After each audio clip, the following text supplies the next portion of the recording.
Upon a colossal iceberg, a deep and mysterious ice cave opened. Within its frozen depths, a magnificent western white dragon of great size, yet elegant proportions, guarded 3 enormous white eggs. The enormous eggs trembled with subtle movement. Suddenly, one of the great eggs cracked open, and a small white dragon about 1 meter long crawled out from within. Its very first sight was that elegant white dragon. Yet when the white dragon beheld this newly born child, her gaze held nothing but cold hostility. No magical talent whatsoever, a worthless dragon. A crisp female voice rang out from the white dragon's maw. Before the little white dragon could make sense of what was happening, the white dragon seized it and hurled it from the ice cave. "Is this a dream? Please wake me up." The little white dragon cried out in panic as it tumbled through the empty air, its voice delicate and sweet, full of childish innocence. Several seconds later, the little white dragon crashed into the thick snow below, blasting open a great crater in the snowfield. Perhaps cushioned by the snow, it did not die from the fall, though it ached intensely from the impact. So painful, this isn't a dream. Then that dragon was real too. The little white dragon shivered as it curled into a ball, its young dragon face filled with confusion and bewilderment. "That's impossible. Dragons don't exist in my world. Aren't they all fictional fantasy?" Suddenly, it sensed that something was amiss with its own body. On closer inspection, it realized it was indeed a juvenile dragon. A startling hypothesis formed in its mind. "Have I transmigrated to another world and been reborn as a dragon? Get out, you filthy, worthless dragon. If you dare enter my nest again, I will kill you." Within the ice cave, an enraged female voice rang out. Immediately afterward, a small white dragon curled into a ball was flung out from within the cave. Soon the little white dragon crashed into the thick snow below. Damn it. 30 years east of the river and 30 years west. Never underestimate a young dragon. Today you treat me coldly, tomorrow I'll rise beyond your reach. Redith cursed toward the ice cave. The little white dragon from another world had decided to adapt to local customs. Thus it bestowed upon itself a western name, Redith. As for the past life, that was water under the bridge, hardly worth mentioning. What matters is this present life. After Redith figured out the situation, it shamelessly went to find its dragon mother, but the result was tragic. The dragon mother had abandoned it once again. Redith finally realized its predicament. It was a dragon with no magic, unwanted by its mother. With nowhere to turn, how was it to survive? Judging by the dragon mother's attitude, Redith understood this world was no peaceful realm of pure kindness and beauty. Yet Redith did not despair. Possessing human intelligence, it was no mere simple beast. Redith began to think. This place is the dragon mother's territory, so there should be few predators nearby. As long as I don't stray from her domain, I shouldn't encounter any powerful hunters. Now what I need to do is gather enough food to grow stronger. White dragons, I recall, are considered evil dragons. Staying near my dragon mother's nest for a short while as a hatchling might be fine. But once I grow, or if too much time passes, the dragon mother will certainly grow displeased. Then my time is limited. I must grow strong as quickly as possible, gather enough power, and then leave this place. Next is finding enough food. Redith already had an initial plan. But what on earth could be edible in this wretched place? Redith immediately felt a headache coming on. This place was full of ice mountains everywhere. It looked somewhat like the Arctic or Antarctic, extremely frigid glacial regions. In such a place, food would certainly be scarce. Fortunately, although Redith was not a dragon capable of magic, it possessed a dragon body that allowed it to fearlessly endure the cold here without freezing to death. Having overcome the cold, it now had the right to survive here. Redis descended the mountain, carefully surveying the surroundings, hoping to find a scrap of food. As time passed, his stomach began to growl loudly. Clearly, he found nothing to fill his stomach. Redis' mood sank. He had once believed that as a transmigrator he could defy heaven and earth itself, and that every trouble could be handled with ease. But now he realized just how naive he had been. Am I really going to starve to death? Redis began to feel restless and panicked. Shortly after, with a deeply wronged expression, he picked up a stone and stuffed it into his mouth, slowly chewing. Crack, crack, crack. He recalled that dragonkind supposedly possessed extraordinary digestive systems and survival abilities, able to survive on dirt and even stones. Hopefully it's true, or else. After the stone settled in his stomach, Redis genuinely felt his hunger subside. This greatly improved Redis' mood and made him realize that although humiliating, he truly would be very difficult to starve. Being alive was enough for Redis. The idea of defying heaven and earth was gone. He now only wanted to survive well. The sky gradually darkened. In the glacial region at night, terrifying cold winds swept through like blades. The ice on the ground was torn open with countless small cracks by the howling wind. After enduring the wind for only a few seconds, Redis frantically dug a hole and burrowed inside to hide. Damn it, this wretched place has no food, and now such terrifying winds too. Redis quickly plugged the cave entrance and continued digging deeper inside. Though he was still a juvenile dragon, his teeth and claws were razor sharp, and the ice and stone blocking his path were easily broken apart. Sometimes when he encountered a stone with a pleasant color, he would simply eat it. After 3 busy hours, his burrow had deepened to over 10 meters. Redis was exhausted. He lay down at the bottom of the burrow and fell asleep. He did not know how long passed before he was startled awake. Crack, crack, crack, crack. Strange sounds echoed through the silent burrow. Redis' heart raced with tension. Could there be some monster here? Suddenly, the ceiling above Redis cracked open, and a strange bug as large as a big apple fell right onto his head. Reddy's swiftly grabbed the strange bug from atop his head. Dragons possess many peculiar and subtle abilities. Night vision, for instance. The sealed burrow was naturally pitch black, yet Reddy's could still see clearly. This looks like an ant, doesn't it? But way too big. Reddy's face was full of shock. The strange bug looked just like a common ant except for its enormous size and blue coloration. Once captured, the ant began to struggle restlessly. Relative to its own body size, an ant's strength is truly formidable. Ants can carry objects dozens of times their own size. This giant ant's strength was therefore even more exaggerated. Reddy's felt like he might not be able to hold on. Hee, I've got meat to eat. Reddy's grinned. He quickly stuffed the giant ant into his mouth. Reddy's didn't find the ant disgusting at all. He had already eaten stones, dirt, and ice. This ant was far better than any of those. Not bad in taste. Anymore. Reddy's contentedly rubbed his belly and looked upward with eager anticipation, hoping more ants would fall. Devouring the frost ant plundered giant strength. Suddenly a cold voice echoed in Reddy's mind. Reddy's was stunned by the sound, but then he burst into excited laughter. Ha ha, the golden finger may be late, but it never fails to arrive. Devouring creatures lets me plunder their innate abilities. This kind of golden finger is incredible. Reddy's was quick-witted and instantly deduced many possibilities from that cold voice. Reddy's drifted into a fantasy of himself defying heaven and earth, invincible under the heavens, sweeping aside all gods. Not far from the dragon's lair, a colossal ice river rushed forward without cease. Beneath the river, a white figure over 3 meters long was desperately charging toward the opposite bank. Behind it, a blue crocodile over 10 meters long gave chase with crazed ferocity. Before long, the white figure in front burst out of the river with a huge spray, landing on the shore. The colossal crocodile behind surfaced immediately after, its upper body scrambling laboriously onto the bank. It let out a roar of fury at the white figure. Why are you shouting so loudly? I'm not deaf, oh, I can hear you. Lay Dicey stepped back, leisurely distancing itself from the riverbank. One of its dragon claws was gripping a small crocodile over 1/2 meter long. In the other claw, it clutched an egg as large as a basketball. Lay Dicey opened its enormous mouth, bit off the head of the squirming little crocodile, and chewed slowly. Seeing its child devoured, the giant crocodile grew even angrier. It opened its jaws wide and blasted a stream of blue ice energy at Lay Dicey. Missed. Like a little monkey, Lay Dicey dodged aside. The blue ice stream hit nothing, crashing into the ground. In an instant, the ground froze over. That's all for today. We'll come play again next time, said Lay Dicey with a cheerful smile. It turned and went away. After only a few steps, the headless baby crocodile was utterly devoured. Devoured, the ice giant crocodile acquired the low-level frost breath. A cold voice echoed in Lay Dicey's mind. What luck? Lay Dicey smiled, unable to resist poking a hole into the big egg. It drank the egg's fluid dry, as if savoring fine wine. Burp. Lay Dicey tossed the hollow eggshell onto the ground, unable to suppress a belch. It's been over 20 days now, hasn't it? Lay Dicey looked toward the distant ice mountains where Mother Dragon's lair lay. Back then, after devouring the giant ant, it awakened its golden finger and seized the ant's immense strength, becoming far more powerful. Like the ant, it now possessed terrifying might, dozens of times beyond its own size. No longer was it that weak, helpless hatchling. Now stronger, it grew bolder and strayed farther from Mother Dragon's lair. Only after venturing farther did it discover that the glacial region actually abounded with life. Snow wolves, bears, seals, ice ants, ice giant crocodiles. Everything one could think of. Only then did it realize that despite the harsh environment, the glacial region teemed with creatures. Previously, it had probably stayed too close to the lair. Mother Dragon's mighty aura deterred countless feeble creatures from drawing near. Finding prey near the lair was simply too difficult. It then launched into a frenzied hunt, seizing the talents of other creatures. Naturally, to avoid getting killed in return, it started by preying on the weak. Ice ants, baby penguins, small crocodiles, and wolf cubs were all its targets. Though these prey were weak, they each had remarkable talents. Once the talents of countless weak creatures converged, the result was impressive. Empowered, it began to hunt mighty beings. Ice giant crocodiles were its primary targets. They were the dominant life forms of the nearby rivers. Strictly speaking, they were no longer ordinary beasts or wild animals. They could be classified as magical beasts with innate mana. Such fearsome creatures were not to be provoked easily. Fortunately, Lay Dicey was no pushover. Armed with the talents of numerous weak creatures, it was in no way inferior to an adult ice giant crocodile in every regard, except for its inability to use magic. In some ways, even an adult ice giant crocodile could not compare. In water, for instance, Lay Dicey's speed far surpassed that of an ice giant crocodile.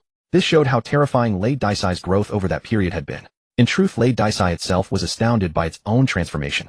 Just over 20 days ago, it had been barely a meter long. Now it was over 3 meters, its body packed with muscles radiating raw strength.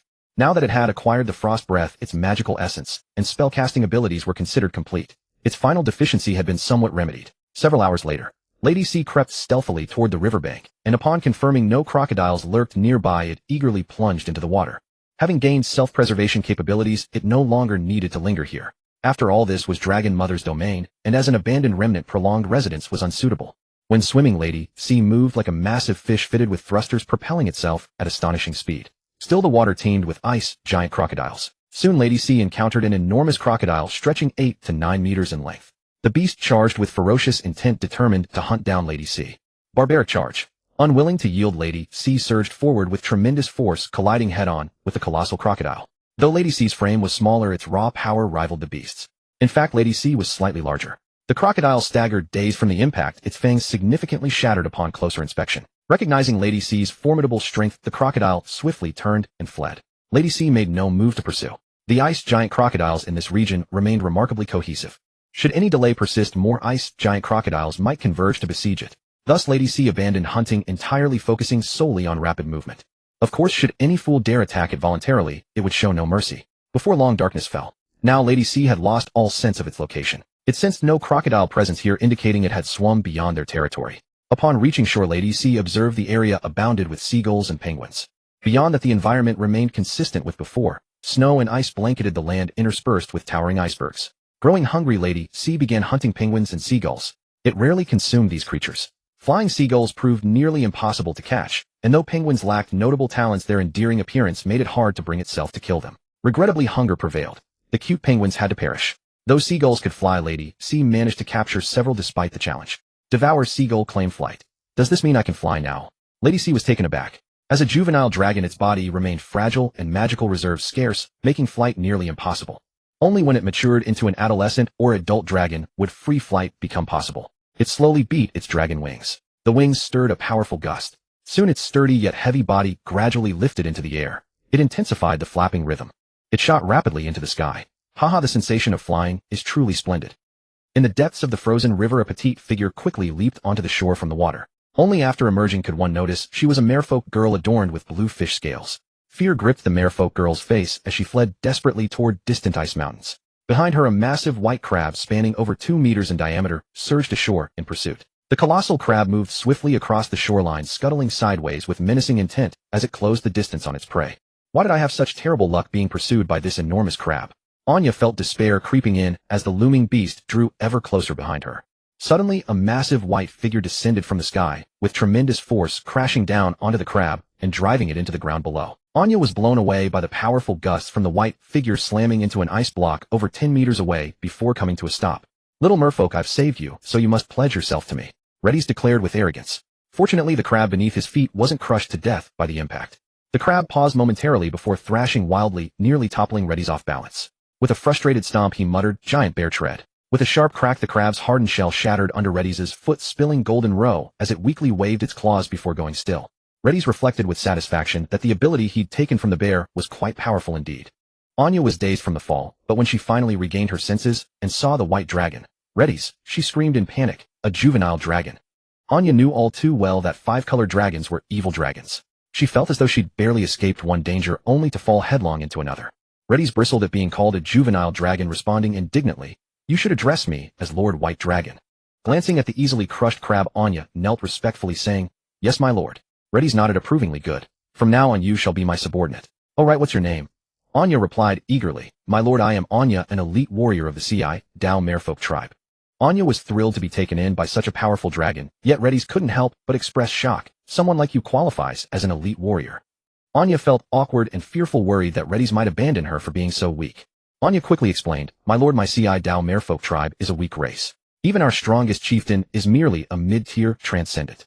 That I've reached the level of a low-tier transcendent is already quite an accomplishment. Moreover, I know of a treasure land." Desperate not to seem useless to Reddy's, Anya did everything she could to prove her worth.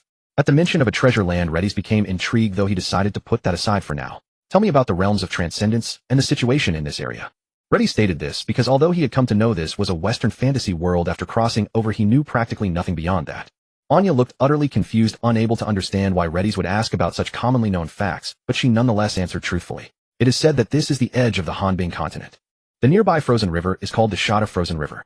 For thousands of li around it, the territory belongs to the White Dragon, Overlord Antler. This region is also home to many magical beasts, ferocious predators, and various small tribes. They were currently located near the Dao Merfolk tribe. The ranks of transcendence from lowest to highest are low-tier, mid-tier, high-tier, master, legend, epic, true god." Anya, being merely a small fry, didn't know much beyond this. Reddy's was not disappointed. Even this limited knowledge gave him a basic understanding of the world. "What rank would an adult ice giant crocodile be?" Reddy's asked again. Mostly mid-tier transcendence, Anya replied. Reddy's thought with some surprise, does this mean my combat power has reached the mid-tier level? He looked at Anya with agitation, his eyes filled with greed, thinking, conquering the entire sea, Dao Merfolk tribe might not be a bad idea after all. Anya sensed something off about Reddy's gaze, feeling as though she might be devoured. Reddy's withdrew his stare, stepped off the giant crab, and began feeding while asking, tell me about that treasure land you mentioned earlier. Crunch crunch. Anya watched in clear horror as the indestructible giant crab was effortlessly crushed and swallowed by Reddy's. She explained with terror on her face, my lord, not long ago my tribe discovered a small magic crystal mine. Magic crystals can accelerate the enhancement of magical beasts' power. It's a valuable treasure indeed. Reddy's eyes immediately glowed with greed. Excellent. He had already been interested in the Ci Dao Merfolk tribe, and now with the addition of a magic crystal mine, there was nothing to hesitate about. Both the magic crystal mine and the Merfolk tribe were his to claim. Radis then began to accelerate his feeding. Despite the giant crab being only slightly smaller than him, a dragon's appetite was not limited by its size. The giant crab he had consumed was quickly digested as soon as it entered his stomach. He ate and digested simultaneously, capable of consuming endlessly. Half an hour later, the entire crab had vanished. Meanwhile, Radis's dragon scales seemed to have become slightly thicker. Anya, take me to your tribe, Radis said with a stern expression. Anya wasn't foolish and immediately understood that Radis had ulterior motives. Yet she didn't resist, instead speaking with sycophantic flattery, as you command. Far away lay a massive ice block trapped at the river's edge, dotted with crude ice huts. Many strange humanoid creatures covered in fish scales moved about above. They were obviously merfolk. At this moment, several strong male merfolk were carrying a large box out of the water and onto the ice block. The large box appeared heavy, presumably containing something valuable, so the merfolk handled it with extreme care before carrying it into the largest ice dwelling. Haha, we finally gathered some dark crystals.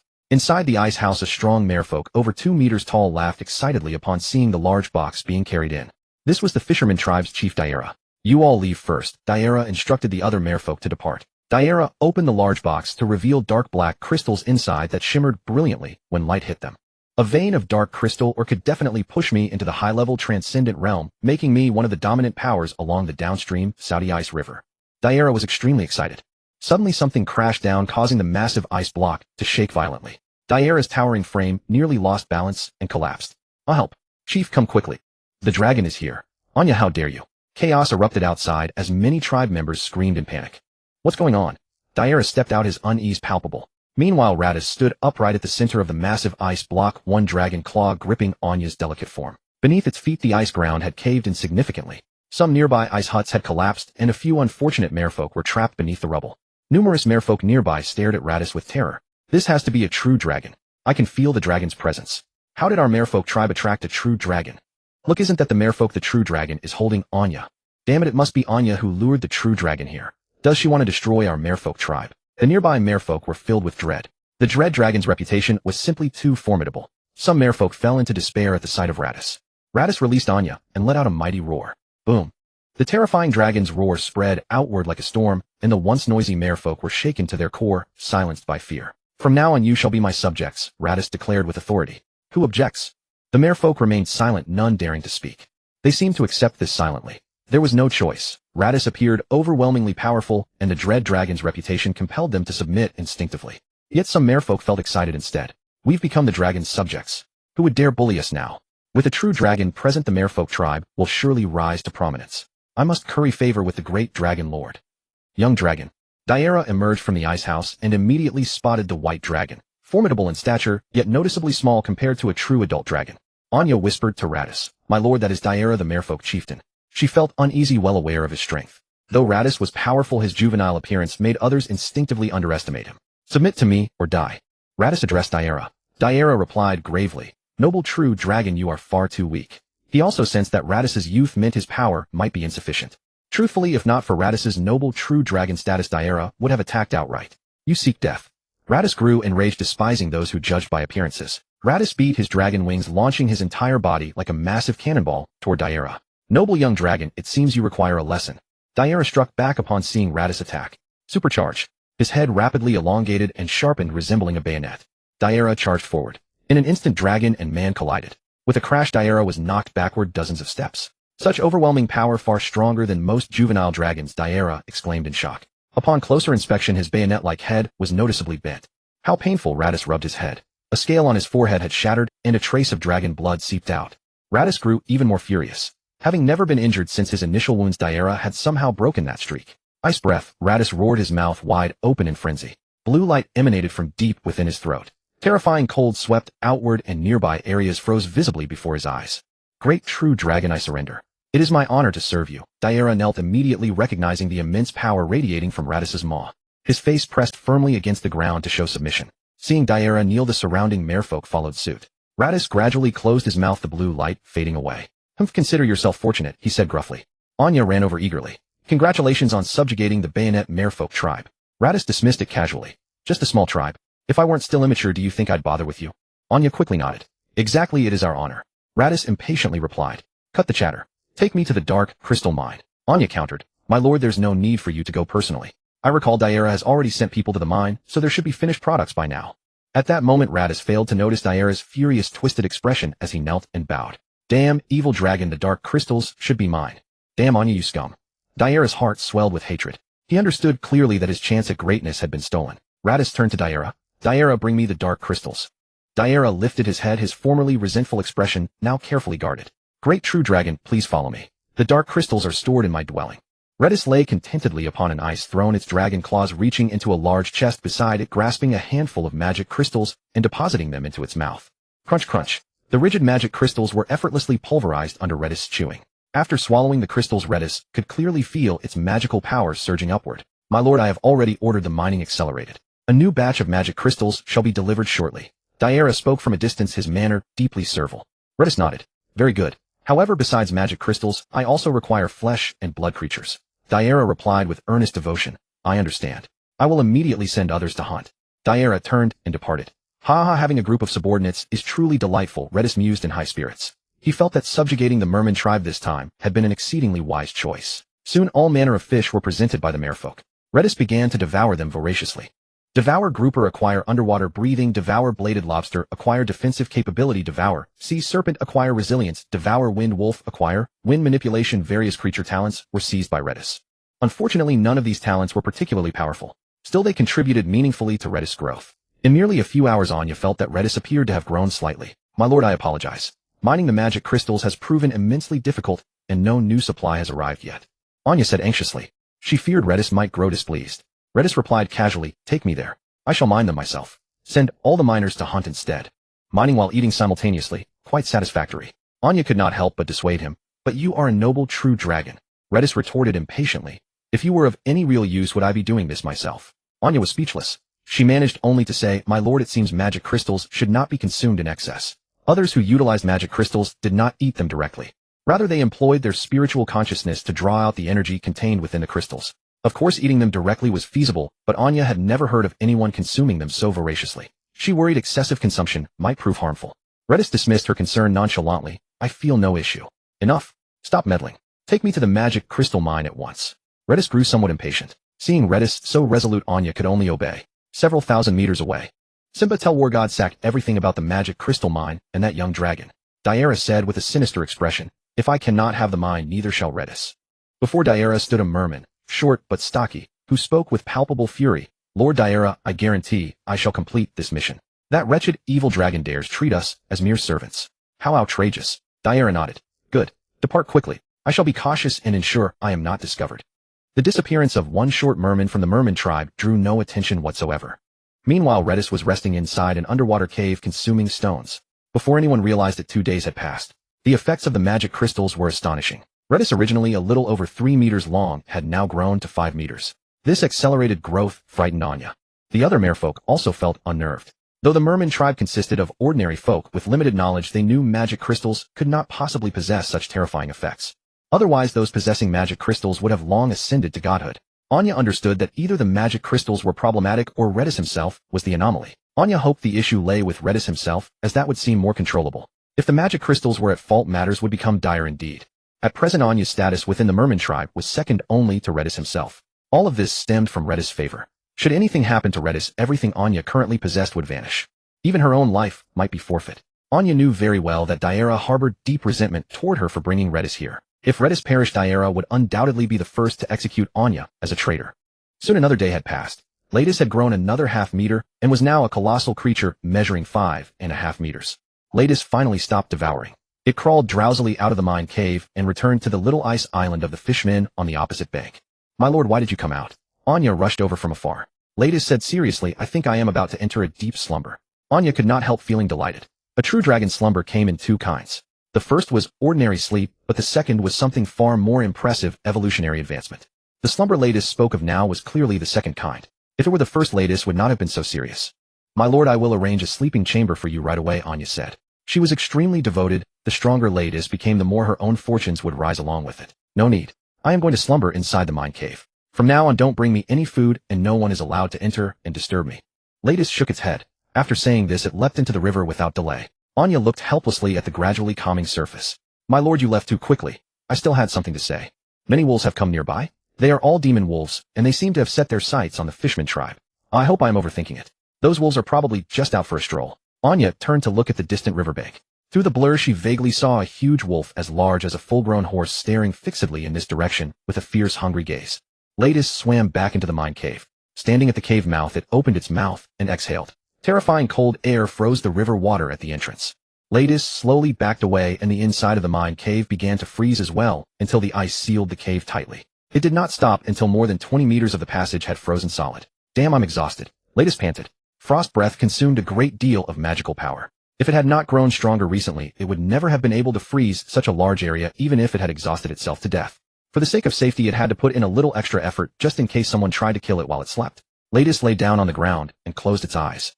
Once it had fallen completely asleep, its body surface slowly began to glow blue, and ferocious cold burst out from it. Ice began to form around it again. Before long, Ladies' entire body was completely encased in ice. Yet not long after, the ice shattered again. Only with a closer look could one see that Ladies' body was slowly growing larger. The ice had been burst apart by its expanding body. At the same time, the magic crystals in the mine cave that had not yet been mined began to shatter on their own, and pure, ownerless magical power seeped out from within them. The slumbering Ladies absorbed this magical power. With the addition of this power, its dragon body grew even faster. Your Majesty, I saw a young dragon in the bayonet Fishman tribe. On an iceberg, a giant wolf 4 or 5 meters in size lay prostrate, and spoke with great respect. Before the giant wolf was a huge mountain cave, and inside the cave lay a white giant wolf about 10 meters in size. When it heard the giant wolf's words, the white giant wolf said with authority, "The dragon has been confirmed, but what about the magic crystal mine?" It was the Wolf King Sake. Not long ago, a fishman had told him that a young white dragon and a magic crystal mine had appeared in the bayonet Fishman tribe. Wolf King Sake had little interest in the young dragon, but he was very interested in the magic crystal mine. To avoid being deceived, he had sent many demon wolves to the bayonet Fishman tribe to gather information. Now the news had arrived. The giant wolf said, "I did not see the magic crystals with my own eyes, so I cannot confirm it." However, Wolf King Sake no longer cared. Wolf King Sake grinned. Since the dragon is real, the magic crystal mine should be real as well. He slowly rose to his feet and walked out of the cave step by step. He raised his head and let out a majestic roar. The terrifying howl spread in all directions, echoing through the 5 or 6 icebergs nearby. Ayo! Roar! Immediately after, similar roars came from all directions. Before long, black and white giant wolves appeared on every side. They were numerous, and once they gathered nearby, they covered most of the iceberg. This time we will wipe out the bayonet Fishman tribe and seize the magic crystal mine. So declared Wolf King Sake in a loud voice. Ayo! The giant wolves around him actually responded in unison. 2 days later, a large number of fishfolk leaped in panic from the small ice island into the icy river. Anya floated on the water's surface, her eyes filled with terror as she gazed toward the riverbank. A massive white wolf sat upon a nearby ice floe, its gaze fixed on the river. Farther away, towering demonic wolves came sprinting in swarms from the distance. They surrounded the riverbank, locking their stare upon the fishfolk in the water. Their numbers were immense, certainly exceeding 1,000. Why has the demonic wolf clan come to our territory? Those who come with ill intent, not the virtuous, one muttered. King Sack of the Wolves has even come himself. He is a high-level transcendent. Who on earth provoked Thista of demonic wolves? Damn it, are we doomed? A crowd of fishfolk began to despair. Anya shouted in fury, "Fear nothing. They are land demons. Underwater they may not even surpass us. Besides, even if we truly cannot defeat them, escape is always an option. The icy river is our home ground." Anya began to rally their spirits. Hearing her words, the nearby fishfolk felt somewhat relieved. That's right. We may not win, but we can flee. Those demonic wolves can never catch up to us. King Sack slowly rose to his feet and let out a thunderous roar. Kill. The gathered multitude of giant wolves charged directly into the icy river. However, midway they suddenly transformed into towering mighty werewolves. Wind erupted from their bodies simultaneously, making them light as swallows with astonishing speed. Even underwater they swam with terrifying swiftness. Flee! The demonic wolves are attacking. A group of fishfolk scattered in sheer panic. Anya also fled swiftly, diving deep underwater toward the nearby demon crystal mine cave. Anya failed to notice that behind her a towering fishfolk was silently pursuing. So this worthless Anya is heading to that evil dragon for rescue. Daira displayed a sinister smile. Pathetic woman. Do you think that evil dragon could possibly stand against King Sack? He is a high-level transcendent, and among his subordinates are dozens of mid-level transcendent wolf lords. I'll help. I don't want to die. Please don't eat me. Further back, certain unlucky fishfolk had already been caught by the werewolves, and the werewolves, numerous and powerful, would converge upon any fishfolk once caught, surrounding them for the kill. Though fishfolk were not weak, underwater being outnumbered proved insurmountable. Blood and crimson flowers of death blossomed within the icy river. One by one the fishfolk perished. Anya soon arrived near the mine cave. Upon seeing the frozen entrance, she covered her face in utter despair. We're finished. It seems Lord Radis has not awakened yet. Though Anya was indeed somewhat selfish, she was far from heartless. To be honest, she truly did not want those fishfolk to be slaughtered. Alas, she was too weak to save them. Her only hope rested with Radis. How, what brings you here, vile Anya? Daira swam up from behind. Upon discovering the mine cave was sealed in ice, he felt Radis had very likely been frightened away by the demonic wolves outside. Indeed, in many regions, white dragons are known as the shame of the dragon clan. It was entirely natural for Radis to have fled. Only Anya knew of Radis' slumber, and Anya had never spread the news, so Daira remained ignorant of Radis' dormant evolution. Slightly nervous, Anya backed away from Daira and cried out angrily, Daira, why are you following me? Daira sneered coldly, naturally to kill you. Panic washed over Anya, as she knew she could not match Daira in combat. With a trembling voice she pleaded, you wouldn't dare. Lord Radis is still alive. Once he returns he will destroy you. Daira sneered dismissively. That evil dragon has surely fled with its tail between its legs. How would it dare return here? Daira lost his patience and lunged swiftly toward Anya. Desperately fleeing, Anya shouted, you will regret this. Lord Radis will certainly execute you, traitor. You are the traitor. If not for you, I would still be the lofty fishfolk chief. Once I digest the demon crystal mine, I too will surely ascend to high-level transcendent. Daira's face twisted with madness, his head morphing into a spear-like shape. His speed surged as he collided fiercely into Anya's back.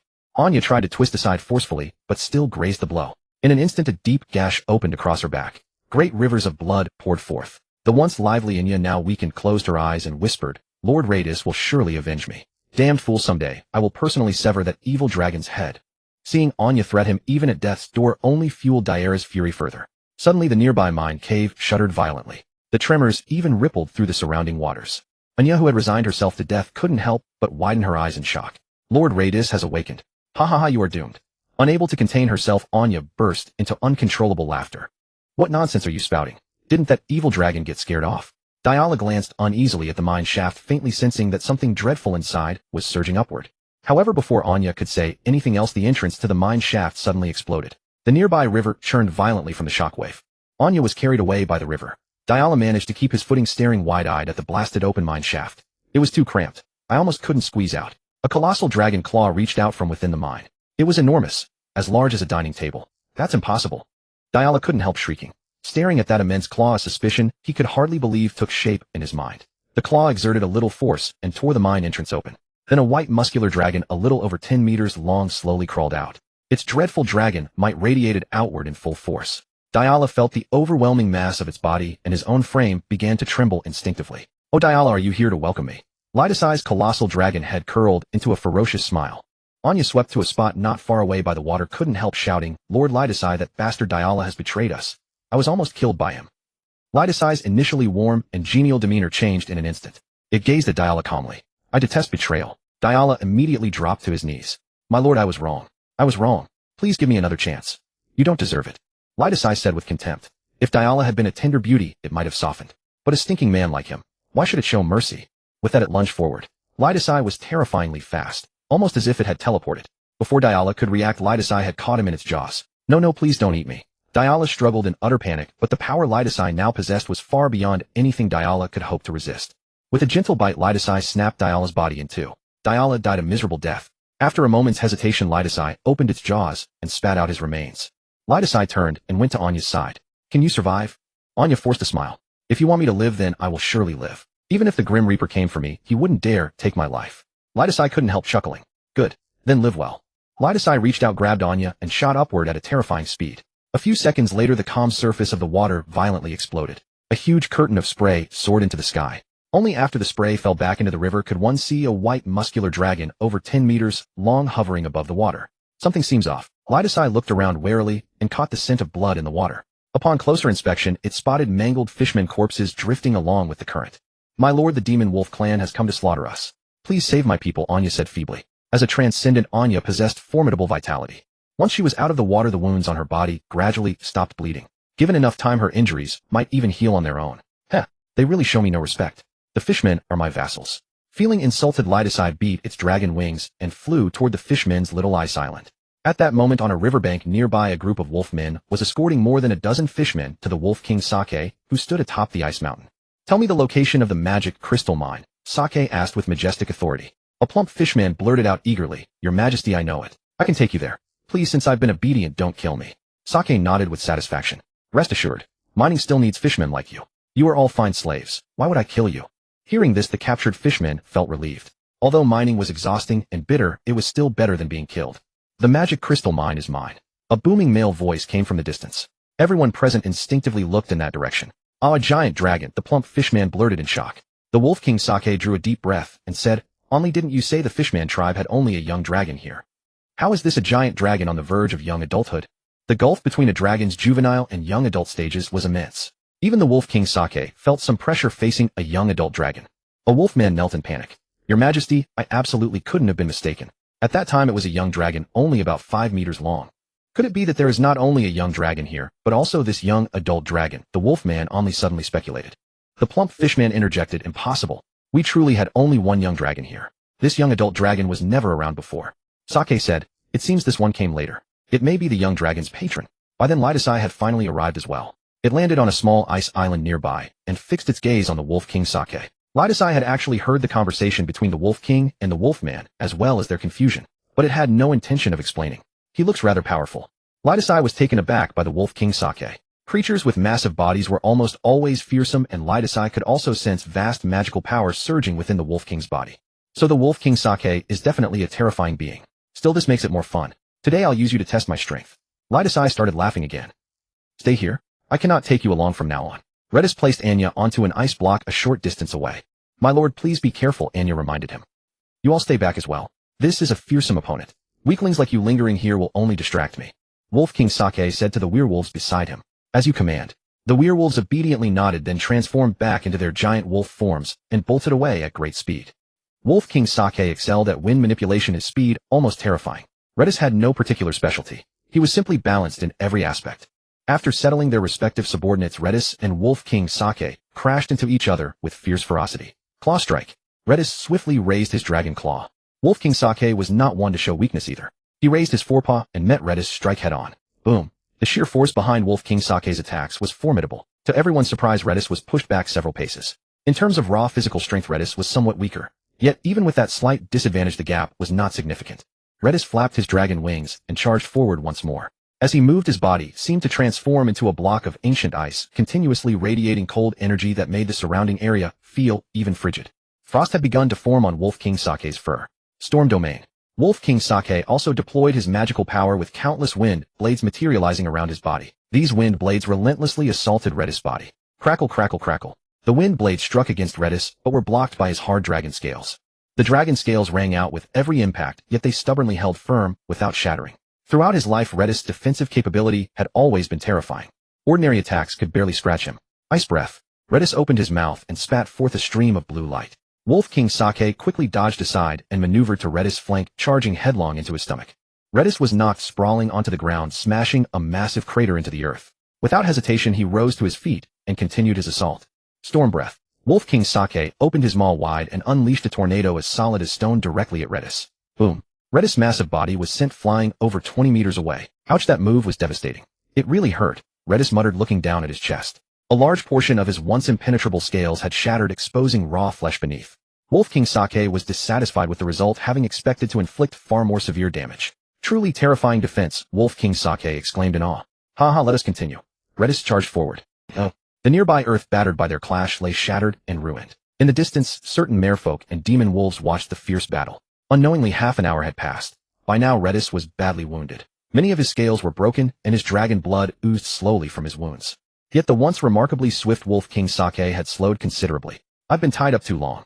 His cold aura is already affecting me. Wolf King Sake could already sense trouble brewing. If this continued, his flesh and blood might suffer frostbite, further reducing his speed. Savage charge. Redis lunged forward with vigorous energy. Wolf King Sake leaped high into the air, evading the strike, and immediately retreated rapidly, putting distance between himself and Redis. Don't run away. Keep fighting me. Redis roared wildly, flapping his dragon wings as he pursued. Previously, Redis had plundered certain talents related to wind and speed, but unfortunately these abilities paled in comparison to Wolf King Sake's mastery of wind. Redis chased for a while, but soon realized he could not catch up, so he reluctantly stopped.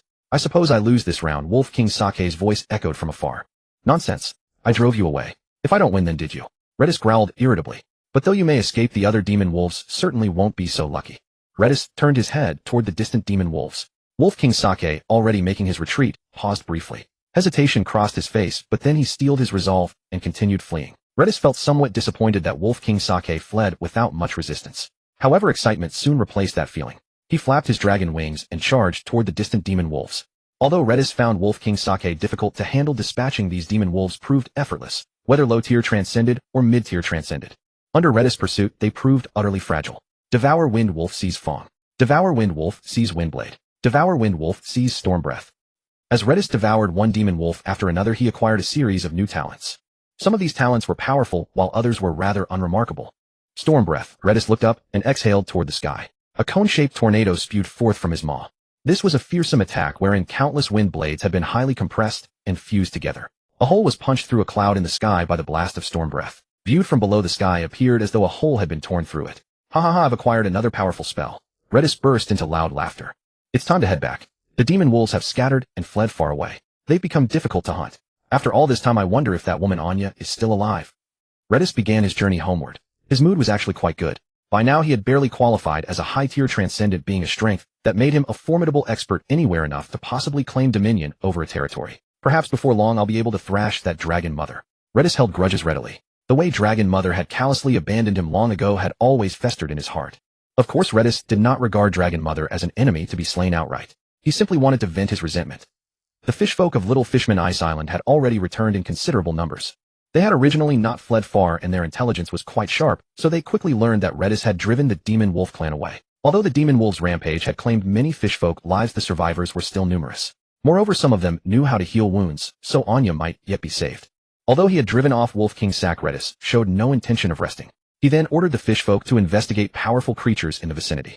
He intended to continue hunting various formidable magic beasts, seizing even more powerful innate talents. Ordinary fierce beasts' talents no longer provided significant enhancement to Redis. Thus, Redis' future pursuits would lie with magic beasts. These creatures all possessed at least one notable innate talent. Whatever talent Redis randomly claimed could prove useful to him. Unfortunately, the magic beasts on the cold ice continent were mostly of wind or ice attributes. Therefore, the talents he could claim were limited to these two elements. Additionally, Redis belatedly discovered that the demon crystal deposit had inexplicably disintegrated, which filled him with regret.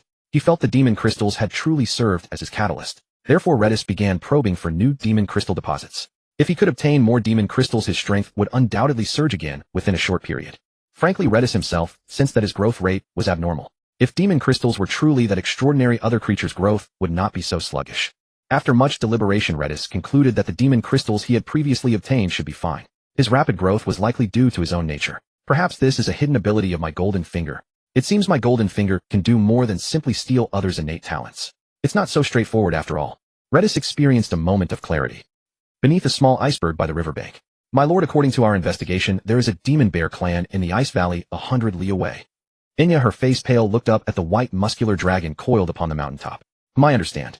I shall go there now. You continue scouting for more powerful magic beasts. Redis left these words and flew away. Inya could only force a bitter smile. She felt Redis was too hasty. She hadn't even finished speaking. She had other discoveries. For instance, beneath the frozen river over 50 li away there were ice turtles.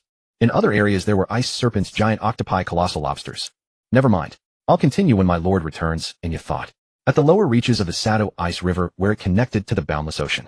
At this moment, a large vessel approximately 20 meters long was approaching from the sea. The ship slowly entered the ice river, traveling upstream into the depths of the cold ice continent. Atop the vessel's deck stood a platform. A beautiful woman with long black hair gazed out at the distant snowy scenery. Your Highness, everyone is prepared. A burly elderly man clad in blue armor approached. Ireland softly replied, Yes, Master Demong, thank you for your hard work. The stalwart elder Demong chuckled dismissively. For the sake of the kingdom, my hardships count for nothing. Although Ireland was a princess, she held great respect for this elder. It is truly the kingdom's blessing to have someone like you in Delu Kingdom. Demong was humble. No. Being a subject of Delu Kingdom is my true fortune. In the deep riverbed, a lean male merman swam rapidly through the water, exploring something. Suddenly the merman seemed to sense something. He looked up and began swimming upward. Soon he reached the surface, his scaled little head emerging as he gazed into the distance. A ship. Humans. Humans have arrived. I must notify the tribe. The merman's expression changed dramatically. He turned and fled, sprinting upstream with all his might. In this world, humans were relatively powerful and quite hostile toward other races. If the merfolk tribe were to encounter humans, they would likely be slaughtered. Fishman, Little Ice Island. A group of fishmen gathered together. Humans have arrived? Enya asked with astonishment on her face. Standing before her at that moment was a lean male fishman who was none other than the one who had spotted the human ship. That's right, I didn't see it wrong. Humans really came, the lean fishman said firmly. We should quickly avoid them. Humans are terrifying. Before Enya could say anything, some nearby fishmen started to bluster dismissively. What's there to be afraid of? Our fishman tribe is no longer as weak as before. That's right, this time it's our turn to strike back. With Lord White Dragon by our side, humans are no match for us. The lean fishman paused, then nodded with delight. You're right, I was mistaken. Our fishman tribe is now mighty. Those humans dare strike, and Lord White Dragon will annihilate them.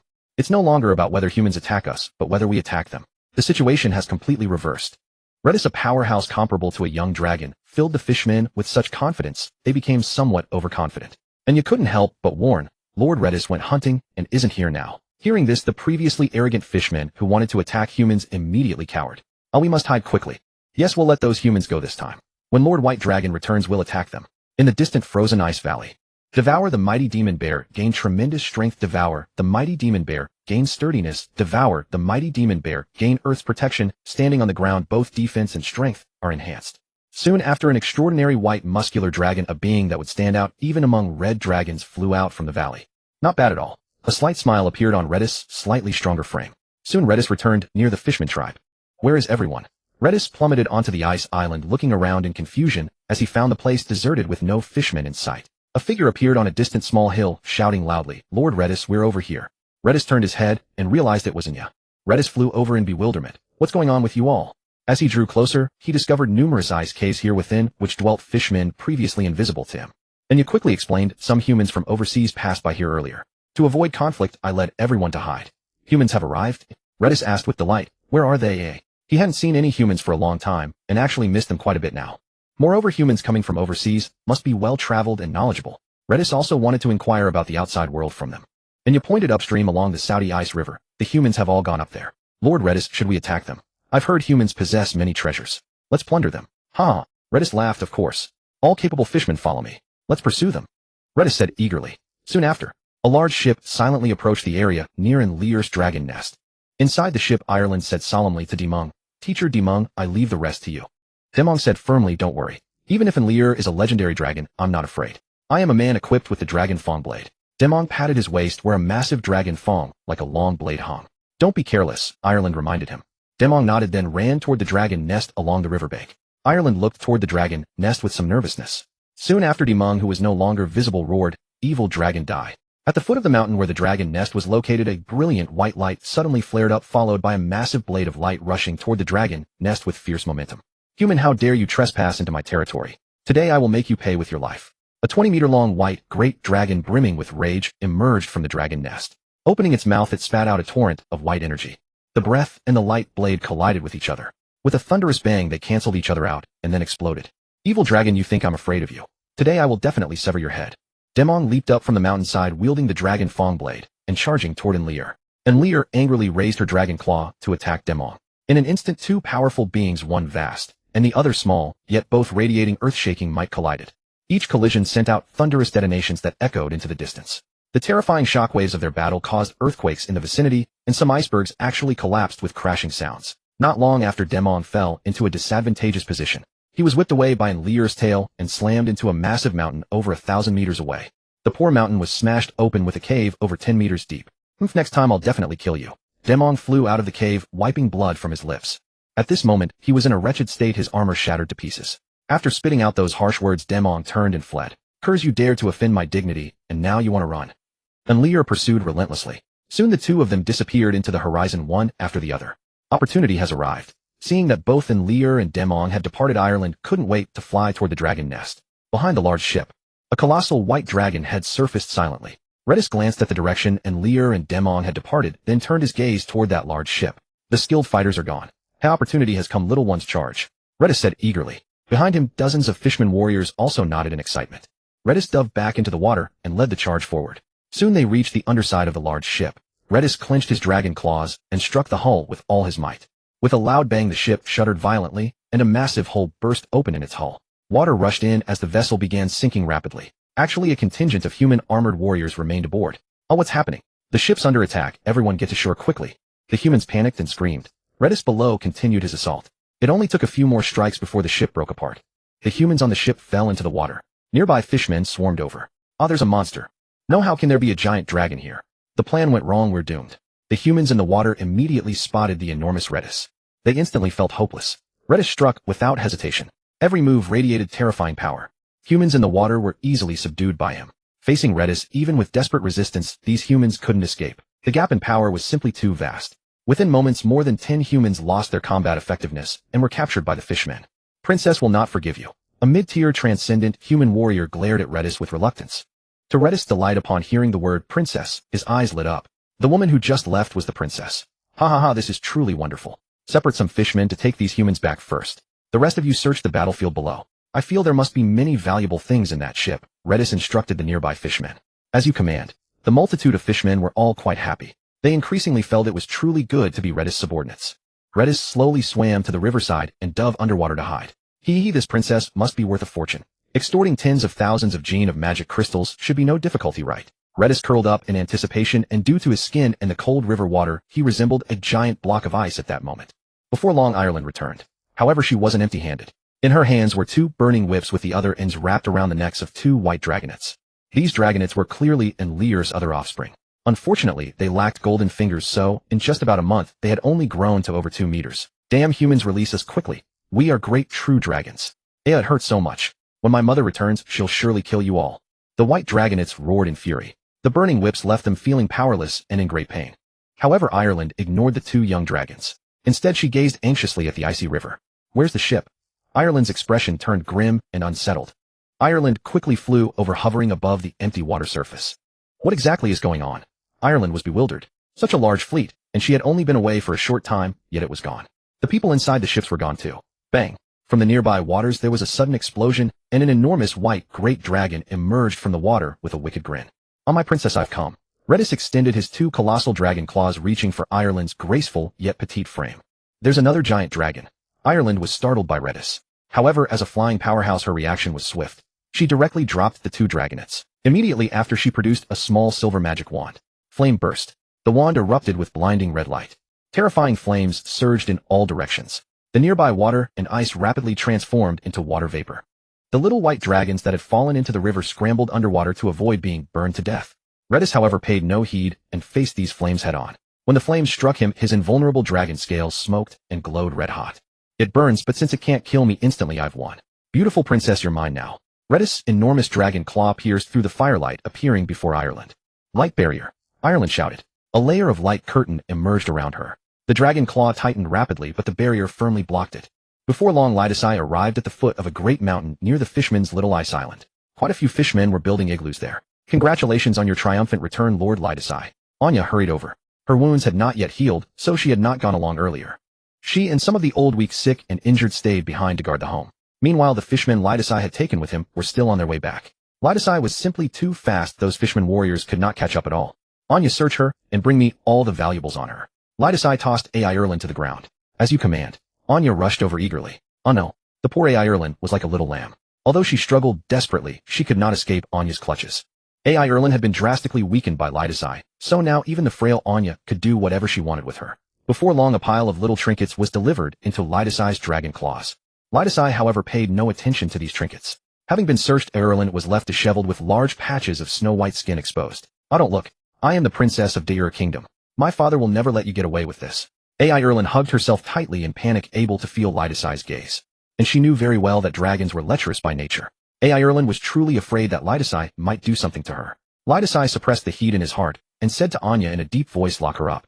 You'd better stay obedient and not resist. Otherwise I'll make you experience such pleasure and torment that you'll wish you were dead. Lidasai added another threat. Ireland quickly tidied her clothes, hurriedly got to her feet, tilted her head up at the enormous white dragon, and asked, what exactly do you want? Nothing much. I simply intend to hold your kingdom for ransom. Rest assured, as long as you pay me enough ransom, you'll be free. Lidasai did not hide it. He worried that Ireland might let her imagination run wild, and in a fit of despair kill herself. Wouldn't that be a huge loss? Sure enough, when she heard that Lidasai wanted a ransom, AI Erlin felt much more at ease. She asked Sir Dragon, how much ransom do you intend to demand? Hell, women. A moment ago she was carrying on as if she would rather die, and now she is already calling me sir. Lidasai gave AI Erlin a strange look, feeling that this woman truly knew what was good for her.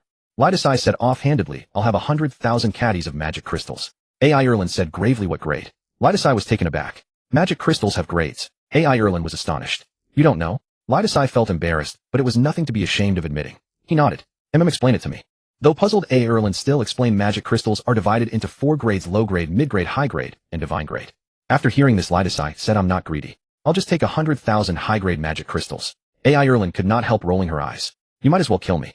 100,000 high grade magic crystals could buy half a kingdom. Even though I am a princess and a high-rank transcendent mage, I'm still not worth that much. Lidasai was a bit disappointed, but killing her was certainly out of the question.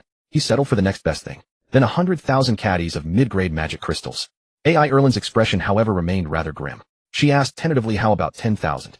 2 streams of white frosty breath shot from Lidasai's nostrils. He said angrily, you're not that cheap, are you? AI Erlin felt insulted, but she forced a smile. 100,000 really is too much. If it has to be 100,000. Otherwise you'll stay here and bear my whelps. Lidasai could not be bothered to haggle with AI Erlin. He turned and left. Nearby, Anya roughly grabbed AI Erlin's hand and led her into an ice cave not far away. Afterward, Anya found several sturdy fishmen to guard the entrance. AI Erlin sat in the corner, a faint sneer curling on her lips. Is this all they can do to imprison me? Stupid evil dragon, once I recover a little of my magic power, I'll make all your scheming come to naught. You won't get a thing.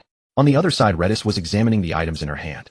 A wand, a ring, jewelry. Nothing else besides these, all retrieved from Ireland's belongings. Redis' primary attention, however, remained fixed on that ring. She had earlier vaguely witnessed Ireland produce a wand out of thin air.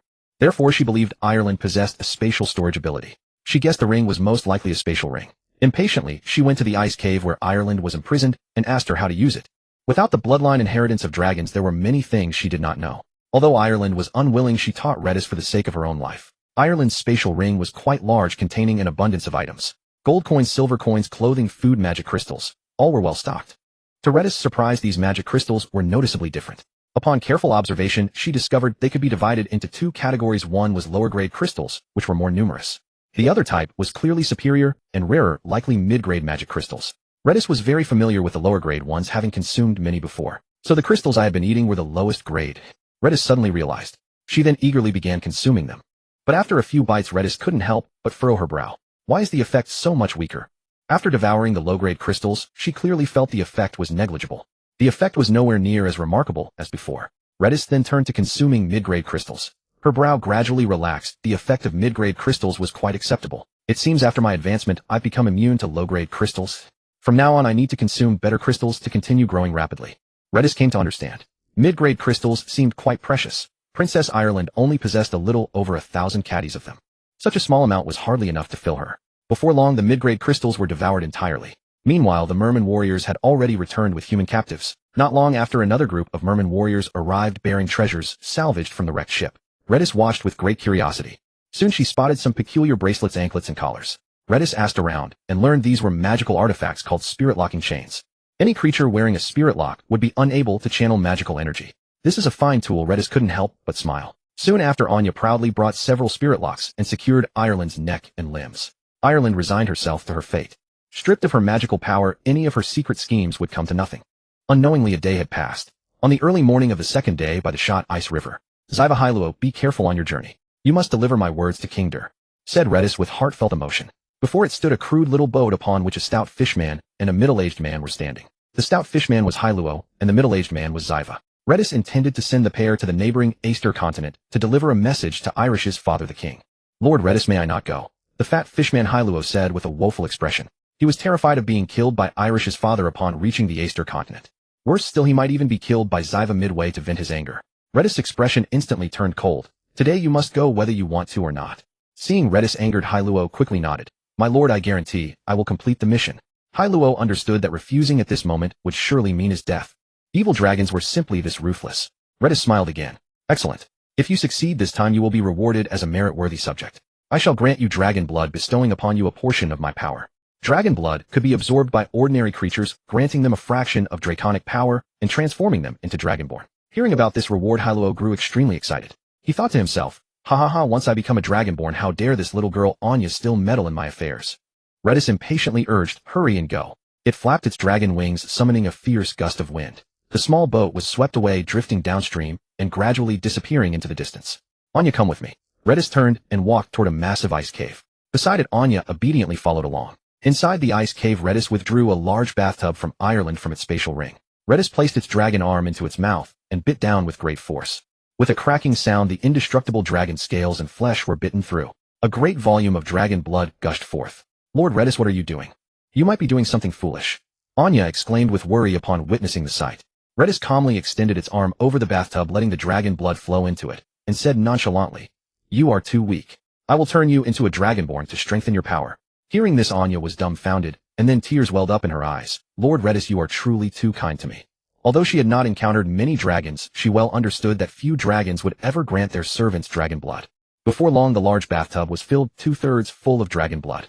Redis withdrew its arm and licked the wound on its elbow. Its saliva possessed powerful healing properties, and the wound immediately stopped bleeding. Done. Go soak in it. Redis turned and left. Anya, trembling with excitement, leapt into the bathtub. The dragon blood, possessing tremendous corrosive power, began to boil the moment Anya entered. Fierce cold energy erupted, making the surroundings even more bitterly cold. I must hold on. I cannot let Lord Redis' blood go to waste. Gritting her teeth, Anya curled into a ball and let the dragon blood engulf her entire body. Half a day later, a dramatically transformed Anya appeared before Redis. Anya now possessed a dragon tail, small dragon horns, and dragon claws. White dragon scales adorned other parts of her body. She had become a half-dragon humanoid. Lord Redis, I feel I have already reached the mid-tier, transcendent level, Anya said, filled with excitement. Redis seemed somewhat surprised. The effect is quite good. Anya nodded. Naturally, you are the great true dragon. Redis laughed. In that case, it is time for me to depart. Redis gazed toward the distance. Upon hearing these words, Anya panicked. Lord, are you abandoning me? I am going to hunt various magical beasts nearby. I will return, Redis said impatiently. Anya awkwardly scratched her head. Oh, I misunderstood. Redis continued. Next, scatter the fishmen around the area. Additionally, hide with Irish. Before the transaction is completed, we must stay vigilant and not let those cunning humans sneak up and raid our stronghold. Yes, I will surely complete the mission, Anya said resolutely. At the junction where the shot ice river met the sea stood a small hill covered in lush greenery. The temperature here was considerably warmer, allowing plants to thrive. Atop the hill sat an elderly man with a pallid complexion, none other than Master Demon. Demon gazed wearily upstream along the ice river. Finally escaped Enlier's pursuit. But what a pity the dragon Fong blade was lost in battle. Master Demon's face showed genuine pain. The dragon Fong blade was an extraordinarily powerful magical artifact. His ability to contend with Enlier at the legendary realm as a transcendent master was primarily owed to that blade. Nevertheless, all these losses are worthwhile. As long as we capture the young dragon bearing White Dragon King bloodline, that sealed ancient dragon tomb can be opened. Demon clenched his fist with excitement. A day later, Demon's face had grown even paler. He gazed anxiously upstream along the frozen river. Strange. Why haven't Ireland and the others arrived yet?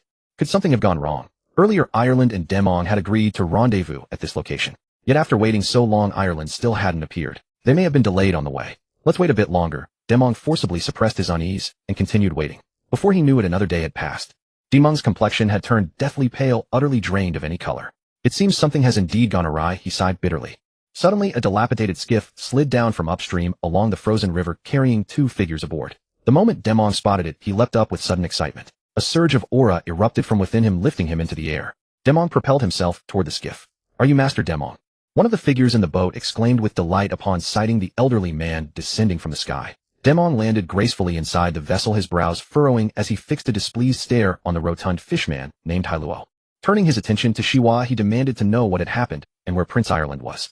Demon was perceptive enough to immediately deduce that something had gone wrong simply by seeing Shiwa alone. Shiwa's initial joy curdled into anger as he urgently recounted how the vicious dragon Redis had kidnapped Ireland and was demanding 100,000 middle-grade magic crystals for his release. Accursed dragon! How dare it sabotage our plans? May it perish! Demon was so furious he nearly spat blood. This expedition had proven to be an utter disaster. All of this had been orchestrated by that inexplicable white dragon Redis. How could Demon not harbor such deep resentment toward it? The plump fishman Hailuo trembled, uncontrollably shrinking into himself as though trying to vanish entirely. He genuinely feared Demon might kill him on the spot. I'll go slay that dragon right away and rescue Her Highness the Princess. Demon drew a deep breath to steady himself. Shiwa cautioned him. Master Demon, that white dragon is extraordinarily powerful, certainly among the high-tier, transcendent experts. You appear to be injured. Shiwa desperately wanted to warn him not to walk blindly into danger, but fearing Demon's wrath, he dared not speak it aloud. Cough, cough, cough. Upon hearing Shiwa's words, Demon could not help but burst into violent coughing, blood welling from his lips. Shiwa rushed forward in panic to steady him. Master, are you all right? I'm fine. Enough. Let us return to the kingdom and report to His Majesty the King. Demong seemed to have aged significantly in that moment, sinking down weakly. He clearly understood the unspoken warning in Shiwa's words. Swallow the frost pangolin, absorb defensive capability. Swallow the demon bear, absorb titanic strength. Swallow the frost earth dragon, absorb dragon's roar. A colossal white dragon wandered through the glacier zone. Wherever it passed, one magical beast after another fell to its power. Redis was claiming ever more creatures, and with each one his acquired talents multiplied. Unfortunately, Redis had yet to encounter any beast with truly extraordinary abilities. 2 days slipped by before he realized it. A massive white stag bolted in sheer terror. Overhead, a white dragon spiraled downward with malicious intent. Soon the stag reached a cliff edge with nothing but an abyss beneath it.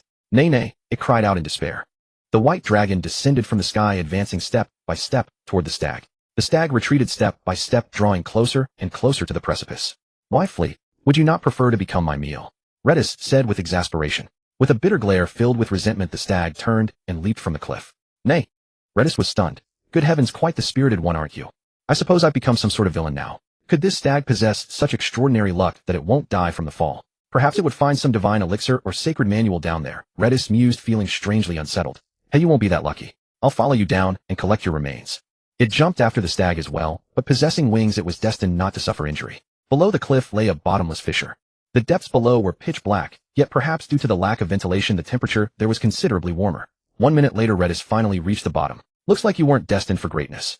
Redis reflected, noting the mangled remains of the stag nearby. Redis approached without hesitation, showing no disgust at the gruesome scene.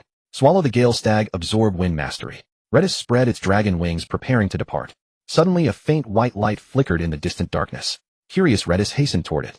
What is this? There's a dragon's aura here, Redis said in astonishment, staring at a white long blade embedded in the stone.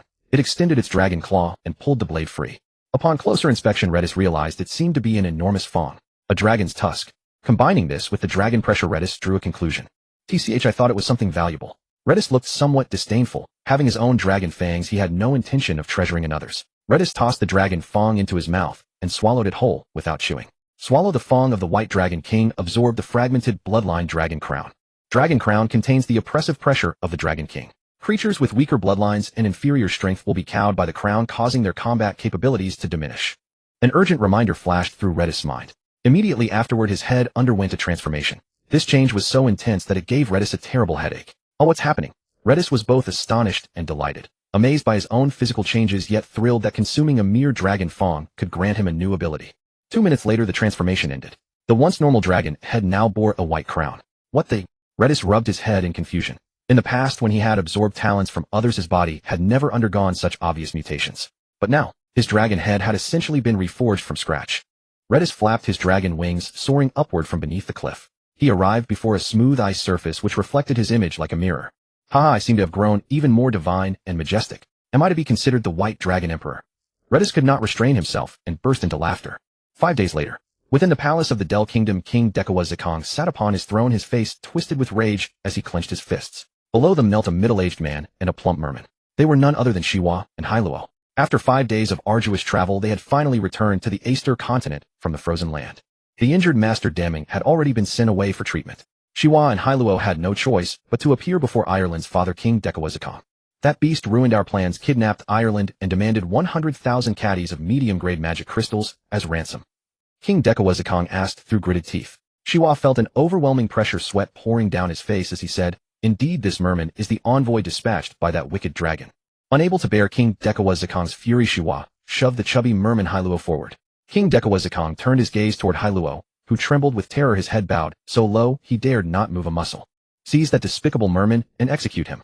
Then send Master Minji to the frozen continent to rescue Ireland," King Dekawazakong bellowed. Soldiers stationed outside heard the order and strode in, preparing to behead Hailuo. Nearly frightened out of his wits, Hailuo cried out in desperation, "Please spare me, or that wicked dragon will be enraged." King Dekawazakong replied coldly, "The Del Kingdom accepts no threats and will never compromise with a vicious dragon. Your Majesty, this is unwise. Ireland may be in grave danger." Suddenly, a handsome young man clad in silver armor stepped through the entrance. He offered King Dekawazakong a respectful bow. Upon seeing the young man, King Dekawazakong subdued his killing intent and forced a reluctant smile. "Alan Walker, what is your plan?" Shiwa watched Alan Walker with fervent admiration.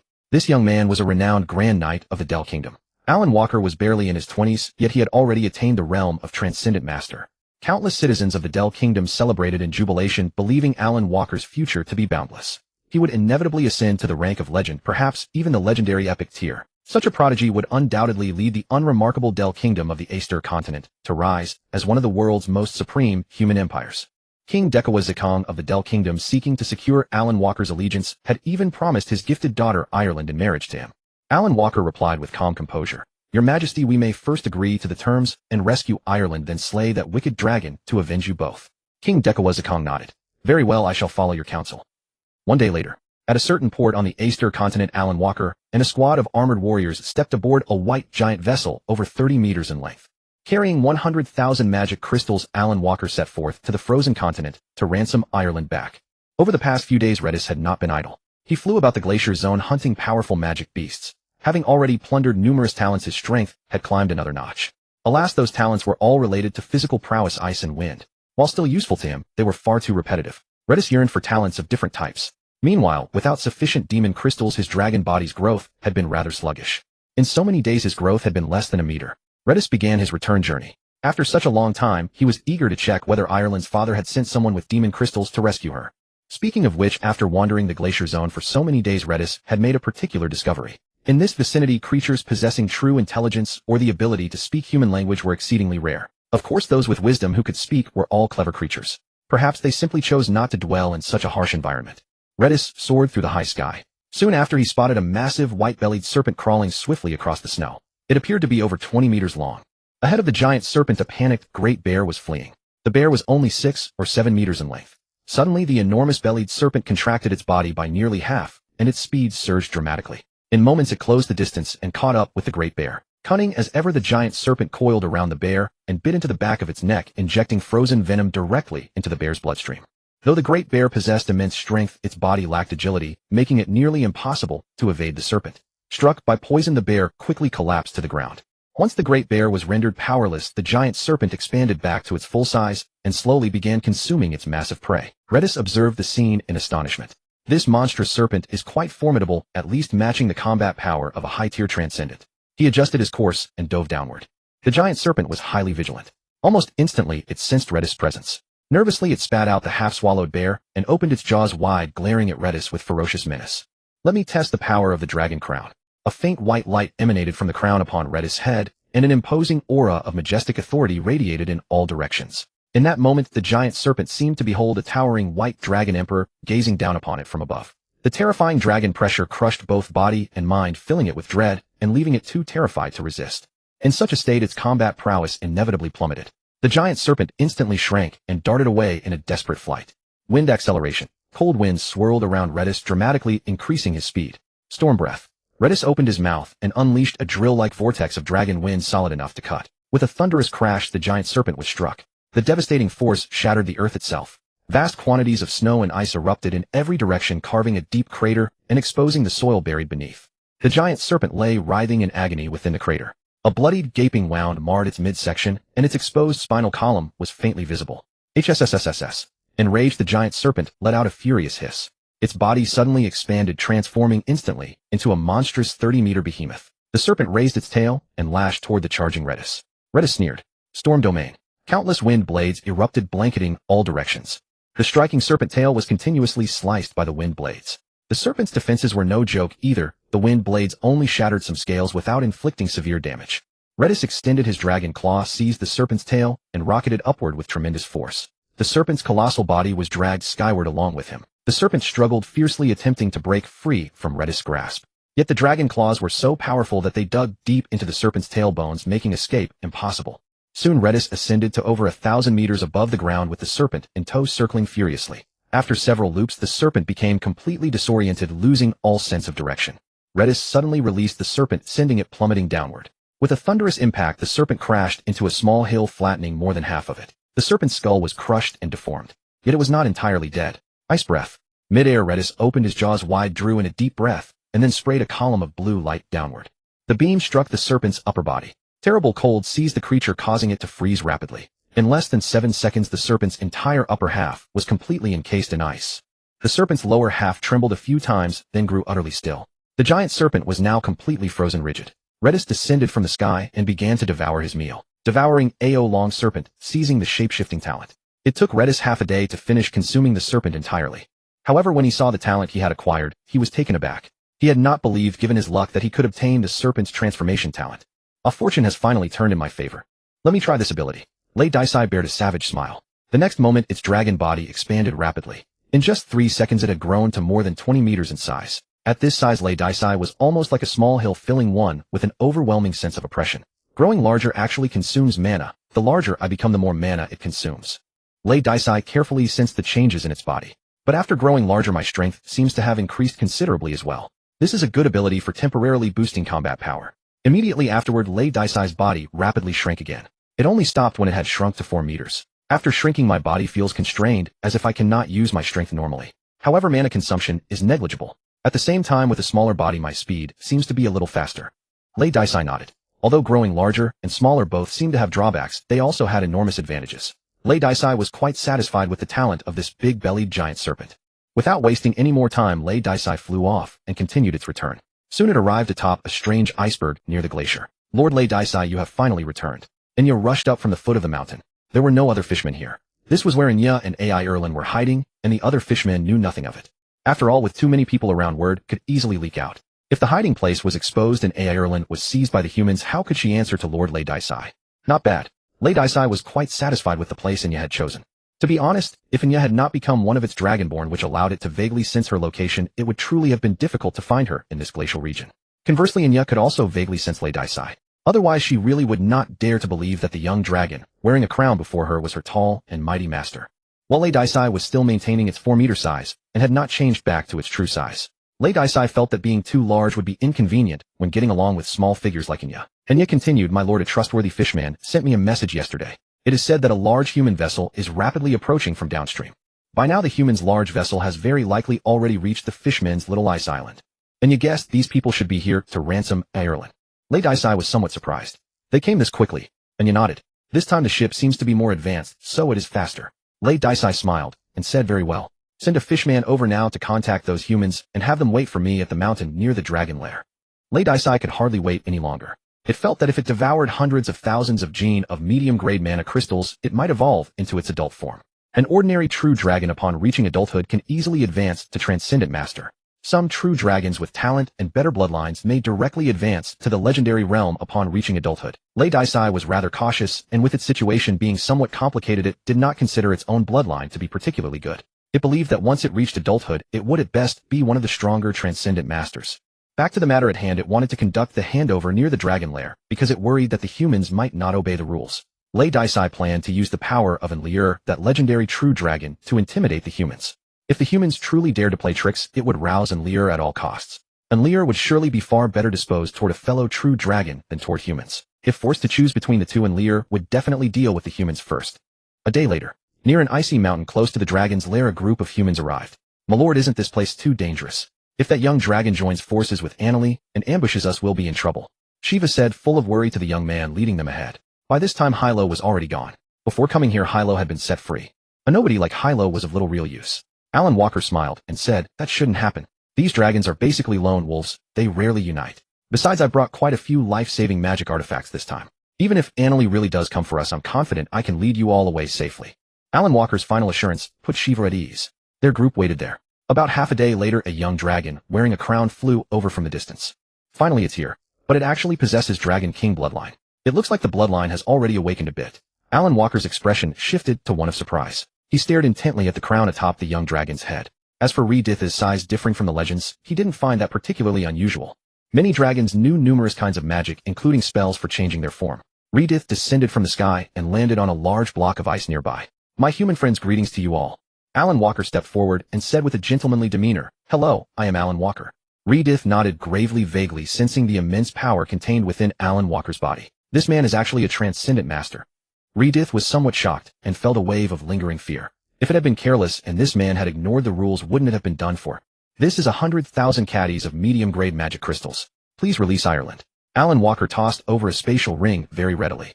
Redith caught the ring and swept his spiritual sense through it, seeing a mountain-like pile of magic crystals. It nodded in satisfaction. The quantity is enough. I'll go back and release Ireland now. Alan Walker said, "To keep you from going back on your word, please sign this contract." Alan Walker tossed over another piece of parchment imbued with faint divine power. There were many kinds of contracts, and among them the contracts of the god of contracts were the most popular. Redith did not refuse. It carefully examined the contents of the contract.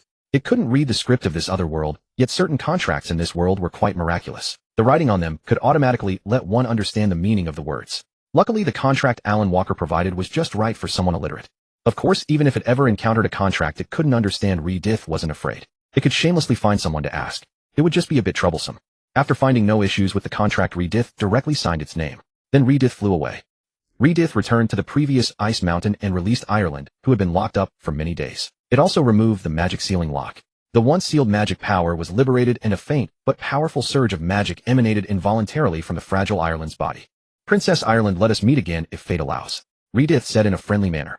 Ireland forced a smile. "Perhaps we really will meet again." Redith couldn't help nodding.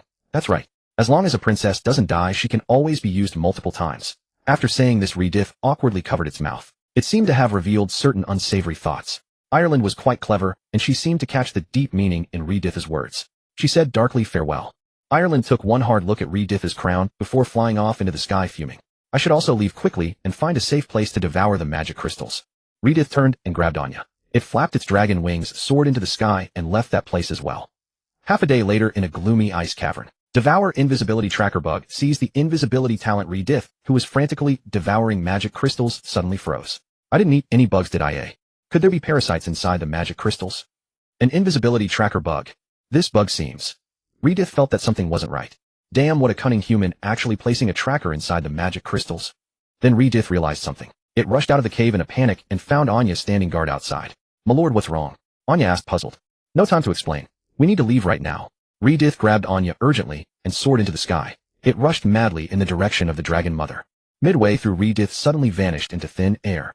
It had activated its newly acquired invisibility talent. However, Anya was not invisible. She looked around in bewilderment. She could clearly sense Redith's presence, yet she couldn't see Redith at all. But she soon understood what had happened. "My lord, so you can turn invisible too," Anya said with envy. Redith said casually, "I'm a dragon. There's nothing in this world I can't do." Before long, 2 uninvited guests arrived at the cave where Lidasai had once hidden. "That evil dragon is truly gone," Aluin Wake said with a hint of regret. The so-called invisible tracking bug had been secretly planted by him. That was how he could keep track of Lidasai's whereabouts. Aluin Wake had planned to wait for AI Erlin to return safely, then kill Lidasai and take back the 100,000 mid-grade magic crystals. Unfortunately, something had gone wrong. Lidasai was no longer there. The other person was a cyan-haired beauty, none other than AI Erlin. What a lucky dragon. Even a legendary powerhouse might not necessarily be able to detect that invisible tracking bug. AI Erlin gnashed her teeth. Her murderous intent toward Lidasai was extremely fierce.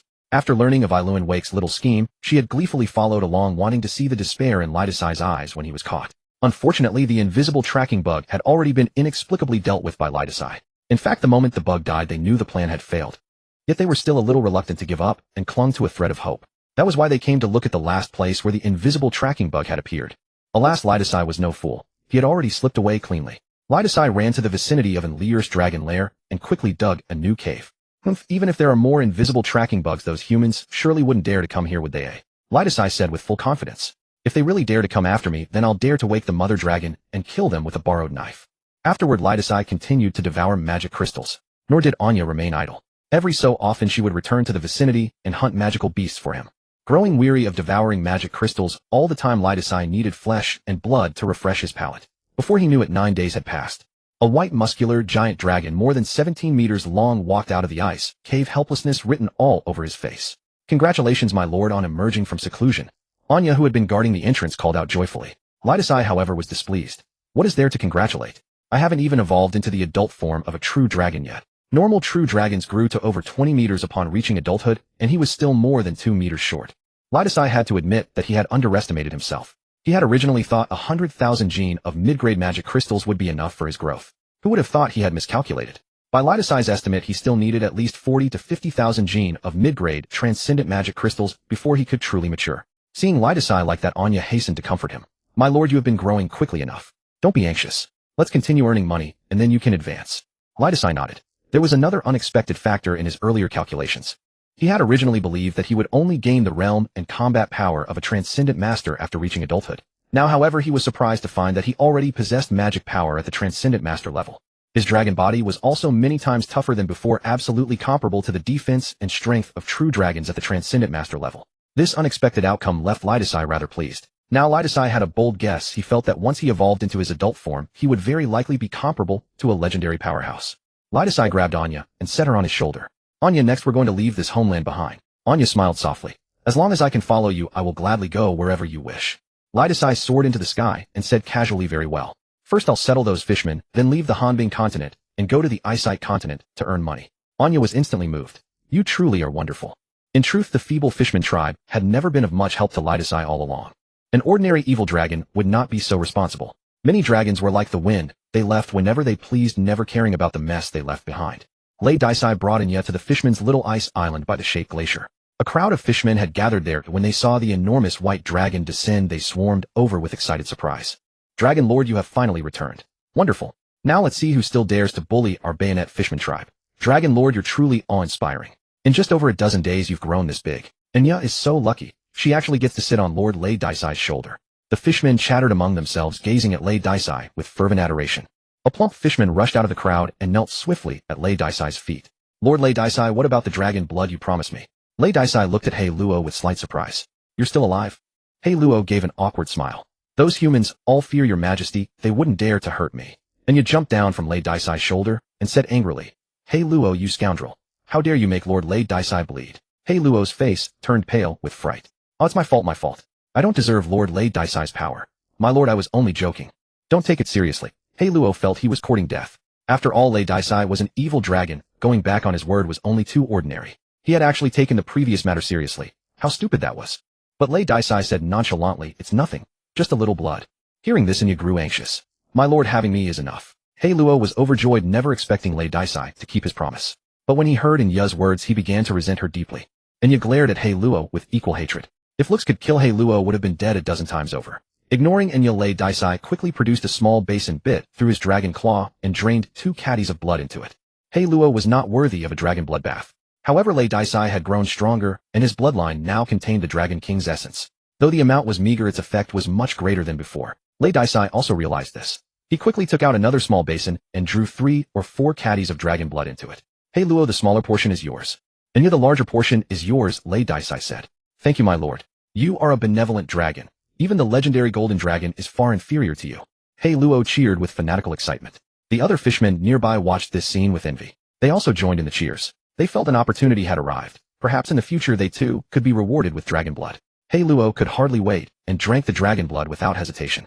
After drinking, Hei Luo clutched his stomach and screamed in agony. His body released violent cold air, and his skin along with the bones and flesh beneath it convulsed madly.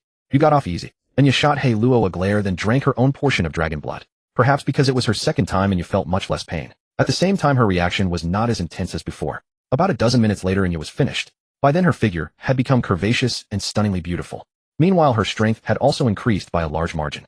She seemed not far from becoming a high-rank transcendent. Hei Luo's transformation also ended. He had become a stout dragon man. Ha ha ha, such immense power. Have I become a mid-rank transcendent? Hei Luo laughed in great excitement. Anya raised her long leg and kicked Hei Luo. Steady yourself. Don't disgrace Lord Lidasai. Hei Luo immediately shut his mouth, then sidled up to Lidasai fawningly. Thank you for your gift, my lord. Lidasai said dismissively, enough, this is all trivial.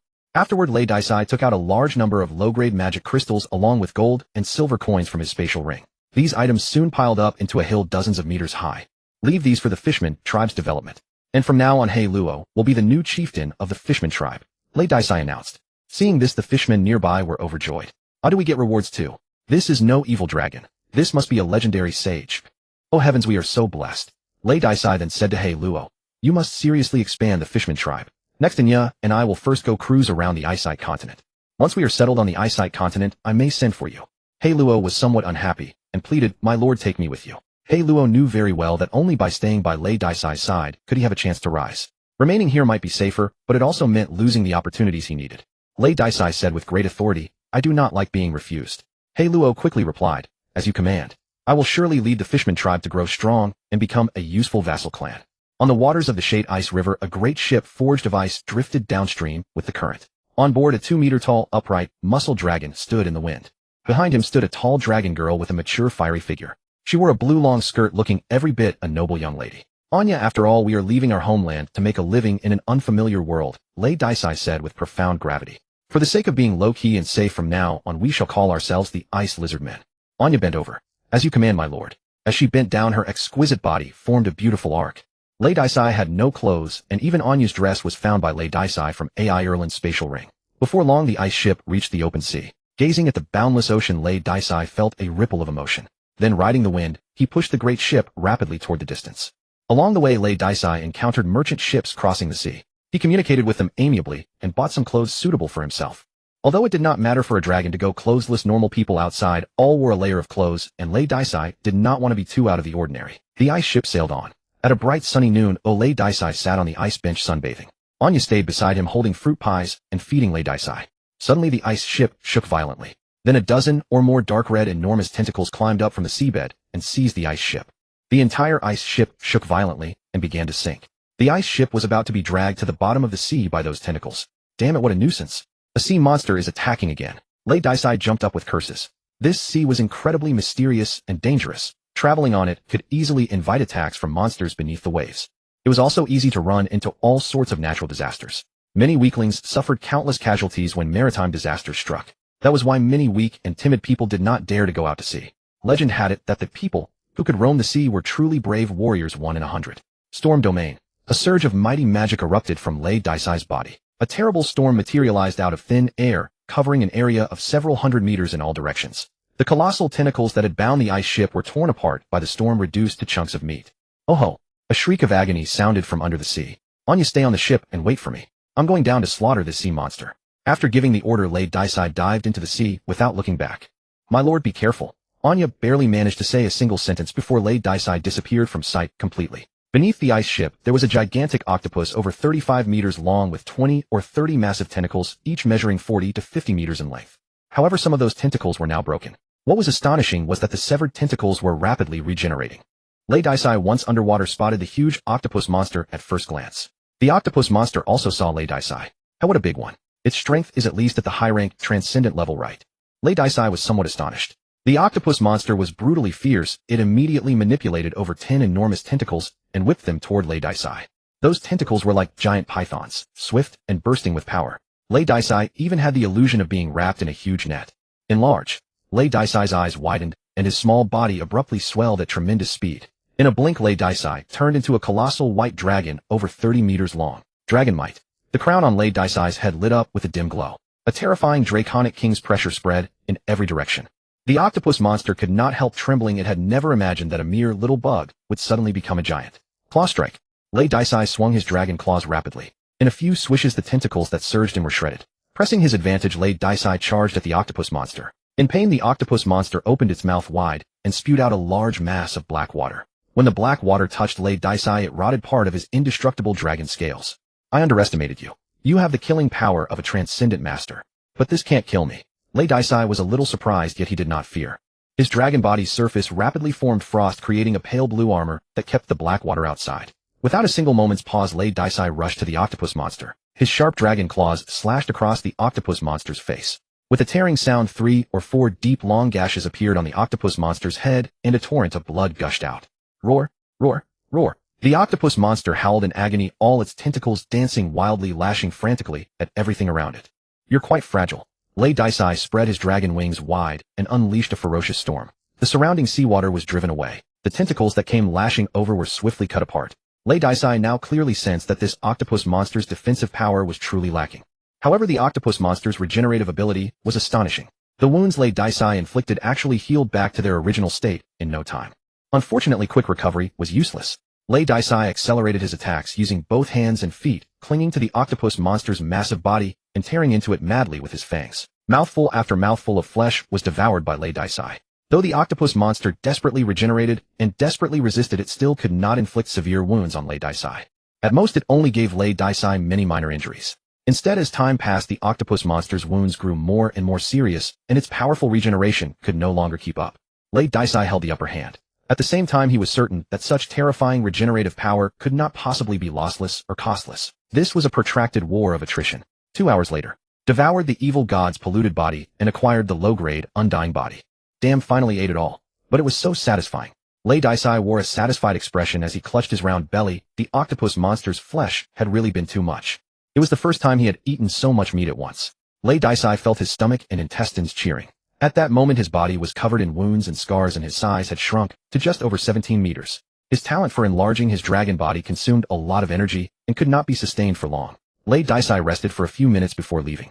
On the ice ship, Anya idly held a fishing rod and sat by the side of the boat fishing. Even though a long time had passed, Anya was not worried at all. She could sense that Lei Daisai was still alive and well. Suddenly the water burst open. A white juvenile dragon about 2 meters in size jumped from the sea onto the ship. At this moment Lei Daisai had compressed his body again. At the same time the wounds on his body had long since healed. We sure were lucky this time, actually obtaining the low-grade undying body. Lei Daisai was very happy. Such an ability was truly formidable. In the future when he fought he could be even more reckless and willing to risk his life. Lady took a blue coat from his spatial ring and donned it. A breeze swept across the previously calm sea surface. The motionless ice vessel resumed its journey. Lady lazily reclined upon the bench. Anya returned from fishing, approached Lady, and offered him various small fruits. 3 days later, upon an uninhabited coastline, an ice vessel sailed into view. Lady and Anya stood aboard, gazing toward the land steadily drawing near. Finally we have arrived. Lady raised both arms and stretched luxuriously. His joints crackled audibly with the movement. My lord, what shall we do next? Anya asked curiously. Lady replied casually, we shall head to the Del Kingdom and kidnap Ireland. That's very dragon-like indeed. Anya smiled gently. Perhaps kidnapping the king himself would be preferable. The king holds supreme authority and power. He surely has countless experts surrounding him. Hearing this, Anya assumed Lady had no intention of kidnapping the king. Yet what Lady said next left her utterly speechless. Therefore we must first practice by kidnapping certain princesses and princes, Lady declared passionately. Once we have gained skill and experience, that is when we shall kidnap the king. In the future I intend to kidnap divine heirs and extort the gods themselves. Listening to this rousing declaration, what could Anya possibly say? She could only speak with deep admiration. My lord, I shall support you forever. The two then went ashore, abandoning the ice vessel. The vessel was crafted through ice magic. When no one channeled magical energy into it, it would gradually melt away. Next they sought out an obscure small town nearby. The Astra continent was remarkably prosperous, populated by numerous races and an astonishing array of nations. Walking about one might readily encounter various beastmen, humans, and other intelligent species. Thus Lady and Inya, being lizard folk, attracted little attention. Lady went to investigate the local conditions and purchased a map. This territory belonged to the Lan Kingdom, bordered by the neighboring Del Kingdom. Upon locating the Del Kingdom on the map, Lady eagerly took flight toward it with Anya. 2 days later, before the gates of Del Royal City, Lady and Anya quietly joined the queue and entered the capital. As the seat of a nation, Del Royal City was indeed prosperous and bustling. Even supernatural practitioners were quite common here. The sole drawback was the entry toll required to pass through the gates. Lady strolled along the broad streets with Anya. For now, let us first rent lodging and settle and then venture out to gather intelligence, Lady stated. Anya inquired, my lord, shall we split up and act separately? Lady nodded. Very well. I shall go renting and locate 2 secure concealed dwellings. Meanwhile, you may gather information regarding the Del Kingdom's royal family members and their whereabouts. Should anything arise, contact me via the communicator. The communicator is a special magical artifact powered by spiritual energy, enabling message transmission over moderate distances. It functioned much like a walkie-talkie. Communicators were widely available across the Astra continent. Many supernatural practitioners with sufficient means could afford one. One simply exchanged marks, much like phone numbers. With acquaintances and communication became possible. Anya bowed. As you command, my lord. Catherine was the eldest prince of the Del Kingdom, now 30 years old, and an intermediate transcendent. Compared to his sister Ireland, Catherine seemed rather mediocre. Moreover, with the existence of Alan Walker as his brother-in-law, Catherine's influence in the Del Kingdom had fallen further down the line. Nowadays, Alan Walker had seemingly become the hope of the Del Kingdom. The common folk and nobles alike harbored strong expectations for him. Some even whispered that King Tokugawa Saken should pass the throne directly to Alan Walker. It was widely believed that only Alan Walker could lead the Del Kingdom to rise and was qualified to become the next king. Thus it could be seen that Catherine's current situation was quite awkward. Even the King Tokugawa Saken found himself in an embarrassing position. Catherine was quite displeased with Alan Walker. He feared the rumors would become reality and worried he might never become king. Yet due to his insufficient abilities and prestige, he could only endure it. Catherine had a peculiar hobby: married women. Rumor had it that he was involved in questionable affairs with many married noble women. This had damaged Catherine's reputation somewhat. Yet even so, he continued as before, showing no signs of reflection. In front of a grand courtyard overgrown with flowers, a luxurious carriage had stopped. A handsome young man with green hair stepped out from within. At the courtyard entrance, a charming middle-aged woman greeted him with a warm smile, saying, Prince Catherine, welcome to your visit. Please come in. Catherine gazed at the beauty's figure with burning eyes, a smile forming on his face. Very well, Lady Xia. I have great expectations for this meeting. Xia was the widow of a minor noble. Her husband had recently passed away in an accident. Soon after, the proud eldest Prince Catherine had come to comfort the bereaved Xia with apparent sympathy. Through repeated visits the young widow, still in mourning, had grown close to Catherine. Inside the courtyard stood an antique villa. Xia served various fine wines to entertain Catherine. After drinking for a while, the already ambiguous couple gradually drifted into intimacy. Unaware of the passing time, night had fallen. On the soft bed, Catherine embraced the naked Xia and said resentfully, "Damn it. I am clearly the kingdom's first heir, yet everyone wants Alan Walker to inherit the throne." Xia spoke gently. "Your Highness, do not listen to those ignorant commoners. The throne will surely be yours. Even Alan Walker cannot take it away." Catherine smiled. "Of course he cannot take it away. When I become the new king, I shall crown you queen." Xia shook her head. "No, I am merely a married woman. I am not worthy of such a precious position. Your Highness, that I can be your lover is already enough." Catherine was somewhat moved. "Xia, I love you. Rest assured, when I become king, I will surely make you queen." In truth, Xia felt Catherine might very well fail to become king, but to please him, she did not mind misleading him. Catherine tightly embraced Xia's waist and said, "Once we capture that descendant of the Dragon King, we can open that long-sealed dragon tomb. It must contain countless treasures. That will be the moment of my rise." Xia was somewhat surprised. She had not expected Catherine to have such a trump card. She quickly covered his mouth. "Your Highness, it is better not to speak of such classified matters." Catherine chuckled. "I trust you." In truth, it was mainly because certain high-ranking officials of the kingdom already knew the secret, so he did not fear Xia knowing either. After all, too many people already knew. If she can know, then I can know too, right? "Honorable Highness, please tell me more about this." Suddenly, an unfamiliar male voice echoed from nearby. Immediately after, a figure completely wrapped in a black cloak appeared not far away. Lidasai had not expected that this kidnapping trip would let him witness a bout of adult hanky-panky and hear such intriguing matters as the Dragon Tomb and the Dragon King. The man in black was of course Lidasai in disguise, and Caitlon, the Grand Prince, whose reputation was poor but whose status was far from low, was Lidasai's kidnapping target this time. "Ah, there's a villain!" Xia shrieked in fright. Caitlon was also startled by the man in black, who had suddenly appeared. "Who are you?" "I am the Grand Prince of the Del Kingdom. Do you know the consequences of angering me?" Lidasai walked over. "I don't know what consequences there might be. I only know that you two are mine now." Frightful cold burst from Lidasai's body, and frost began forming all around. Caitlon and Xia, who had been lively a moment ago, were instantly frozen stiff, unable to move in the slightest. Shouting or crying for help was out of the question. "We'll talk about the Dragon Tomb later. For now, I'd better get you out of here." Lidasai took a ransom letter out of his space ring and dropped it to the ground. Then he wrapped Caitlon and Xia in a blanket. Carrying them, he leapt out of the window and soared into the sky. The night was pitch black, and anyone flying up there would be very difficult to spot. Shortly after Lidasai left with his captives, several soldiers and maids rushed into that ice-cold room from outside. Xia's cry just now had been heard by those standing guard nearby. "What happened? Where are His Highness and the lady?" a middle-aged maidservant cried in alarm. Obviously there was an enemy. "Huh, what's this?" At the sight of the room, everyone felt a sense of impending doom. Before long, someone found the letter Lidasai had dropped. Soon afterward, at the royal palace, King Dachuan, who had already gone to rest, stared at the ransom letter the soldiers presented. His expression grew darker and darker. When he finished reading it, he could not hold back a roar. "Damn it, who on earth? How dare you kidnap the heir of the Del Kingdom? What the hell is going on? Are all of you useless? Inside the royal city, you actually allowed Caitlon to be kidnapped." The guards and maids nearby couldn't help trembling. Dachuan was practically furious enough to die. Not long ago, his plan had been ruined by Lidasai, and Ai Erlin had been kidnapped by Lidasai, as well, forcing him to pay 100,000 gene of magic crystals in compensation. Only a little more than 10 days had passed since then, and now someone had kidnapped the Grand Prince Caitlon. Dachuan felt a humiliation he had never known before. After venting his anger for a while, he gnashed his teeth and ordered, "Send someone to prepare enough magic crystals and ransom Caitlon back. Last time we ransomed Ai Erlin, so this time must be no exception. Otherwise it would be too unfair."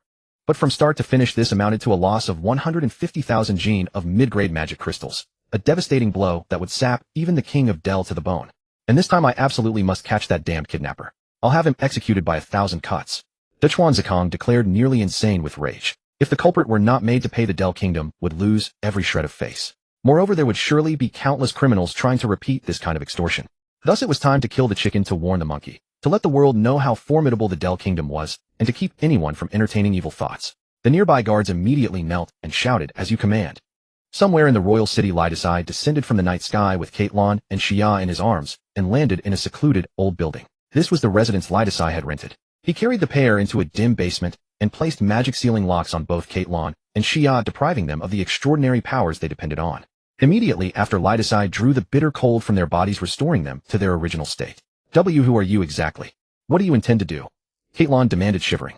His heart raced, and he felt it was unbelievable. As the honored Grand Prince, he had actually been seized. Xia hugged the blanket tightly to keep her naked body covered. She was terrified as well. Lidasai said casually, "Who I am doesn't matter. What matters is that if your father doesn't give me 50,000 gene of mid-grade magic crystals, I'll sell you to a brothel and make you a gigolo. Caitlon stared back in horror. You bastard. How could you do this? Lightasai said, enough talk. Now tell me everything about that dragon tomb. Caitlon turned his head away and shut his mouth, showing no sign of being willing to explain anything. Ahem, I suggest you tell the truth. Otherwise I'll find a few minotaurs or pig-headed men to taste your chrysanthemum. Lightasai's tone was casually threatening. Xia felt a chill run down her spine. She had never expected the man in black to be such a pervert. Caitlon was also frightened out of his wits, and quickly said, no, don't. I'll talk. A short while later, Lightasai left the basement. Outside the door, Anya was keeping watch obediently. Anya, keep an eye on those two. Don't let them escape, and don't let them die. I have to go out for a while, Lightasai said. Anya answered yes. Lightasai flew into the sky and swiftly left the royal city. Caitlon had told Lightasai that the Del Kingdom had discovered an ancient dragon tomb a long time ago. The tomb was said to belong to the ancient White Dragon King, who had hidden most of his wealth inside. A Dragon King's wealth was certainly immense. The King of Del had been overjoyed. But before long he was crestfallen because the core region of the Dragon Tomb simply could not be opened. After years of investigation and study, the king finally discovered that to fully open the Dragon Tomb, a descendant of the White Dragon King was needed as the key. From then on, the king fixed his gaze upon the royal descendant of the White Dragon race. 3 years ago, the legendary White Dragon Enlier caught his eye. Unfortunately, Enlier was far too powerful, and the king had no way to capture her. But soon the king learned that Enlier was pregnant. He was overjoyed, reasoning that if Enlier was too hard to capture, he could simply take Enlier's children. Afterward came the incident in which Ai Erlin and Master Deming traveled to the Frost Continent to steal Enlier's 2 children. Unfortunately, heaven did not grant his wish. Just when the plan was on the verge of success, that evil dragon Lightasai leaped out and shattered their scheme completely. However, when Alan later made a deal with Lightasai, he discovered that Lightasai possessed the bloodline of the White Dragon King. Moreover, it was the sort that had somewhat awakened. Such a white dragon was even more in line with their requirements. Besides, Lightasai had not been particularly strong at the time. Compared to Enlier's family, Lightasai was naturally the easier one to deal with. So Alan prepared to capture Lightasai as a substitute. Unfortunately, that attempt failed as well. Still, the king did not give up. He was having people investigate Lightasai, preparing to find an opportunity to catch him. Alas, no one knew yet that Lightasai had already slipped into the Del Kingdom, walking right into the trap of his own accord. The Dragon Tomb. If this is true, then that would be absolutely wonderful. Redis was thrilled. If he could obtain the legacy of the ancient White Dragon King, he would surely advance to the epic rank with ease. Perhaps he might even become the dragon god himself. At this moment, Redis intended to verify the authenticity of the Dragon Tomb. Before long, Redis arrived at a small grove. Concealing himself, he descended to the heart of the woods. There stood an ancient gate shaped like a dragon's head. All around, many human warriors clad in armor stood guard. Redis carefully observed the dragon head gate. Caitlon had claimed this was the entrance to the Dragon Tomb. At that moment, Redis vaguely sensed an extremely ancient draconic pressure emanating from the gate. This made him realize that the matter of the Dragon Tomb was very likely true. This is mine now.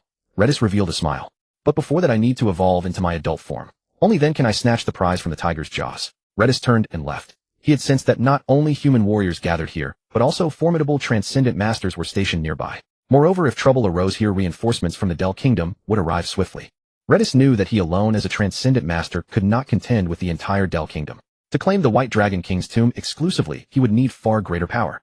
2 days later, upon a small hill west of Del Royal City, Redis, clad in black robes, descended from the sky, with Caitlon and Xia landing at the mountain's peak. After 2 days of imprisonment, Caitlon and Xia had lost their vitality, appearing weak and pitiful. This location was the exchange point specified in Redis' ransom letter.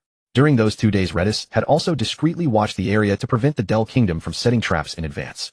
Caitlon seemed to hold considerable importance in the eyes of King Tokugawa. Indeed, no one had come to the site to make any preparations. This set Redis at ease. This time he felt far bolder. He no longer feared being slain during the exchange or having the hostages snatched away. After all, Redis was no longer the weakling he once had been. Now a transcendent master himself, there was no one within the Del Kingdom who could instantly kill him. As long as he couldn't be killed in one strike, Redis could always escape. He had great confidence in his survival techniques and speed. Otherwise, even as a transcendent master, he would never have dared to charge out so recklessly. Soon a woman with azure hair flew over from the distance. She was Ireland. Redis couldn't help but laugh. It seems the Del Kingdom has shown great sincerity, sending merely a high-ranked transcendent to conduct the exchange. Upon catching sight of Ireland, Caitlon cried out joyfully, "My dear sister, have you come to rescue me? I am so grateful." Ireland glanced at Caitlon with disgust. She had never held a good impression of this brother of hers. She spoke to Redis. "This is the 50,000 caddies of medium-grade magic crystals you demanded." Ireland quickly tossed over a spatial ring. Redis extended a snow-white dragon claw to catch the ring. His mental energies surged inside it, and beheld a vast space filled with a sparkling pile of magic crystals. The Del Kingdom is indeed refreshingly straightforward. Redis snickered with a sarcastic tone, his voice sounding oddly androgynous. Since he had planned to disguise himself, he obviously couldn't speak in his former voice, otherwise Ireland would surely recognize him. Immediately wind surged beneath Redis' feet, lifting him into the sky. Ireland suddenly shouted Redis. The retreating Redis paused for a moment, then accelerated with wild abandon. Damn, I've been recognized. Redis felt helpless. At this moment he was struck with the overwhelming realization that his experience was utterly inadequate. This was only just the beginning. If he was exposed this easily, could he only resort to open kidnapping from now on? However, before Redis had flown far, 4 pillars of white light came descending from the sky around him. Precision teleportation. A gentle, warm female voice sounded from within one of the pillars. At the same time, the blinding light quickly dispersed, for figures appeared where the pillars had descended. Redis spotted 2 familiar faces, Alan Walker and Demon. The other 2 he had never seen, a mature, elegant woman and a middle-aged man with 3 eyes wielding a golden longbow. Although Redis had only arrived in the Del Kingdom recently, he had already guessed the identities of the strangers. The beauty must be the kingdom's famed archmage Lady Yin. As for the 3-eyed man with the longbow, he was surely the legendary divine archer Enorson. These people were all renowned throughout the Del Kingdom. Redis could recognize them simply by making a cursory investigation of the kingdom's strong warriors. All transcendent masters. Still, this is what makes it interesting. Today let me show you all just how powerful I have become. Redis felt no fear. Instead, he was eager for the battle. Is this the target? Lady Ainley gazed at Lady with tenderness, saying, something seems off. It does not appear to be a high-tier transcendent. Its power has grown tremendously, but it is truly the target. Stop wasting time. Capture it quickly or kill it. Devouring held a deep dislike for Lady. If not for Lady's sudden emergence, their initial plan would never have failed. Indeed, at this moment, they might already be inside the dragon tomb collecting treasures. Devouring was an impatient man. Without waiting, he erupted with fierce white battle aura and charged toward Lady.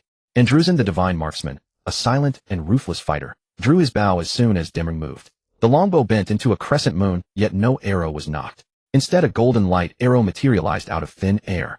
Anderson released his grip and the golden light arrow shot forward. Magic. Giant demon vine. Lady Ainley also struck silently. A green staff appeared in her hand, and with a gentle wave a thick green vine erupted from beneath the earth. The vine, like a giant python, surged toward the sky, attempting to capture Lady. Lady raised a dragon claw to block. The golden light arrow struck the claw directly. That indestructible dragon claw was pierced with a small hole, revealing bloodied dragon bone within. At the same moment, Lady's tail emerged from beneath his black robes and lashed downward with great force. With a sweeping sound, a 20-meter-long crescent wind blade collided with the green vine. Rip! The front half of the green vine was severed. It is quite formidable. It seems to possess the combat power of a silver master, Lady Ainley remarked in surprise. The Transcendent Master realm was further divided by the world into 3 sublevels: Bronze Master, Silver Master, and Golden Master. The Legend and Epic realms above were similarly subdivided into Bronze, Silver, and Gold tiers.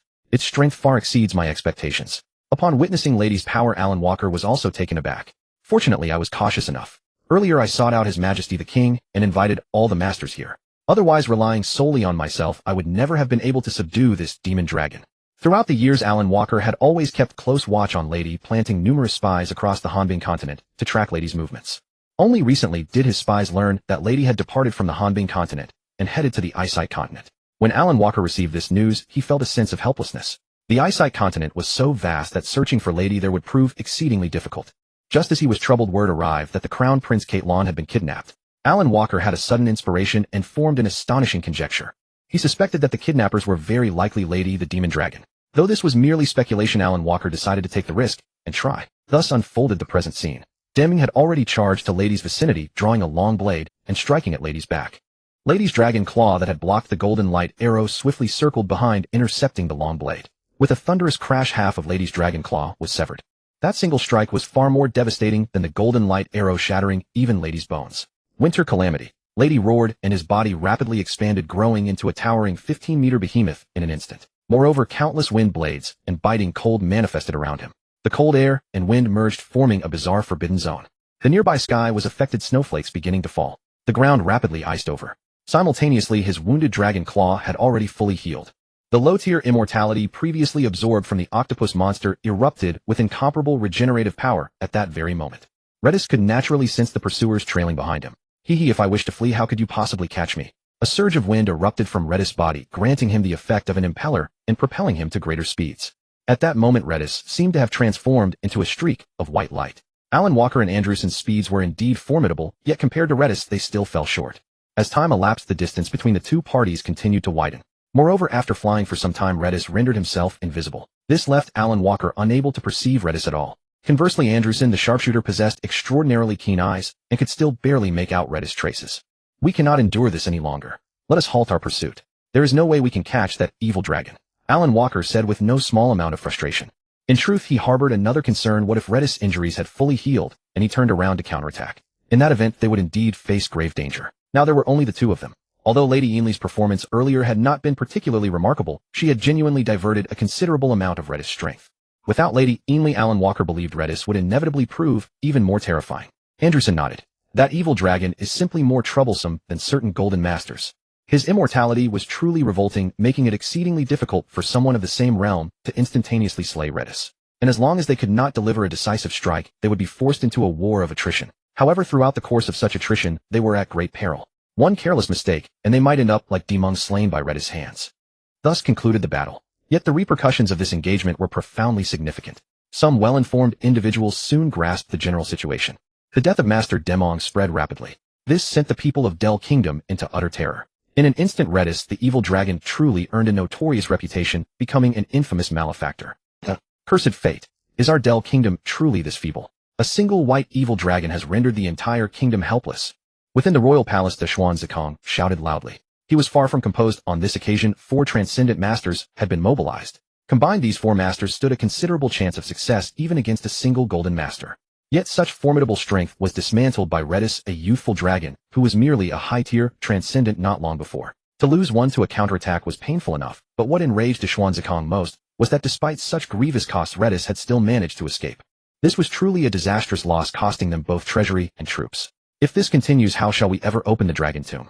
How shall we seize the Dragon King's legacy? The Xuanzikang felt a sudden wave of despair. If matters proceeded thus, he feared the Dragon Tomb would remain undiscovered while Del Kingdom was utterly depleted. Below stood a group of people, their heads bowed in mortification, daring not meet de Xuanzikang's gaze. They were Ireland Catterland, Alan Walker, Lady Ainley Andrewson, along with several eminent nobles. After a while, Alan Walker stepped forward and declared, "Your Majesty, I can summon my Master Lawrence." De Xuanzikang was astonished. "Your Master Lawrence?" Alan Walker nodded. "Indeed. My master will surely be capable of capturing Redis. Unleer herself could contend with him." De Xuanzikang was somewhat stunned. "Your master is that formidable? Is he a legend?" Those nearby gazed at Alan Walker with astonishment. According to their understanding, Alan Walker was a solitary figure with no master. It was precisely because Alan Walker appeared to be self-taught that everyone held him in higher regard. Alan Walker stated, "My master is indeed a legend." De Xuanzikang's expression grew gloomy and uncertain. He realized he knew far too little about Alan Walker. The young man clearly harbored many secrets. Should we invite his master? De Xuanzikang hesitated. He deeply feared this so-called master might covet the Dragon Tomb's riches. Del Kingdom was genuinely not strong, and on the surface there were no legend-level powerhouses whatsoever. If their ally proved too powerful, Del Kingdom risked being usurped. Alan Walker seemed to understand de Xuanzikang's concerns and declared solemnly, "I can have my master sign a binding contract prohibiting him absolutely from touching the treasures within the Dragon Tomb." Hearing this, de Xuanzikang felt reassured and nodded directly. "Very well then. Alan Walker, I hope you will not disappoint me again." Although de Xuanzikang believed that with a legend's involvement everything would surely be resolved, he could not help recalling that several recent plans, all orchestrated under Alan Walker's direction, had ultimately failed. De Xuanzikang harbored a certain lack of confidence in Alan Walker. Yet Alan Walker spoke with absolute assurance, "Your Majesty, rest assured. This time will surely succeed." After concluding his talks with Tokugawa Zikang, Alan Walker left the royal palace and returned to his own estate. It was a grand household, yet few people dwelled within it. "Lord Alan, you've come to terms with that worthless Tokugawa Zikang, I trust." A short-haired middle-aged man appeared behind Alan Walker.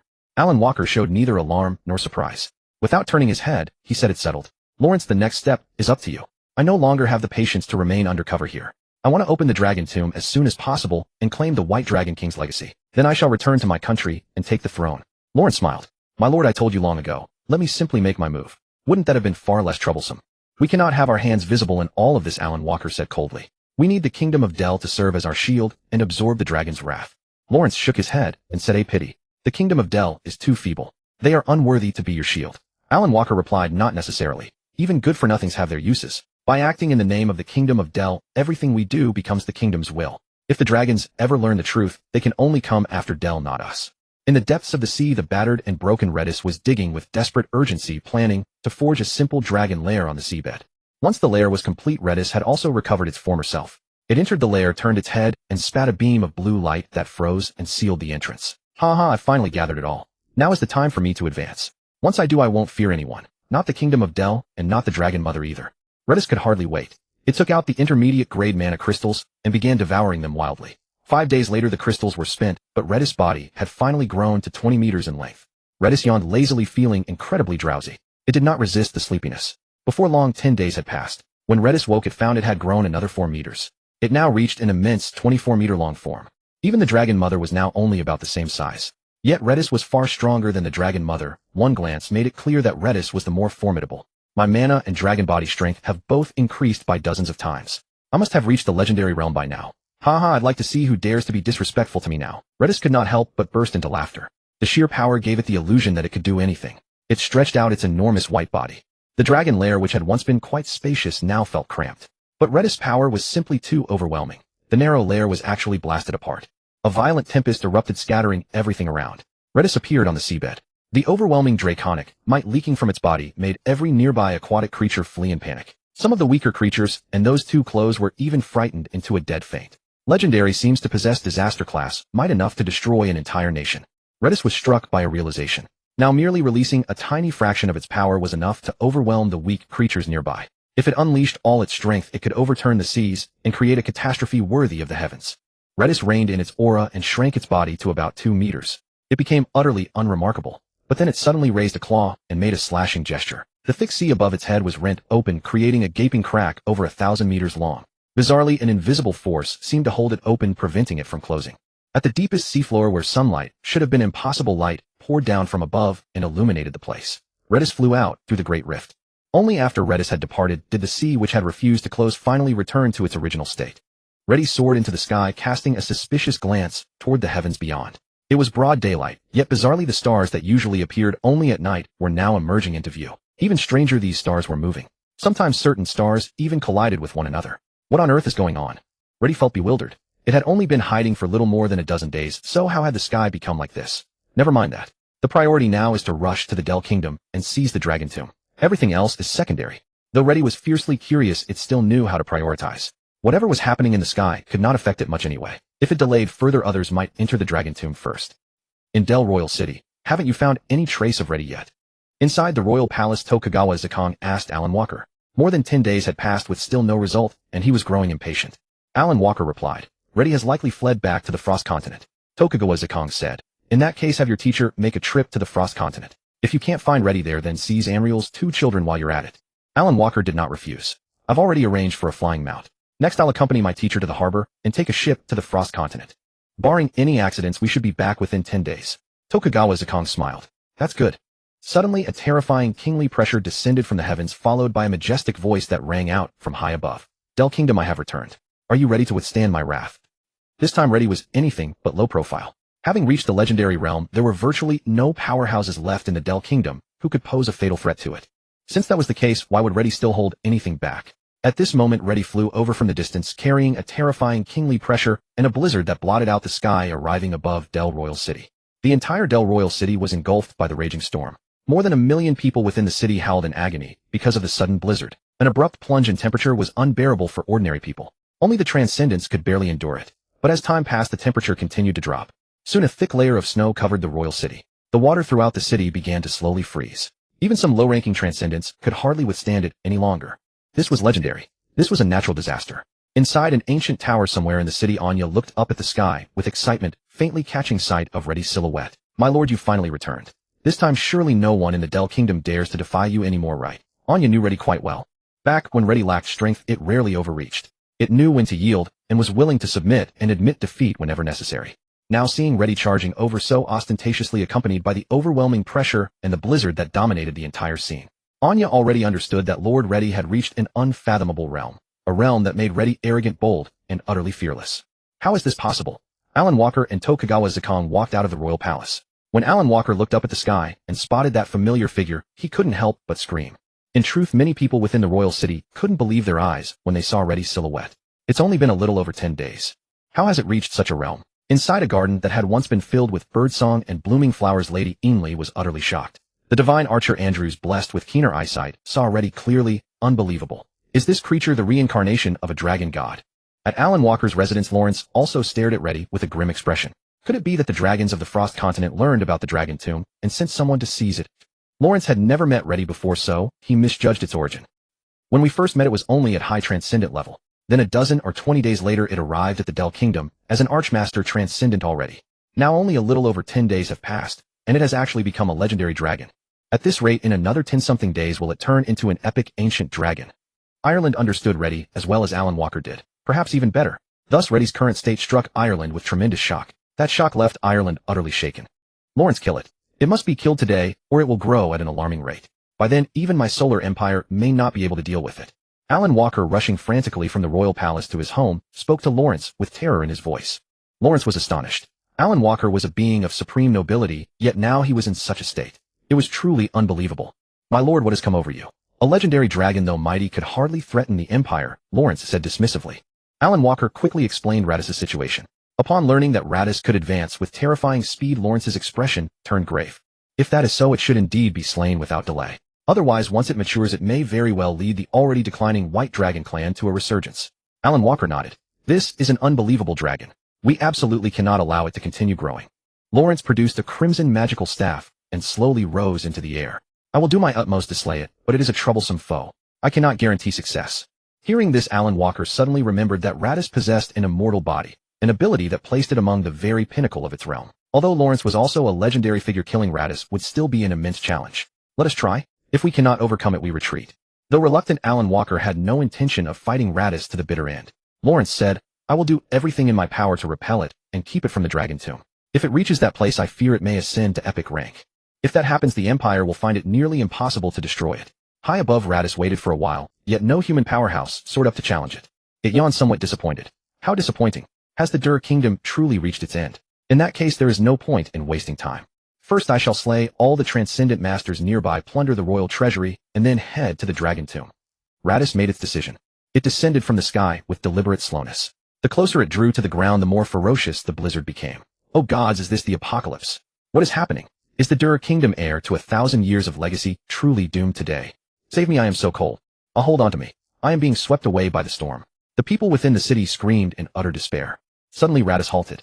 It turned its gaze toward the western quarter of the city. Evil dragon, if you slaughter a city so wantonly, the nations of mankind will never forgive you. Lawrence had already flown over. Radis stared at him with deep wariness. I underestimated the Dur Kingdom. I did not expect to find a legendary here after all. The blizzard ceased silently, dissolving into nothing. The calamity was gone, much to the relief of the people below. In truth, Radis was also somewhat startled. It had not expected to be so ruthless. After all, in its past life, it had been a kind-hearted person. Alas, this world is simply too cruel. Everything I have become was forced upon me. Of course, perhaps the white dragon's flesh is also influencing me. Radis quickly arrived at a conclusion. When Lawrence saw Radis reign in its blizzard, he was taken aback. He had not expected the dragon to truly have a change of heart and spare the innocent mortals. Lawrence felt that Radis was somewhat strange, unlike the legendary white evil dragon of old. Of course, that hardly mattered now. Evil dragon, if you wish to live, retreat at once, Lawrence declared. The closer he drew to Radis, the more keenly he sensed the terrifying power coiled within its body. At that moment, Lawrence was certain he could not slay Radis. That being so, his only recourse was to force the dragon back and deny it the dragon tomb. If words alone could drive Radis away, Lawrence would be more than willing. Enough talk. If you have the strength, kill me. If not, then you die by my claws. Radis bared a ferocious grin and immediately lunged at Lawrence. It seems words are no longer an option, Lawrence thought as he braced for battle. Lawrence drew a deep breath and his body burst into flames. He became a man of living fire. He brandished his crimson staff, unleashing fierce waves of heat that surged in every direction. The charging Radis was forced to recoil from the searing blast. Fire magic meteor blaze. Lawrence pointed his staff at Radis. A colossal fireball materialized in the air and hurtled toward Radis. Frost Aegis. A suit of azure armor materialized around Radis, serving as a formidable defense. Moreover, the armor was remarkably efficient. As long as Radis had mana, it could maintain the armor indefinitely. Even if it were destroyed, Radis could simply conjure it anew. Gale breath. Radis opened its maw and unleashed a drill-like tornado. Wind and fire collided, erupting in an instant explosion. The shattered wind and flame blasted outward in all directions. The heavens above turned crimson as though the very sky were ablaze. Ha ha ha, you are not weak. Radis laughed as it charged at Lawrence, relishing the prospect of a worthy adversary. A battle between legends where it fought upon the ground would overturn seas and shatter the earth. Yet even high in the sky, the clash wreaked havoc upon the royal capital below. The city trembled violently under the shockwaves and more buildings collapsed. Countless unfortunates were crushed or buried alive, and some were even killed outright. Meanwhile, the bitter cold was replaced by a hellish alternation of ice and fire. Evacuate the citizens. Leave the royal capital at once. Tokugawa Ziku swiftly issued orders to the soldiers. He knew full well that remaining any longer meant certain death for everyone. May Alan Walker's master Lawrence be able to withstand the white evil dragon. Otherwise the Der Kingdom may well perish this very day. Tokugawa Ziku could not help but pray. Indeed, countless others were praying, as well hoping that Lawrence would prevail. It seems Lawrence truly cannot kill Redis, Alan Walker observed from the sidelines, sensing that Redis' aura was no weaker than Lawrence's.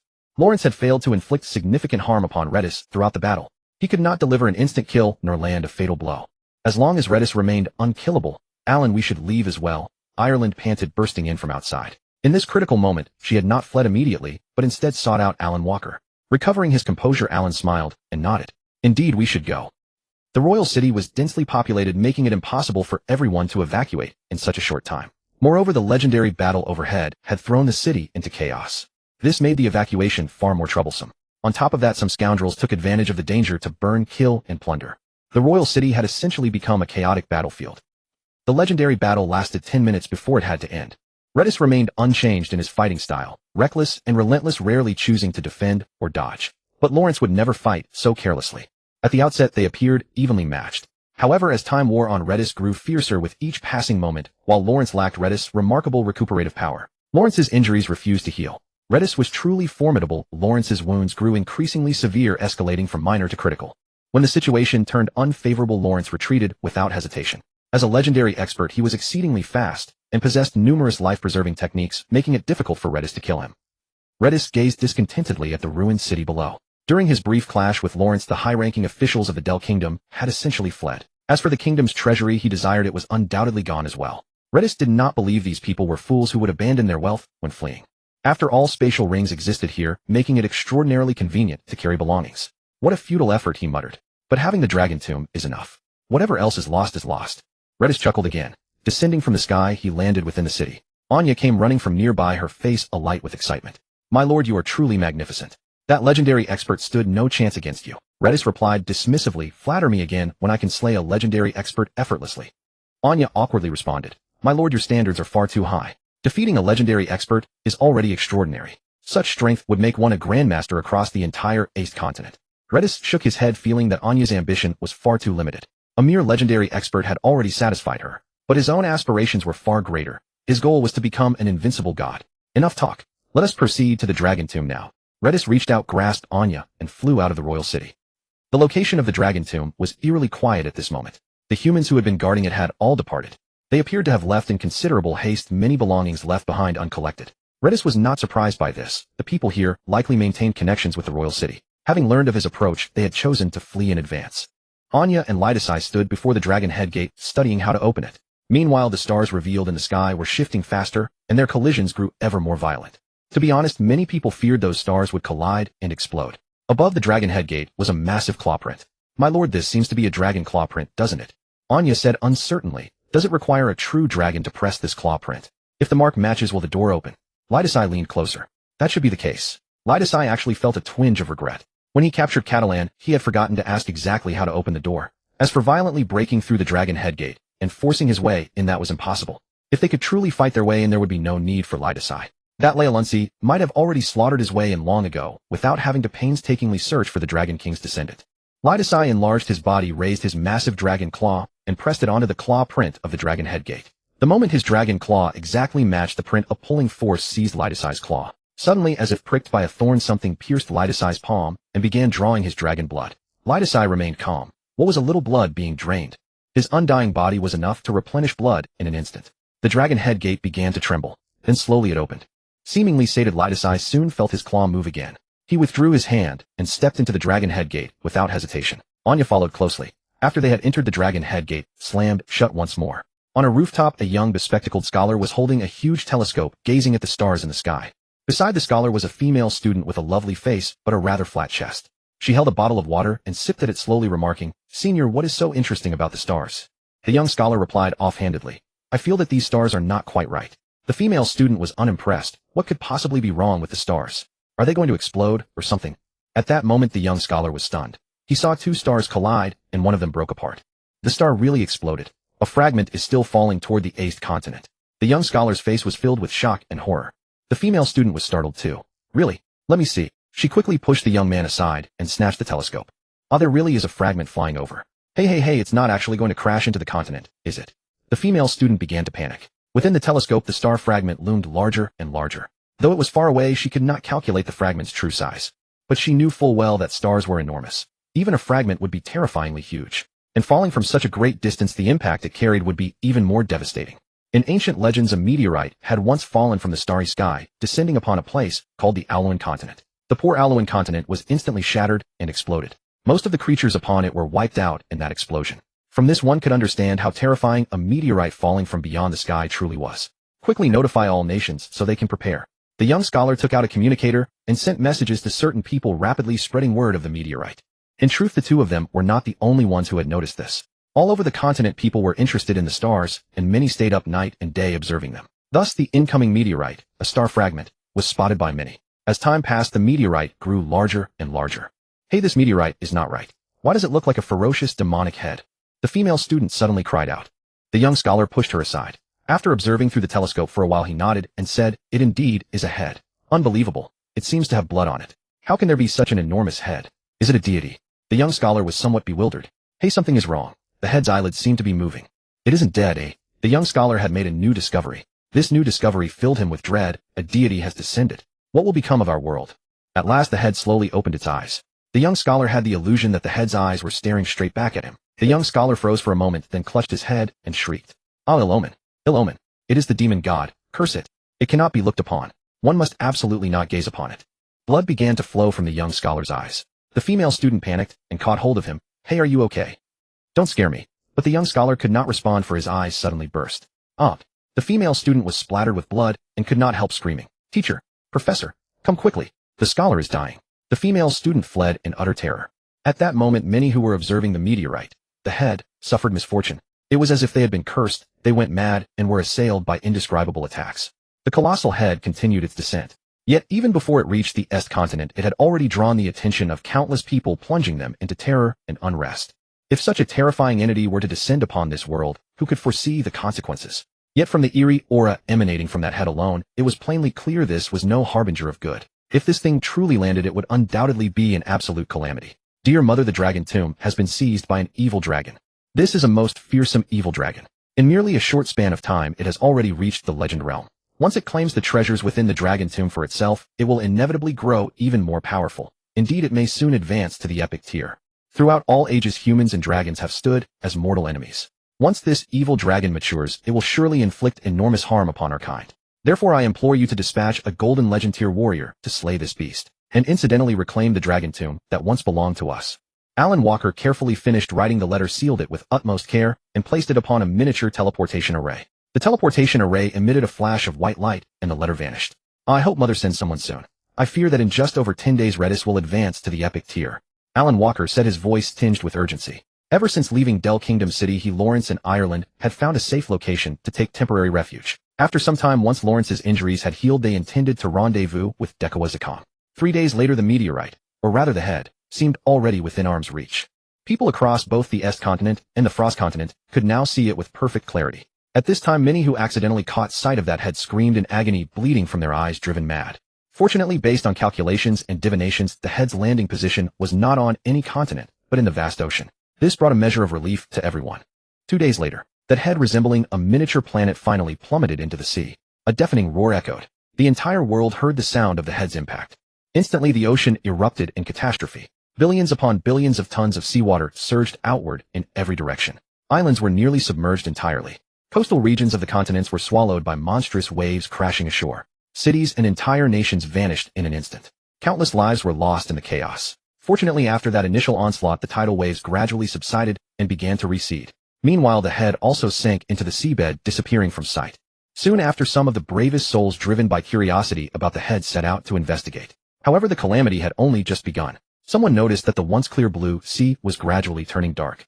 Marine creatures were corrupted, their bodies turning black. Those infected creatures went berserk, attacking anything that had not yet been tainted. Meanwhile, the corruption spread along the continental shores, slowly poisoning the land itself. Even those who had barely survived the maritime disaster were tainted, twisted, and driven to madness.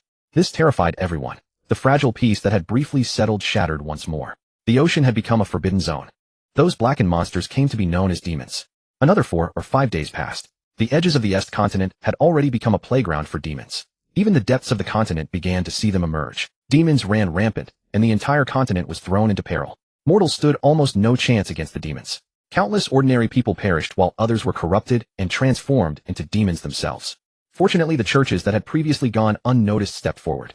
They proclaimed the majesty of the divine, wielding the power of the gods to slay demons and save humanity. Countless people desperate for salvation prayed to the gods, placed their faith in them, and joined the ranks of the church. In the middle of a forest there stood a sealed dragon head gate. Suddenly the tightly shut gate trembled violently before slowly cracking open. A small dragon clad in blue armor emerged majestically. Behind it followed a stunning white-scaled dragon maiden. Strange. The aura between heaven and earth feels slightly off. Lady C looked around and noticed what seemed to be an evil black mist permeating the air. The black mist was highly aggressive, actively burrowing into the bodies of living creatures. Lady C looked up and found the sky had changed little. The stars continued their movements, occasionally colliding with one another. This world has changed so much. Tell me, is there a scent of the sea in the air? Lady C asked Anya uncertainly. Anya took a deep breath and nodded. Indeed, there's a briny scent of the ocean. Strange, shouldn't this be inland? Why do I feel as though we've arrived at the seaside? After that colossal head fell into the sea, it occupied an immense area, causing the ocean to rise and submerge the original coastal regions. This reduced the size of the continent somewhat. It also brought the Del Kingdom closer to the sea. Furthermore, seawater had previously surged inland for other reasons. Unfortunately, those residing within the Dragon Tomb remained unaware of these events. It's only been a little over 10 days, hasn't it? How has the world changed so rapidly? Lady C felt exasperated, as though struggling to keep pace with the times. Anya asked, Lord Lady C, what are your plans for what comes next? Lady C did not rush to answer. Instead, he retrieved a handful of magic crystals from his spatial ring and began to consume them slowly. The magic crystals in his possession now were far superior to the medium-grade ones he had previously. These were high-grade magic crystals. His expedition into the Dragon Tomb had truly been worthwhile. Lady C had obtained millions of high-grade magic crystals along with hundreds of thousands of divine crystals. Such an abundance of crystals was enough for him to easily advance to the epic rank. However, this was not his greatest gain. The armor he now wore surpassed even the magic and divine crystals in value. It was a divine armor, a legendary artifact left behind by an ancient dragon king. The divine armor was remarkably formidable, possessing 3 primary abilities: first, supreme defense; second, long-distance teleportation; and third, amplifying the wearer's power tenfold, provided they remained below the rank of a deity. With this divine armor, Lady C's current strength had surged dramatically. He felt confident he could now contend with epic-level powerhouses. Finally, there was one more earth-shattering acquisition: 2 methods of ascension to godhood. One was faith-based divinity, and the other was perfect divinity. Faith-based ascension relied on the collective belief of mortals as its source of power, allowing one to construct a divine kingdom and become a god of faith. However, this path carried significant flaws. If believers faltered, the deity themselves could fall. Yet this method required comparatively less difficulty. The alternative path was far more complete. One would harness their own power to comprehend the laws of the universe, evolve their soul into a divine spirit, and then transform their body into a divine physique. However, the difficulty of this path was exceedingly high. After contemplation, Lady C declared with resolute conviction, I shall establish a nation and gather the faith of my subjects. A man need not hesitate when both paths to godhood offer distinct advantages. Given that both methods held their merits, there was nothing more to deliberate. Lady C intended to pursue both. Achieving dual-path divinity will undoubtedly make me far more powerful, he mused. Anya had no objection to Lady C's plan to establish a kingdom. She nodded and said, My lord, I will surely assist you with all my heart. Lady C smiled. I do indeed need your assistance. Founding a nation requires formidable power, but it also calls for wisdom and manpower. Anya asked, Then where will you establish the kingdom? Lady C replied with slight exasperation, Are you foolish? Anya looked at him with a hint of innocence, genuinely not understanding. Lady C explained helplessly, Naturally, on the Eyesight continent. It has a vast population and is far more prosperous. Besides, the Devour kingdom was already shattered by me before, so I might as well take it over now. Lady C said between mouthfuls, These humans seem quite xenophobic. Anya asked worriedly, Will they truly submit to you? Lady C said, As long as there is enough strength to intimidate and enough benefits to offer, it shouldn't matter who becomes their king. Alright, let's go. Next we find the king of the Devour kingdom, then create a batch of Dragonborn to govern this realm for me. Lady C possessed absolute dominance and control over the Dragonborn. He had no fear that they would defy or betray him. In his eyes, the Dragonborn made excellent subordinates. Anya nodded. Lady C called upon the wind, lifting both Anya and himself, and flew toward the edge of the forest. A light flared at the forest's edge, followed immediately by a hair-raising scream. Lady C shifted direction slightly and flew over. When he arrived, he saw a radiant flying horse brimming with holy light attacking several dark monsters steeped in demonic energy. The celestial steed was magnificent, its body blazing with brilliance, appearing sacred and awe-inspiring. The light was highly effective against the dark monsters. Whenever it struck them, the creatures couldn't help but shriek as they slowly melted away. This ability is quite impressive. Lady C couldn't help but laugh. The flying horse soon noticed him. It was recklessly bold, charging straight at him, and casting its radiant light upon Lightasai and Anya. "Oh, it hurts." Anya frowned involuntarily. "At first I thought you were punishing evil and upholding justice. But now that you dare attack me, I have no choice but to devour you." Lightasai's expression turned grim. He raised his hand and struck toward the flying horse. A terrifying tornado descended from the sky and engulfed the creature. "Arg!" The flying horse let out an agonizing cry as its flesh was rapidly flayed by the cyclone. Its strength was not weak, yet it was at most only at the high-rank transcendent level.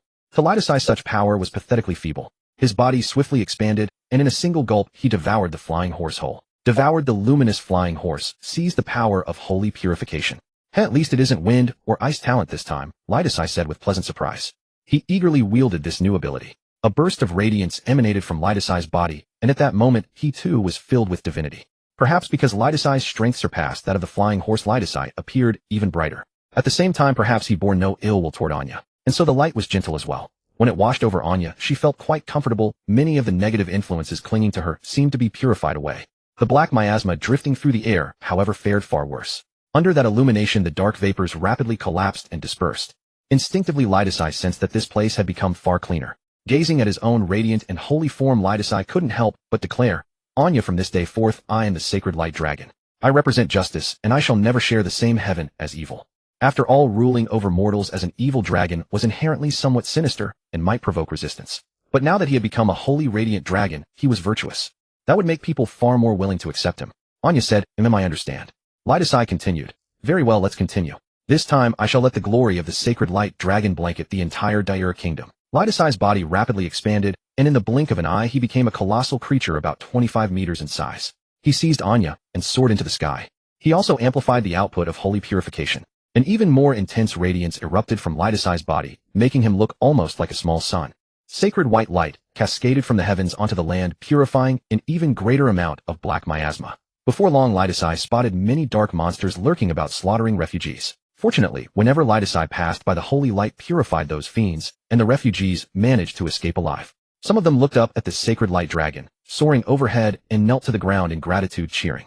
"Thank heavens we're saved. Those damned monsters are finally dead. Perfect light, praise the divine dragon." Lightasai was somewhat puzzled. What in the world has happened to this realm? This place never had this many monsters before. Lightasai added. Anya said, "My lord, let us find someone to ask what's going on. It seems that while we were inside the dragon tomb, the continent has undergone ominous changes." Lightasai nodded, then flew toward their royal city. Although Dachuan Zakong had already left this royal city, taking most of its people with him, the royal city had already been damaged by battle. Yet quite a few people still remained here. When Lightasai, this little sun, arrived, light cascaded across the royal city, and those within it basked in the soothing radiance. As for the monsters inside the royal city, they suffered a disastrous fate, shrieking one by one as they were reduced to ashes. Praise the radiant divine dragon. What is this? Have the gods come to save us? How wonderful. We won't die. The people within the royal city were stirred with excitement. Lightasai's voice rang out from on high. "Mortals, what has happened to this world? Why have so many monsters suddenly appeared?" His voice was so loud that it was heard clearly throughout the entire royal city. Many of the people below were more than willing to answer Lightasai, shouting one after another in eager competition. Before long, Lightasai understood the situation. "I see," he said, unable to help looking up at the stars drifting across the firmament. Anya, however, was rather alarmed. "My lord, the ocean has become a black sea, a forbidden zone for all living beings. Then how can we possibly return to the Hanbin continent?" Lightasai said casually, "Once I reach epic rank, crossing the black sea should not be too dangerous." Epic rank was said to be the pinnacle of mortals, a mighty existence standing closest to the gods. Once Lightasai advanced to epic rank and gained the combat amplification of the divine armor, he would surely be one of the most supreme epic powerhouses. By then, even the black sea could not hold him back from returning to the Hanbin continent. Of course, returning now or not no longer mattered. The world has fallen into great chaos. This is the perfect time for me to rise. Lightasai knew it was not right to think such a thing, yet he could not help thinking it. In such a chaotic era, the weak were more inclined to place their faith in the powerful who could save them. "Worship me, submit to me, become my subjects, and you shall receive my protection." A faint pressure of the Dragon King spread outward in all directions. At that moment, Lightasai felt there was no longer any need to seek out the king of the Devour Kingdom. In such a chaotic world, he could simply gather the weak and become their king. "Fine, I submit. Please, divine dragon, accept me. I am willing to worship you as well." Perhaps under the influence of the sovereign dragon kings, might no one hesitated, they all submitted on the spot. And indeed, they truly needed a powerful being to rely on. Lightasai was very satisfied with this, so he continued, "Then do you want to obtain my power? If you do come to the royal palace, I will build a dragon transformation pool here, transform you into my dragon descendants, and make you powerful transcendents." After saying this, Lightasai descended from the sky and landed in the abandoned royal palace. Among those who heard Lidasai's words, a large number rushed over without hesitation, eager to become dragon descendants and gain immense power. But some did not wish to become non-human, so they did not come. Lidasai went to the royal palace, dug a great pit, and then lined the pit with a layer of ice. It seems there are quite a few people, so I need to bleed a little more. Lidasai bit open a blood vessel on his arm and began to bleed himself. Anya, go in and bathe first, and raise your strength as much as you can. You are still a little weak now, Lidasai said, turning to Anya. Anya nodded. Lidasai continued bleeding himself. People had already begun to arrive nearby, and as time passed their numbers grew. They gathered around watching Lidasai shed blood unceasingly, gazing with eager anticipation at the red dragon transformation pool. This is truly a benevolent divine dragon. He has shed so much blood for us. Ha ha, wonderful. Such a master is worthy of my loyalty. Once I gain the power of this Lord Divine Dragon, I won't be afraid of those monsters anymore. The people were all filled with excitement. A little more than an hour later, the pit was nearly full. Lidasai healed his wounds. At the same time, Anya stepped out of the blood pool. Her aura had surged violently, and she had already advanced to a high-tier transcendent. Moreover, her body, after being bathed in dragon blood many times, now possessed considerable true dragon potential. Even if Anya was not the most powerful existence at the same level, she should still far surpass an ordinary high-tier transcendent. You may come in now. Lidasai turned to the people gathered around and said, once you have received my power, do not think of betraying me. Otherwise I will make you understand what despair truly is. Lidasai's threat, however, did not frighten anyone. Everyone poured into the dragon transformation pool without hesitation. Nevertheless, the first bath in dragon blood was agonizing for all. Many could not help screaming in pain. Oh, it hurts so much I can't take it. Some gave up halfway and fled from the dragon transformation pool. Yet some, despite the agony, gritted their teeth and held on. Before long, night fell. Yet the dragon ascension pool within the royal palace still radiated with light. Around Redis, a vast number of newly transformed dragonborn had appeared. These dragonborn, upon successful transformation, were already comparable to low-tier transcendent beings. Some even seemed to possess remarkable talent, their abilities rivaling those of mid-tier transcendent practitioners. It was not over. Even more people were bathing in dragon blood. The residual population within the royal city was substantial, at least 30 or 40,000 souls. All around, many ordinary people stood in long queues waiting patiently. Redis, being an impatient dragon, found that a single dragon ascension pool was insufficient, so he proceeded to create new ones nearby. Meanwhile, he said to Anya, lead these dragonborn and maintain order. With so many people, chaos was inevitable. Redis cared not for disorder. Anya nodded. As you command. The other dragonborn nearby had overheard and fervently obeyed Redis' will. The dragonborn transformed by Redis seemed instinctively to take him as their leader. Very soon new dragon ascension pools emerged, yet Redis did not stop there. He continued crafting them. Unbeknownst to them, dawn had broken. The entire royal palace was nearly reduced to ruins. Only 8 or 9 blood pools, each over 100 meters in diameter, remained. Meanwhile, ice roads wound around the periphery of the dragon ascension pools. The pale white dragonborn led newcomers arriving from outside into the pools. The number of dragonborn grew ever larger. In the span of a single night, the count seemed to exceed 1,000. Despite releasing such vast quantities of dragon blood throughout the night, Redis remained as vigorous and spirited as ever. Redis soared into the high heavens, continuing to unleash purifying light. During the night, some demonic creatures had appeared around the royal city once more. After circling the royal city, Redis returned to the dragon ascension pools. Anya, find a few sharp-witted dragonborn and lead another group to gather the common folk of the royal city so that we may build a new homeland. Redis spoke to Anya. She nodded in acknowledgement. Among these newest dragonborn, there were many scholars and individuals of diverse talents. Now was the time for these dragonborn to showcase their abilities. As the paramount leader, Redis merely needed to issue commands, the rest his subordinates would handle. In the blink of an eye, 4 days had passed. The dragonborn transformation had temporarily reached a pause. Lord Redis, our food supplies are running low. A tall yet somewhat gaunt male dragon man addressed Redis. His name was Ronnie, a man gifted with administrative ability. It was he who had settled most of the displaced commoners. Redis stuffed a handful of demon crystals into his mouth and said between bites, how could food be insufficient? Ronnie explained, the previous disasters, both natural and man-made, left the people displaced and uprooted. There was no time to tend the fields, and the original grain reserves have been largely consumed. Moreover, survivors from nearby areas, having heard of the situation here, have flocked to this place. The population of the royal city continues to grow, yet no one has a stable source of income. The balance has been disrupted. Upon hearing Ronnie's words, Redis was suddenly enlightened. He then asked earnestly, I do not know how to create food. Do you have any solutions? Ronnie replied, we can take money to relatively stable cities and purchase grain. While other cities of the Del Kingdom may also have suffered disasters, none are likely as severely impacted as the royal city. They must still have surplus grain. Redis nodded. I understand. I shall go subdue the nearby cities and compel them to hand over a portion of their grain. As for purchasing, such an idea never crossed Redis' mind.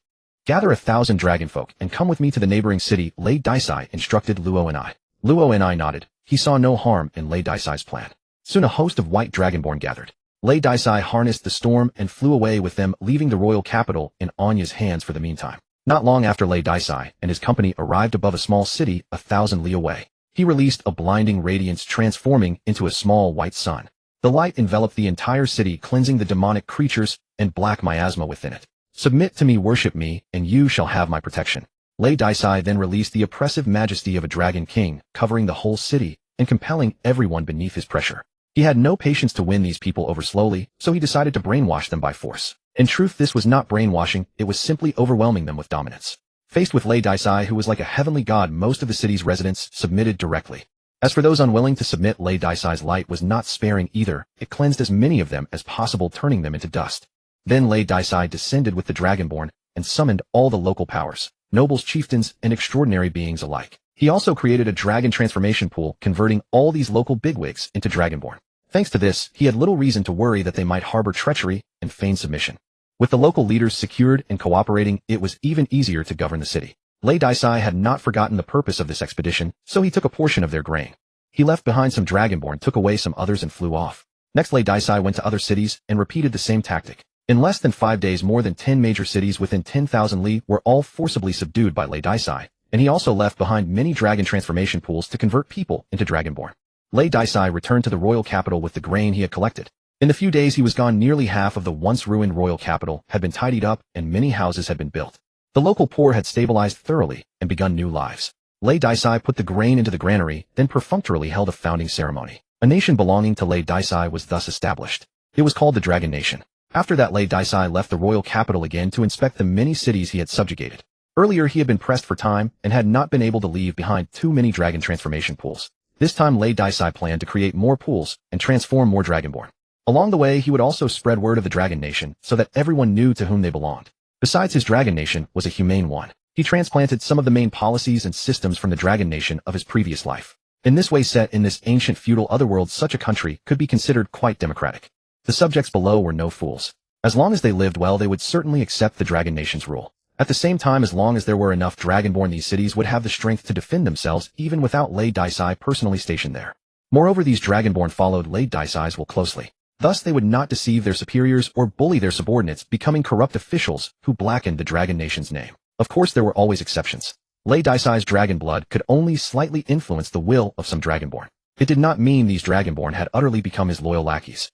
But Lei Daisai did not expect every Dragonborn to behave obediently. It was enough that a large portion obeyed. In the future, as time passed, the Dragon Nation would gradually take root in people's hearts and become even more solid. By then, even if a few malicious fellows remained, it would not be a major problem. This time Lei Daisai took even longer. He labored for more than 10 days before he was finally finished. And so a nation spanning 10,000 li with only 20 or 30 cities was quietly established. Although this kingdom still appeared extremely small with a population of less than 7 million, Lei Daisai had no intention of expanding further for the time being. One must eat a meal one bite at a time. If the territory grew any larger, it would become difficult to govern. Only after a period of time, when the Dragon Nation was fully stabilized, more talents were discovered and more dragon descendants appeared, would Lei Daisai continue his expansion. Aside from that, despite being occupied for so long, Lei Daisai had still found time to consume a good number of high-grade magic crystals, yet he had not grown much. He was only around 27 meters long now. Compared with an ordinary true dragon, this growth rate was certainly terrifyingly fast. But compared with Lei Daisai's own past, it was truly much slower.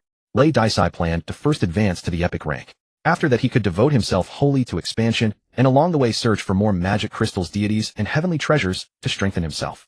In a human city at the edge of the Dragon Nation, Dechuan sat in the seat of honor with a grim face, saying, "You all have heard of that so-called Dragon Nation, haven't you?" Around them were many people whom Lei Daisai knew well, and even more whom he did not know. Ai Erlin said angrily, "He actually went and seized our kingdom. What a detestable evil dragon. And those despicable commoners actually yielded to this evil dragon so easily." In truth, Dechuan Zikong and the others had been closely following everything Lei Daisai had done since he came out of the dragon tomb. The original masters of the Dire Kingdom were certainly very displeased with Lei Daisai's actions. Andalusin said helplessly, "We can only endure it. I can do nothing against him, he is too powerful." The others were all speechless. And precisely because Lei Daisai was so powerful, how could they have allowed him to found a kingdom so easily? Worse still, they kept yielding ground, not even daring to meet Lei Daisai face to face. Dechuan Zikong was truly disappointed by them. Although he himself also had no way to deal with Lei Daisai. "Ailun, is there really no way for your teacher to oppose that evil dragon?" Dechuan Zikong looked toward Ailun Woke, who was sitting silently not far away. Ailun Woke raised his head and said, "My teacher has a good friend of the Golden Legend rank. He should be coming over in a few days. When the time comes, we'll ask him to join forces with my teacher to deal with Lei Daisai. Ailun Woke was actually a little uneasy. Judging from the present situation, Lei Daisai seemed to have grown far more slowly. He had only increased his length by a few meters so far. Estimating from Lei Daisai's current body length, it was most likely that he was only at the Silver Legend rank. By all logic, with a Golden Legend in Lei Alunsi, an expert barely comparable to a Silver Legend, Lei Daisai was definitely no match. But Lei Daisai was an existence beyond all common sense. Who knew exactly how powerful he was? Moreover, Ailun Woke had not forgotten that Lei Daisai had already entered the Dragon Tomb. Who knew what treasures he had obtained from it now? A Golden Legend is coming. Dechuan Zikong was startled and then overjoyed. Excellent. If so, that evil dragon is surely doomed. Dechuan Zikong's understanding of Lei Daisai was still far from sufficient. As soon as he heard that a Golden Legend was involved, he felt everything was settled. Lei Daisai was not to be feared. Now we should think about the problem of the monsters. Dechuan Zikong changed the subject. Our Daur kingdom is too close to the Black Sea. Already many creatures have been polluted and turned into monsters. Do any of you have a way to deal with these monsters? I have heard that the clergy of the Church of Light are particularly adept at suppressing demons. If we could invite them here, the demonic threat should be resolved swiftly. However, once these religious figures arrive, they will undoubtedly promote their deity and rally followers. In doing so, they may end up supplanting us. Crown Prince Caitlon spoke. Madame Ainley murmured softly. It seems we live in an age where religious authority expands unchecked, gradually suppressing royal power. Ordinary people appear to depend entirely on these deities just to survive. Dechuan Zikong remained silent. The others fell quiet as well. After a while he said reluctantly, religious authority growing too powerful and usurping control. Still, it is better than the Del Kingdom being destroyed by demons. It was clear that Dechuan Zikong had already made his decision. The place where Del King City once stood had now become utterly unrecognizable. This city, the foremost of the Dragon Nation, was known as the Dragon City. At its very center, a colossal ice palace began to materialize rapidly. This was the home Redis had built for himself. As a legendary being, he specialized in ice magic, so constructing an ice palace was trivially simple for him. In less than 10 minutes, a magnificent, awe-inspiring pale blue frost palace appeared in the Dragon City. The palace was so enormous that all the other buildings within the city seemed like toys beside it. Even from a great distance, the towering palace could be clearly seen. At that moment, Redis transformed into a dragon roughly 10 meters long and slowly entered the palace, taking his seat upon the high throne. Then Anya Laani and several other dragon blood offspring, who had recently performed exceptionally well and risen to leadership positions, entered with deep reverence. Now the Dragon Nation is barely stable. But this is not enough. Far from it. I want my people to reach a comfortable prosperity. In the future, as long as they work hard, they will have enough to eat and drink, and even spare money for luxuries. Redis looked down with authority and said, Anya, from this moment forth you shall be the commander of the Dragon Blood Legion of the Dragon Nation. In the future, the peace of the Dragon Nation will depend on your guard. Should any weak foreign enemy dare to invade, you must lead the Dragon Blood Legion to destroy them. Anya knelt on one knee with a grave expression. I obey. Anya will surely protect the Dragon Nation for you, and serve as your blade. Redis then turned his gaze toward Laani. Laani became somewhat excited. He was clever and understood that Redis intended to heavily rely on him. This filled him with joy and deepened his respect for Redis. In the past, although he had been gifted in many arts, he had unfortunately been born a commoner and had no way to display his talents. Laani, I have watched your abilities closely over this period. You are an excellent steward. From now on you shall be the Prime Minister of the Dragon Nation, assisting me in governing this country. Redis said. Although Laani did not fully understand what a Prime Minister was, he could tell that he was about to rise to the same status as Anya. I obey. Laani knelt on both knees dramatically. Redis then conferred positions upon the other Dragon Blood offspring as well. Thus the first batch of high-ranking officials of the Dragon Nation came into being. However, this meeting was not yet over. Redis continued. Anya, from today onward you may lead a contingent of Dragon Blood offspring to hunt demons and train troops. Let the people know that the Dragon Nation has not only me, but also you to protect them. Yes, Anya replied. I guarantee completion of this mission. Within the Dragon Nation, I will not tolerate the existence of any demon. Redis looked toward Laani and continued. Laani, your task is heavier. I want you to increase agricultural production and maximize grain yields so that every citizen of the Dragon Nation may have enough to eat and drink. Then expand research and develop various items accessible to ordinary people to improve their standard of living. And do not neglect commerce. I want the Dragon Nation to exchange goods with foreign lands. A thriving commercial sector will make the Dragon Nation vibrant and prosperous. In short, I want the Dragon Nation to be self-sufficient and constantly strive for strength. Redis did not wish to be a nanny. At the beginning he did not mind investing money and effort. But if the entire nation were to depend on him while its citizens became parasites, that was absolutely unthinkable. Redis wanted not only self-sufficiency, but also to make the Dragon Nation powerful enough to feed back into his domain. Otherwise, what was the point of founding a state? Just for faith. Forget it. Faith was not something that required founding a state to obtain. Laani nodded. Your Majesty, I understand your meaning. I will do everything for you. Redis glanced at Laani appreciatively. Honestly, he himself did not truly understand statecraft or national development, He could only imitate the general direction of the Dragon Nation from his past life. As for speaking about it, he could manage somewhat, but actually putting it into practice left him at a loss. Lastly, I have one more task to announce. Ledeoth gave it little thought and continued, I want all of you to capture all kinds of magical beasts and deliver them to me as much as possible. Ever since Ledeoth arrived on the 8th continent, he had rarely hunted and seldom plundered talents. Now with the founding of the nation, he seemed even busier. This left him with even less time to hunt on his own. At the same time, Ledeoth also needed to cultivate and break through to epic rank as soon as possible, which made it even more impossible for him to go out hunting. So Ledeoth had a sudden inspiration, let the Dragon Nation hunt for him. That would settle everything. Anya nodded quickly. Your Majesty, I understand. After finishing the topic of hunting, Ledeoth dismissed Anya, Roni, and the others. He then holed himself up in the palace, madly devouring high-grade magic crystals. He is the embodiment of light. He is the pioneer of justice. He is the terminator of the old era. He makes all things equal. He fills every belly. He elevates every person to greatness, and he turns the mortal world into paradise. He is the king of the Dragon Nation, the reformer of the old age, and the origin of all that is beautiful. On a street in Dragon City, an old scholar wearing glasses was singing fervently at the top of his voice. Many people nearby gathered around with joy, listening to the old scholar's song. Excellent. Wonderful. Every word is absolutely right. His Majesty is truly a great sage. I truly feel this is paradise now. Back in the old days, those nobles and aristocrats were utter scum. My little daughter was beaten to death by one of those aristocratic bastards. Many around him voiced their agreement, expressing their support for the Dragon Nation and Ledeoth.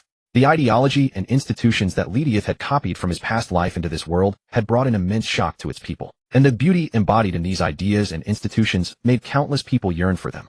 In no time at all, Ledeoth had gained a lofty status among the citizens of the Dragon Nation. Could Ledeoth truly be some kind of great sage? Some people turned Ledeoth's deeds into songs. The songs caught fire immediately and spread rapidly throughout the Dragon Nation. A few days later, when Ledeoth, who was busy eating magic crystals, learned of all this through Anya, he was utterly dumbfounded. How was he that great? He just wanted to gather some faith and become a god.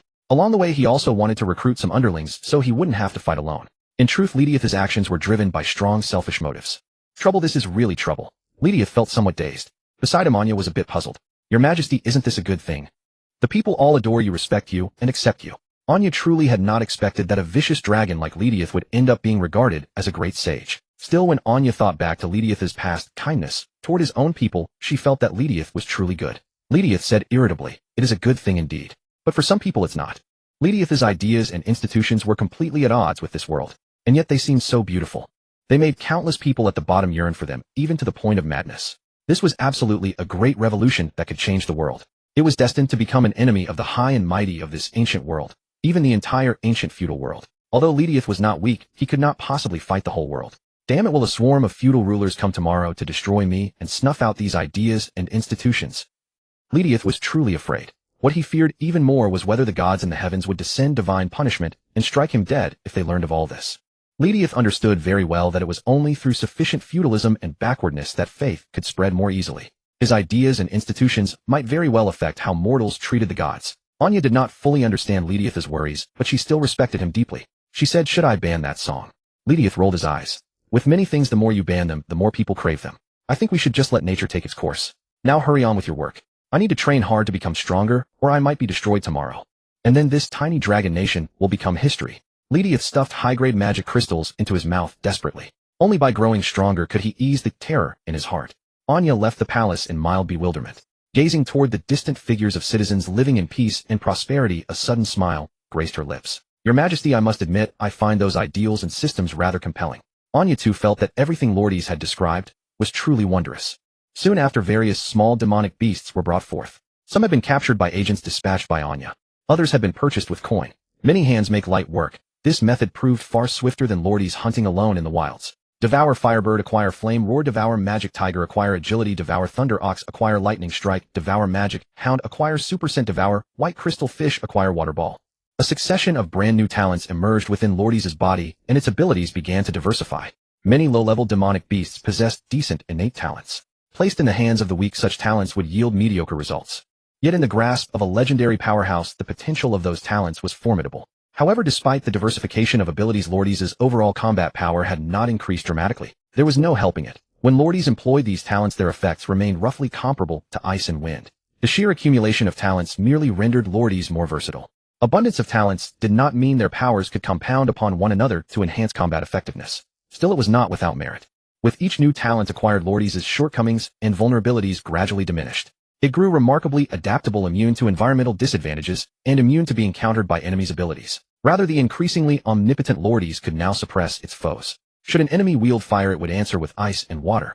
Should an enemy excel in wood, it would unleash the power of fire. The high-grade demon crystals devoured by Lordy's transformed into terrifying nourishment, fueling its rapid growth.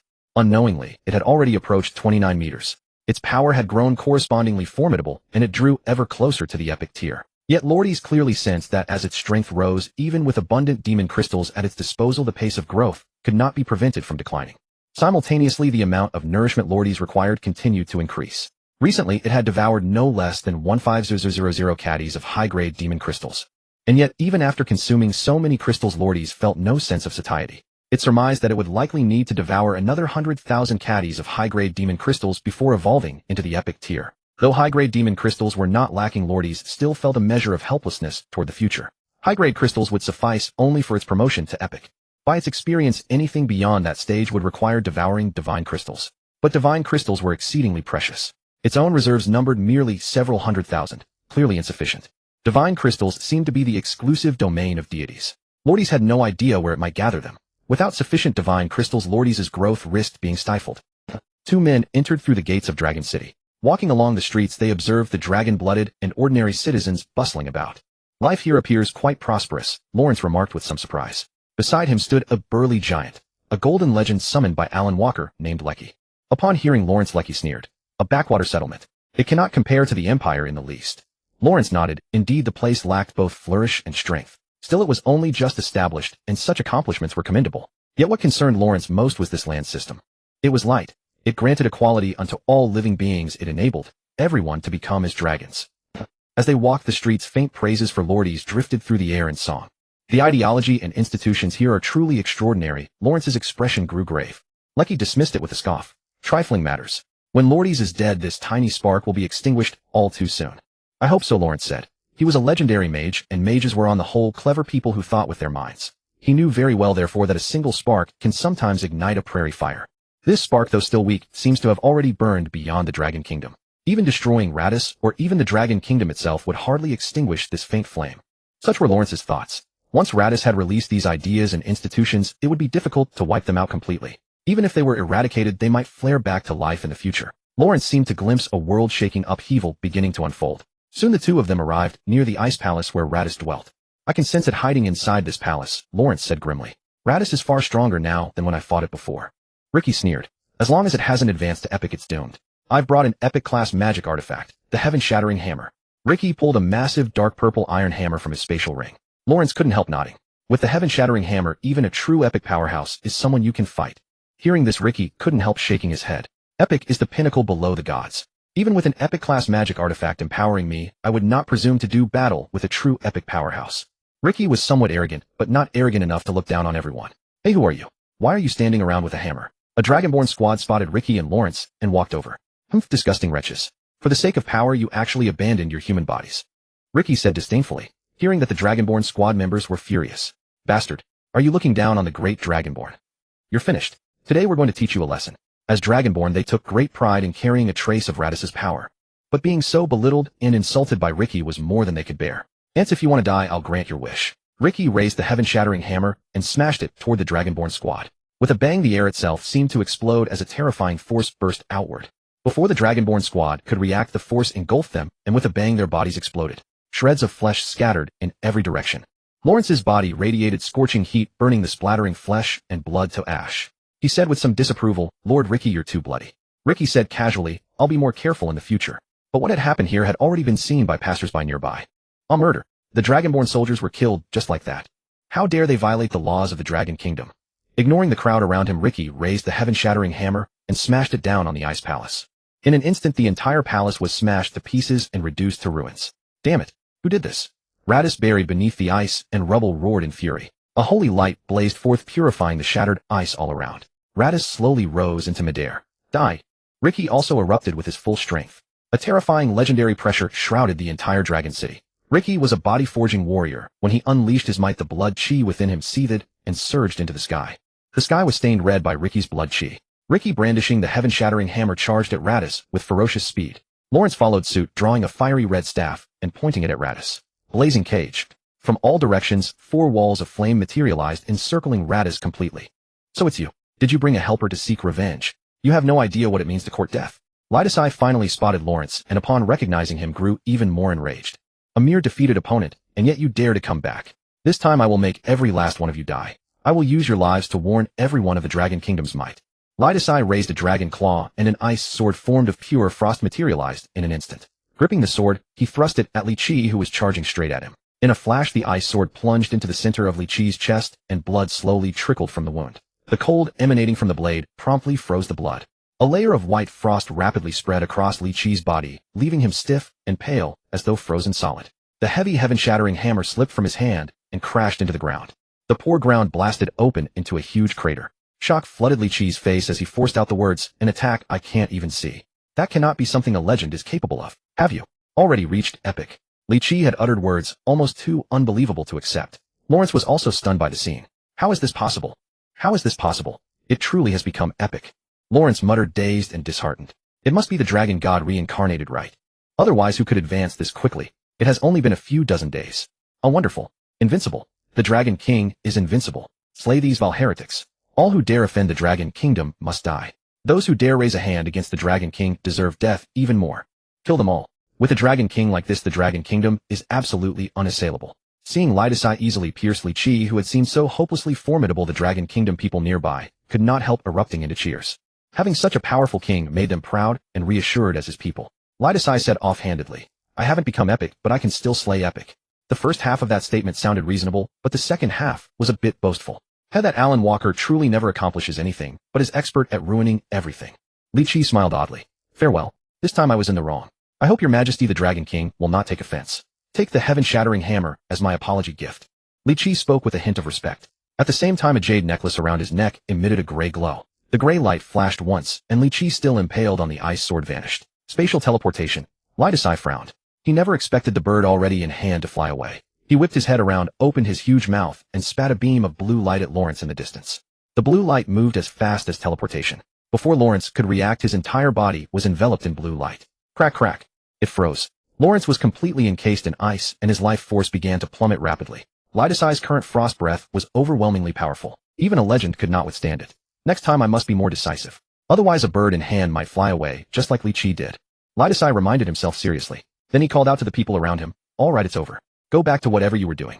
Lidasai descended from the sky, landed on the ground, and forged a new ice palace. Then he placed the frozen body of Lawrence at the palace gate as a testament to his achievement. Of course, he had not forgotten Lawrence's possessions. And Lawrence being sealed in ice presented no difficulty to Lidasai at all. Redius naturally did not forget the shattered sky hammer left behind by Nalaqui. Carrying his newly acquired prize, he returned to the interior of the palace as if nothing had happened. Meanwhile, Roni was also busy spreading the word. Redius had slain one legendary beast and driven away another. The citizens of Dragon Nation were filled with pride upon hearing these deeds. Redius's reputation grew even more renowned. Many neighboring countries, once they learned of this, understood that a new overlord had risen. However, no one was paying much attention to Redius at the moment. Each nation had its own territory, plagued by numerous demon beasts that still needed to be dealt with. Who had the time to concern themselves with Redius right now? Nevertheless, many who could no longer survive in their homeland made their way toward Dragon Nation. They had heard that Redius was a powerful yet benevolent Dragon King.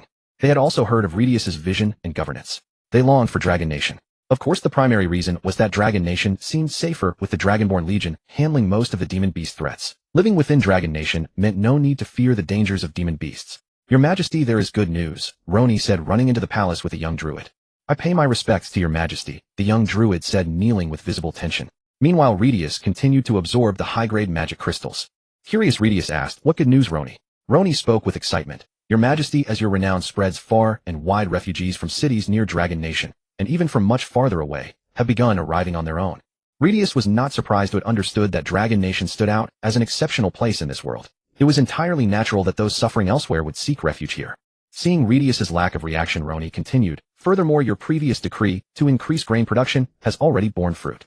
This young druid named Aluo has recently developed a strain of rice suitable for cultivation across various regions and seasons. According to our experiments, this rice matures in just 2 months and mass production has tripled compared to before. With this type of rice, the people of Dragon Nation will never go hungry again. There will be even greater surpluses in the future," Roni said. This time Redius showed significantly more satisfaction. "Excellent, excellent. You have done well, young one.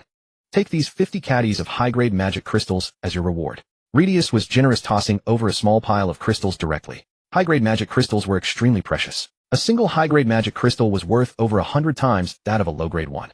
Low-grade crystals were themselves more than 10 times as valuable as gold coins. One gold coin could sustain an ordinary family for over a month in this world, allowing them to enjoy meat several times a week. "Thank you, Great Majesty," the young druid Aluo exclaimed, kneeling with excitement. As a mere commoner, this was the first time he had ever seen such wealth. In Redius's eyes, Aluo's rice was truly a great innovation that would benefit both the present and future generations. Frankly, rewarding him with merely dozens of caddies of high-grade magic crystals seemed rather stingy. However, Redius was quite parsimonious and reluctant to give away too much. Moreover, judging by Aluo's expression, he seemed already quite satisfied. This put Redius's conscience at ease. "Does this rice have a name?" Redius asked again. Roni shook his head. "Not yet, Your Majesty. We await your name for it." Redius did not refuse. After a moment's thought, it said, "Let us call it Jianduo rice." Roni immediately flattered. "What a magnificent name. Your Majesty is so learned and talented to have chosen such an excellent title." Redius retorted impatiently. "I simply took one character from this young man's surname to name it. What great learning does that require?" Roni felt somewhat embarrassed, realizing that Redius apparently disliked excessive flattery. Meanwhile, Aluo was filled with both excitement and unease.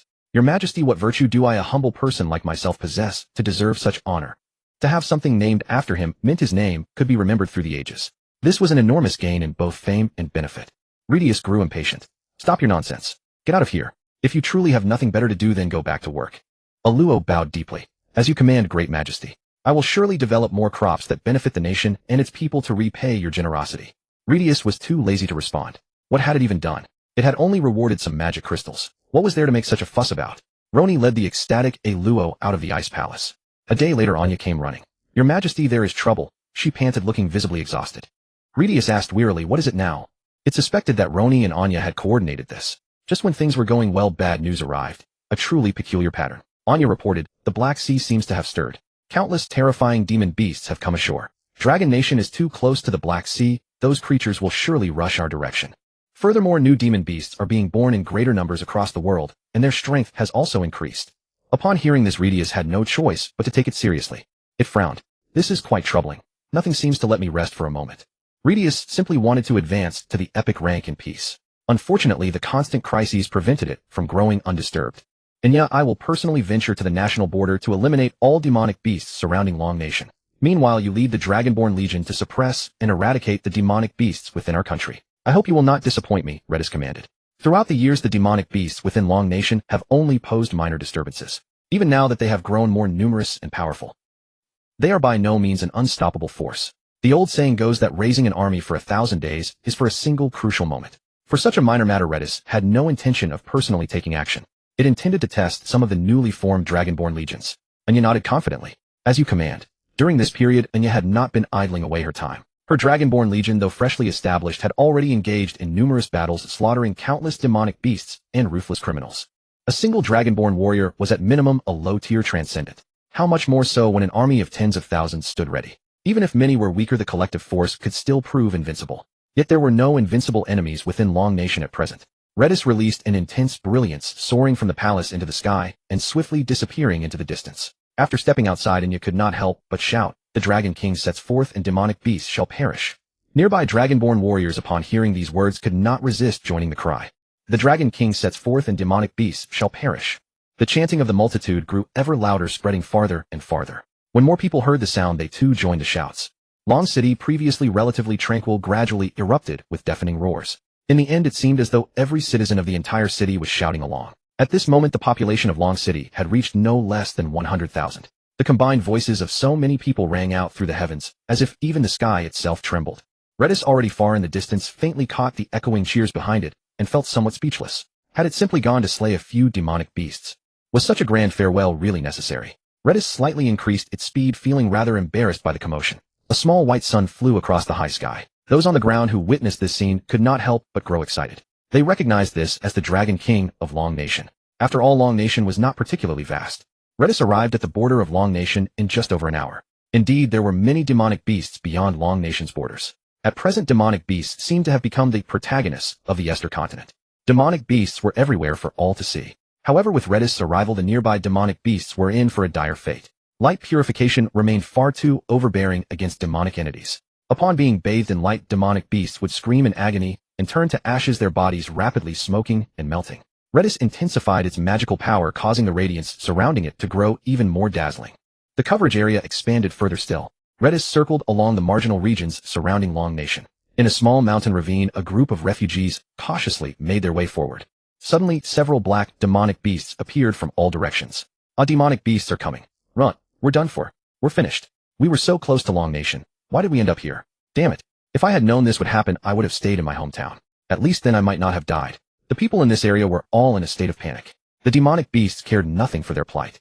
They bared their ferocious faces and charged forward with vicious intent. A frail man was knocked to the ground. The man struggled desperately in despair. "No, I cannot die. I must become a dragonborn warrior. I must become a transcendent, so I can avenge my wife. How can I die here?" The demonic beast opened its massive mouth, revealing foul-smelling fangs, and lunged to devour the man's head. Suddenly a beam of light shone down. The demonic beast that was devouring the man could only let out agonized screams. Its body rapidly smoked and melted away. At that moment, the people there finally noticed a small sun flying toward them from the distance. "Is this a divine miracle, eh?" Everyone gazed at the scene in utter astonishment. They had believed themselves doomed and never expected such a twist of fate. "I have heard rumors that the Dragon King of Long Nation is the Light Divine Dragon. Wherever the Light Divine Dragon passes, all demonic beasts must surely perish," someone said uncertainly. "This must indeed be the Light Divine Dragon. Only the Light Divine Dragon possesses such power, and only the Light Divine Dragon is so merciful. The Light Divine Dragon has come to save us. Ah, how extraordinarily fortunate." The crowd was overcome with excitement. The small sun swiftly flew over the mountain ravine and headed toward the distance. Redis had no idea that it had by mere chance rescued yet another group of people. Redis had no notion that its inadvertent passage had once again saved countless lives. Before anyone realized that a day had slipped by, other than the coastal region of Longwood, the other three directions had all been more or less illuminated by Lei Daisai. This day, countless demonic creatures were purified and killed by the holy light. Countless people too found redemption through Lei Daisai's passing by. At the same time, Lei Daisai's antics boosted his reputation considerably. He vaguely sensed that something from all directions was descending upon him. Unfortunately, that thing was invisible and intangible, and Lei Daisai could not make heads or tails of it. However, after detecting no harm, he was too lazy to pay it any mind. Lei Daisai looked toward the distant Black Sea, where he could faintly see countless dark, demonic creatures crawling out of it. This is the true priority. Lei Daisai had only been making small moves before. The real challenge was just beginning. Such an immense scope, so many demonic creatures. Lei Daisai could hardly slay them all with ease either.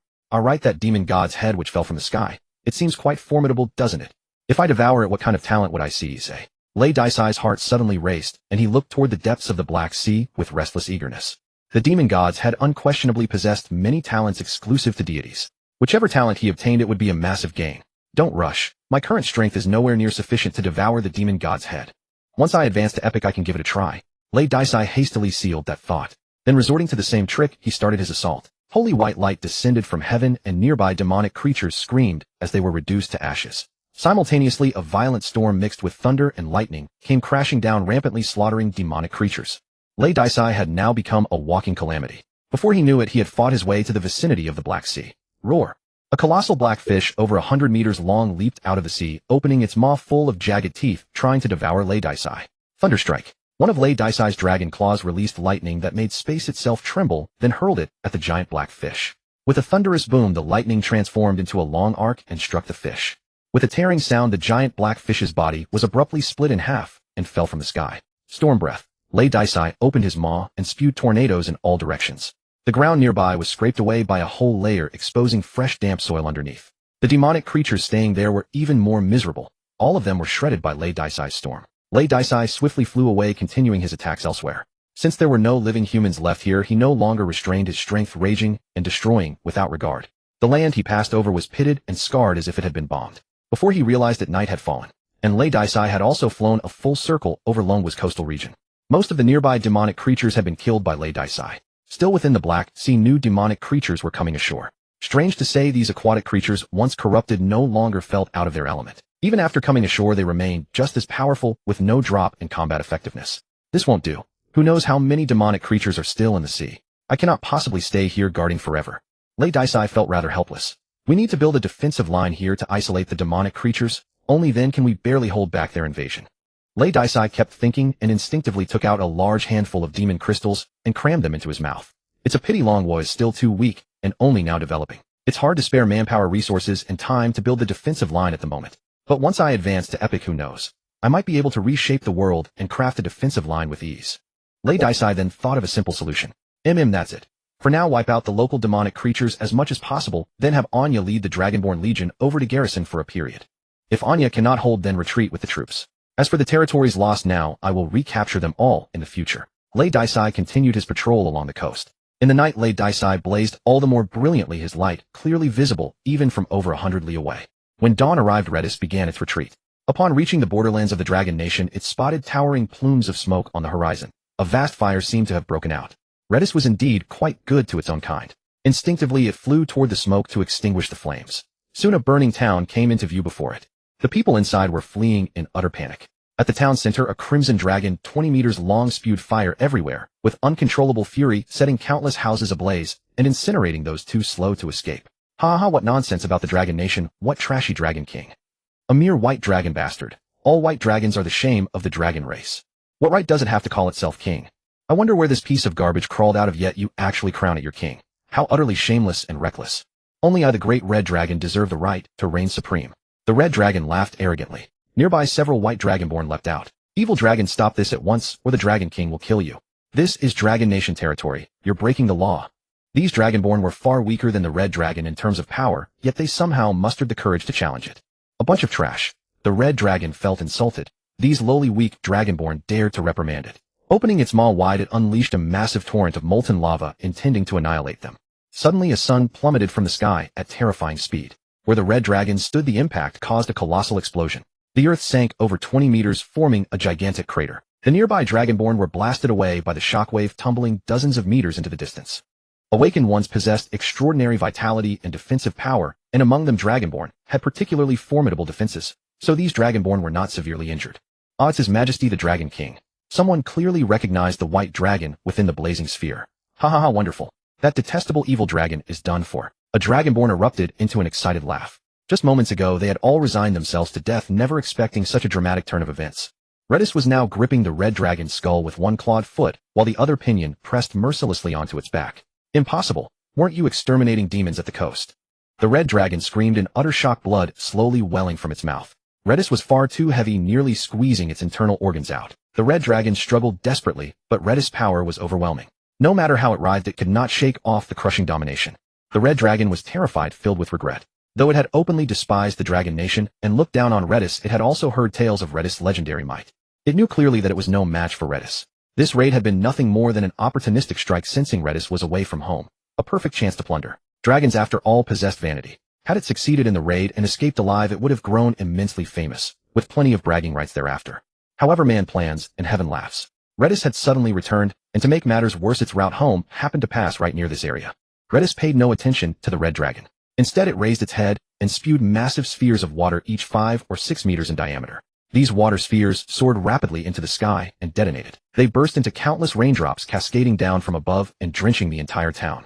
The raging flames began to slowly die out. Go rescue the people. Redis commanded the nearby dragonborn. As you command. The dragonborn obeyed and dispersed. Redis finally looked down, gazing at the red dragon beneath it with murderous intent. You scum! Dared you to run rampant within my domain? Redis had never imagined some fool would be so brazen as to come to its territory and slaughter without restraint. It seems I'm still not strong enough, and not ruthless enough. Otherwise, how would such a foolish creature dare offend my Dragon Nation? Redis mused. The red dragon could sense Redis' fury and pleaded in terror. Considering we are both of the 5-color dragon lineage, please spare my life. I am willing to compensate. They were merely some mortals, please don't be angry. Redis sneered. Are you jesting? Do you think I am some pauper? A paltry sum of money makes you think you can buy forgiveness. These are my subjects. They are not merely anything. Excellent. I have never tasted true dragon flesh. I hope you won't disappoint me. Redis' claw tightened. Crack, crack. The red dragon's skull slowly crumbled beneath the crushing pressure. Feeling the excruciating pain above, the red dragon shrieked. No, I was wrong. Give me a chance to make amends. I beg you, don't kill me. The red dragon was so terrified it nearly soiled itself. Unfortunately, Redis was a cold-blooded dragon. Boom. 4 seconds later, the red dragon fell silent. Its head was crushed to pulp by Redis. Casually, Redis tossed the corpse into its spatial ring. Then it slammed its foot down forcefully. With a thunderous crash, the already sunken earth was stomped flat, forming a crater over 100 meters in diameter. At the same time, the bottom of the crater began freezing rapidly. Redis bit its own arm and began shedding blood incessantly. I shall leave behind a dragon transformation pool here. Whoever wishes to become a dragonborn and gain my power, come quickly. Redis' voice radiated outward into the distance. Many within the city heard his words. Even those outside the city walls caught wind of it. I must go. I need that power. Damn it, I refuse to remain this powerless anymore. Even if I cease to be human, I will bear no regrets. I will never again watch my loved ones die before my eyes. Many people filled with urgency made their way toward the dragon transformation pool. What the red dragon had done that day had struck these people deeply. Soon the dragon transformation pool was completed. Redis did not linger long there, and immediately took flight like a small sun. People from all sides rushed over and leaped into the dragon transformation pool. Redis returned to the ice palace within Dragon City, took out the red dragon's corpse, and cleaned it thoroughly. It lit a fire and began roasting. For a full 3 hours the meat remained uncooked. The red dragon's flame resistance was far too high, rendering ordinary magical fire useless. Redis had no choice but to swallow it whole. Devour the red dragon seized the red dragon roar cannon. This is quite an ability, Redis nodded contentedly. Then it devoted itself entirely to consuming the high-grade magic crystals. Meanwhile, Inya the Legion commander gathered a vast number of dragon descendants to form a massive army marching toward the coast. In a ruined metropolis that had suffered greatly under demonic creature persecution, a holy white light suddenly descended from the heavens. Immediately after, an elderly man in red robes accompanied by a group of white-robed clergy slowly floated down. All of them radiated the power of light, and the demonic creatures near them were annihilated by their luminous auras. Those who had previously endured persecution from demonic beasts wept tears of joy. Good heavens, we're saved. Whoa, I thought I was doomed. Is this the legendary light divine dragon? The survivors murmured amongst themselves. The elderly man in red robes spoke with serene grace. The great god of light perceived your prayers and sent forth his emissary to deliver you. Light permeates all things, and all calamities shall be shattered by its radiance. You may find peace. I will establish a branch of the Church of the Light God here. All are welcome to join, and those who revere the God of Light shall receive his divine protection. After the elderly man in red robes spoke at length, a sacred and magnificent cathedral descended from the heavens, settling upon an open space not far away. Divine beings omnipotent and peerlessly mighty command immense reverence among mortals. Furthermore, these emissaries of the God of Light were powerful enough to combat demonic creatures. Mortals who had already suffered persecution from such beings instinctively gravitated toward the light. A day later. Your Excellency, I have heard something. Behind the tranquil cathedral, a male white-robed priest approached the elderly man in red robes. The elder retorted, what is it? The white-robed priest rapidly recounted events concerning Redis and the Dragon Kingdom. Upon hearing this, the elderly man in red robes turned cold and declared, it is a heretic appropriating the authority of the God of Light. We must slay it and obliterate its wicked dominion. From this day forward, its doctrines and systems shall be banned. Any being possessing such thoughts and institutions shall be deemed an enemy of the Church of Light. The white-robed priest nodded. It indeed deserves death, and all connected to it should be consumed by flames. However, it is exceedingly powerful. The elderly man in red robes replied, the divine will aid us. No existence can resist the power of the gods. Traveling through the Dragon Kingdom has been quite impressive so far. But why are there so many dragon descendants here? Wouldn't this legendary light divine dragon fear draining their blood dry? A petite blonde maiden entered Dragon City with boundless curiosity, her astonishment growing as she encountered dragon descendants virtually everywhere she looked. The golden-haired girl continued walking and noticed that the citizens here radiated an indescribable vitality and vigor. Instinctively, she felt such people seemed wonderful, unlike those in other nations who appeared oppressed and helpless, as if crushed beyond resistance. It is the embodiment of light. It makes every person as magnificent as a dragon. It transforms the mortal realm into paradise. The blonde girl soon heard poems describing Redis as well. Her expression turned peculiar. What incredible thoughts and systems. Everything it describes sounds truly remarkable. The blonde girl couldn't help but giggle. Although I'm not sure how it learned light purification, it is clearly a white evil dragon, nothing like a divine light dragon. How could an evil dragon possibly possess such enlightenment? What an interesting little one. Let me take a look at you myself. The blonde girl gazed toward the magnificent ice palace in the distance. Near the ice palace stood an office building. At that moment, in a large office on the top floor, Roni was rapidly going through various documents. Aiden and a group of blacksmiths have improved the cannons and crafted new firearms. Excellent. With guns and cannons, even ordinary people can now defend themselves. Roni couldn't help but laugh. His Majesty must be delighted to know about this. Roni continued reviewing the documents. Soon after, his eyes widened in surprise. Pride has upgraded the communication device to support video calls. This is quite interesting. Yes, rewards are deserved. Roni's workload was heavy, he had far too much to accomplish. Fortunately, the Dragon Kingdom was now on the right track, with many talents being discovered to help share Roni's burden. Otherwise, even as a transcendent, Roni might have been worked to death. Lord Roni, good news. A middle-aged man burst into Roni's office. Roni said helplessly, Yalo, don't be so hasty. Yalo paid no attention to Roni's words at all. He spoke quickly. The teleportation array has already begun to be deployed. In no time, all major cities in the Dragon Kingdom will be equipped with teleportation arrays. This will make travel far more convenient and efficient. Isn't Commander Anya heading to the coast to eliminate demons? Now that we have teleportation arrays, we can quickly transport supplies and even reinforcements. This is truly a wonderful development. Yalo could barely contain his excitement.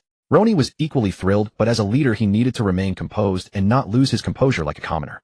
Roni said, very well. You must personally oversee the teleportation array project. Additionally, prioritize deploying them along the coast first. The domestic cities can wait. Yalo nodded. Of course I know what requires immediate attention. While Redis was striving to grow stronger, the people of the Dragon Kingdom were also contributing their part. Many individuals were shining brightly, making the Dragon Kingdom grow stronger. Perhaps their efforts now did not yet appear particularly conspicuous. Yet their contributions would have far-reaching consequences. In the future they would inevitably burst forth with brilliant radiance. Within the Frost Palace, Redis' body had already grown beyond 31 meters. Alas, this was still far from sufficient. In a small town near Longwa, Tokugawa Sawakuni sat alone in his chamber, drowning his sorrows in wine. Outside the door, Ireland declared with unwavering resolve, Father, I shall gather some followers and depart with Alan for the Sunli Empire. Staying here accomplishes nothing toward reclaiming the Del Kingdom. That evil dragon is far too powerful. I will never ever acquire the strength to confront it from this place. Inside the room, Tokugawa Sawakuni paid Ireland no mind. He was already consumed by despair. Just last time, even two legendary heroes joining forces had fallen to Redis. Moreover, the golden legend Laquis, who had barely escaped, had reported that Redis had already advanced to epic rank. Against such a formidable and rapidly growing evil dragon, how could anyone hope to catch up? By the time Ireland herself became a legend, or even an epic, Redis might have already ascended to the rank of dragon god. How could Tokugawa Sawakuni not feel utterly hopeless facing such an enemy? In truth, it was not only Tokugawa Sawakuni who had fallen into despair. His former subordinates, who had fled with him, shared the same bleak feeling. Father, farewell. Ireland waited for a while, but receiving no response from Tokugawa Sawakuni, she turned and left with resolute steps. Yet before she had gone far, his voice suddenly rang out from within the room. Ireland, I am not a qualified king, nor a qualified father. Seeing my people suffer at the hands of the demonic creatures fills me with a desperate desire to do something.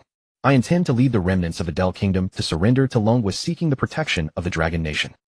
Upon hearing her father's words, Ireland's expression grew complicated. She opened her mouth as if to say something, yet found herself at a loss for words. Ireland remained silent for a moment before departing.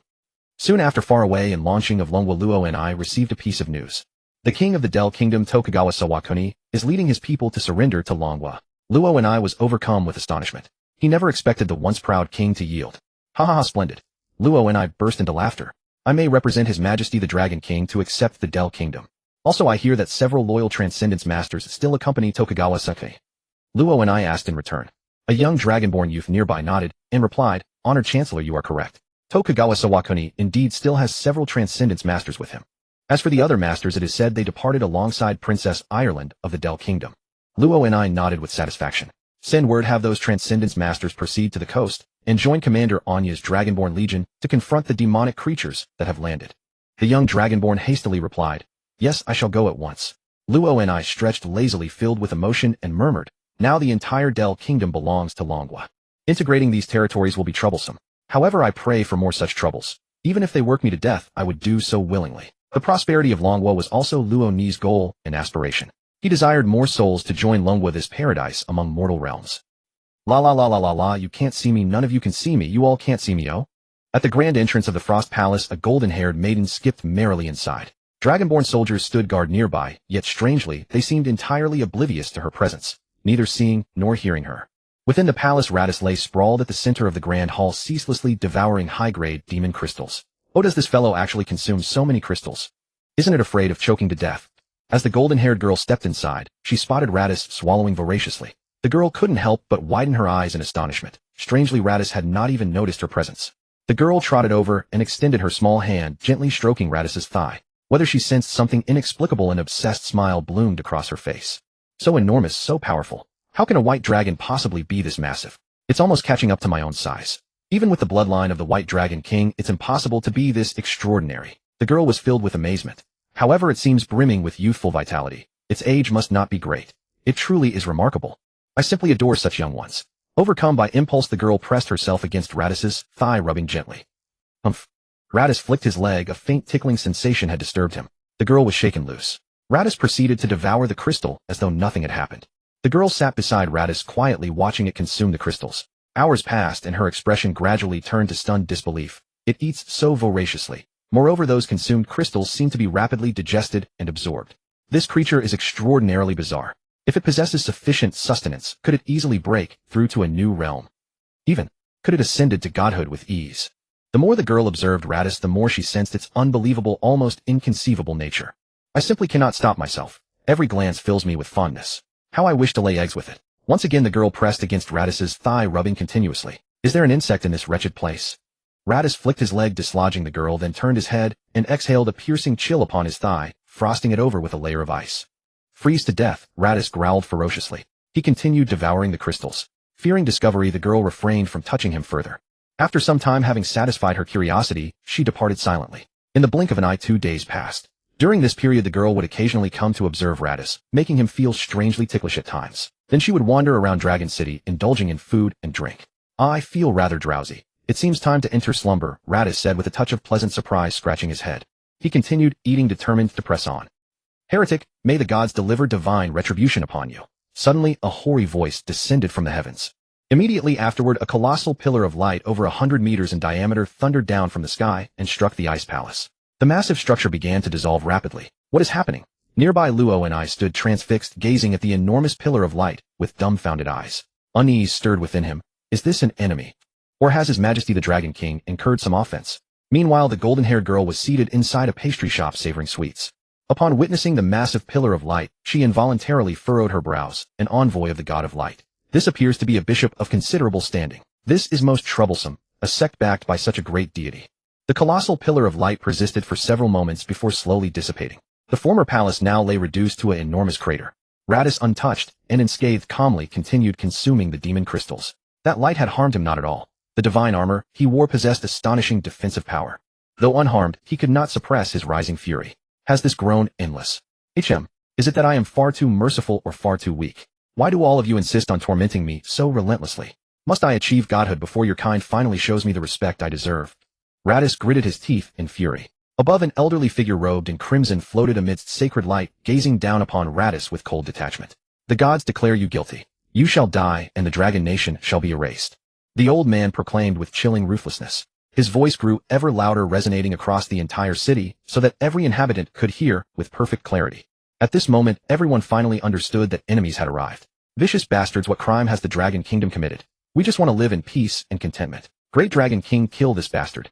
He is the real heretic. He deserves to die. Who do you think you are, daring to judge our great majesty? You are the one beyond redemption.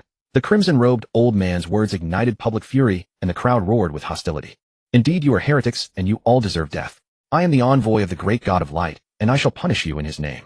The crimson-robed old man heard the crowd's shouts, and the holy radiance around him blazed even brighter. Terrible power churned within him, making the surrounding sky tremble violently. Heretic, my foot. What the hell is the god of light anyway? Radis transformed into a small sun and rushed at the crimson-robed old man. Shelter of the god of light, the old man intoned, and a membrane of light appeared around him. In an instant, Radis slammed into the light membrane. The tremendous force sent the old man flying. Radis touched his crown. You're quite hard. Strange, you're obviously not an epic, so how could you possibly block my attack? Radis continued attacking as he spoke. Bang, bang, bang. Like a lifeless ball, the old man was sent flying again and again. In the blink of an eye, they had left Dragon City behind and reached a sparsely populated wilderness not far away. Realizing the old man was not easy to kill, Radis understood this might become a bitter battle. The battlefield absolutely could not remain within Dragon City, or the citizens inside might be caught up as innocent victims and slaughtered. Heretic, the power of the great god of light is beyond your comprehension. You cannot kill me, and you will surely die under the god of light's punishment. The crimson-robed old man spoke with lofty arrogance. Radis, with his explosive temper, was absolutely livid. Bullshit, god of light. To hell with your divine punishment. Die. Red Dragon roaring cannon. Radis opened his massive jaws with savage ferocity. His entire colossal dragon body radiated intense heat, shifting from snow-white to blazing crimson. He had become a burning red dragon, and a terrible crimson light blazed within his open maw. The next moment, a blood-red beam of light shot forth. At that instant, the whole sky seemed to be torn open by the crimson light. Boom. The red beam struck the old man, and the light membrane trembled violently. Perhaps sensing the imminent crisis, the old man could not help but cry out, "Supreme emissary of light, descend." Suddenly 10 beams of light plummeted from every direction. Yet halfway through the air, the beams paused for a moment, then disappeared. Humanoid figures with 4 white wings appeared all around. Winged humans. They don't seem all that strong, at most legend rank. Would I be afraid? Radis sensed the presence of these angels, but he felt no danger. Radis whipped his head around, and the crimson ray from his mouth swept across the nearby angels. With a tearing sound, one angel was sliced in half. Judgment of light. The remaining angels lifted their hands and pointed at Radis in unison. Slender yet razor-sharp, white beams shot from every direction enveloping Radis. Bang, bang, bang. Radis's body hard as steel rang out under the barrage. The light beams struck the divine armor, but had little effect. God-grade armor. The crimson-robed old man frowned. All 10 four-winged angels were at the legend realm. Together their combined power was absolutely sufficient to hunt down a bronze epic. Add his own strength, and at a tremendous cost, they might even be able to obliterate a silver epic. In that case, let the great god of light personally bestow his punishment upon you. The old man shouted with fanatical fervor. The four-winged angels still attacking Radis suddenly exploded, turning into small white suns. Then they rapidly converged, merging into a great sun. At the same time in the starry sky, a star suddenly released white light and became a white star. A hidden thread of light connected the great sun and the white star. The great sun eerily opened, revealing an eye filled with divine might. That enormous eye stared down at Radis with cold, merciless indifference. Terrifying pressure enveloped Radis's entire body. Involuntarily, he was forced down to the earth, and beneath the divine armor, his dragon body began to fester. The once indestructible divine armor now trembled, letting out a faint, mournful whimper, no longer able to protect Radis.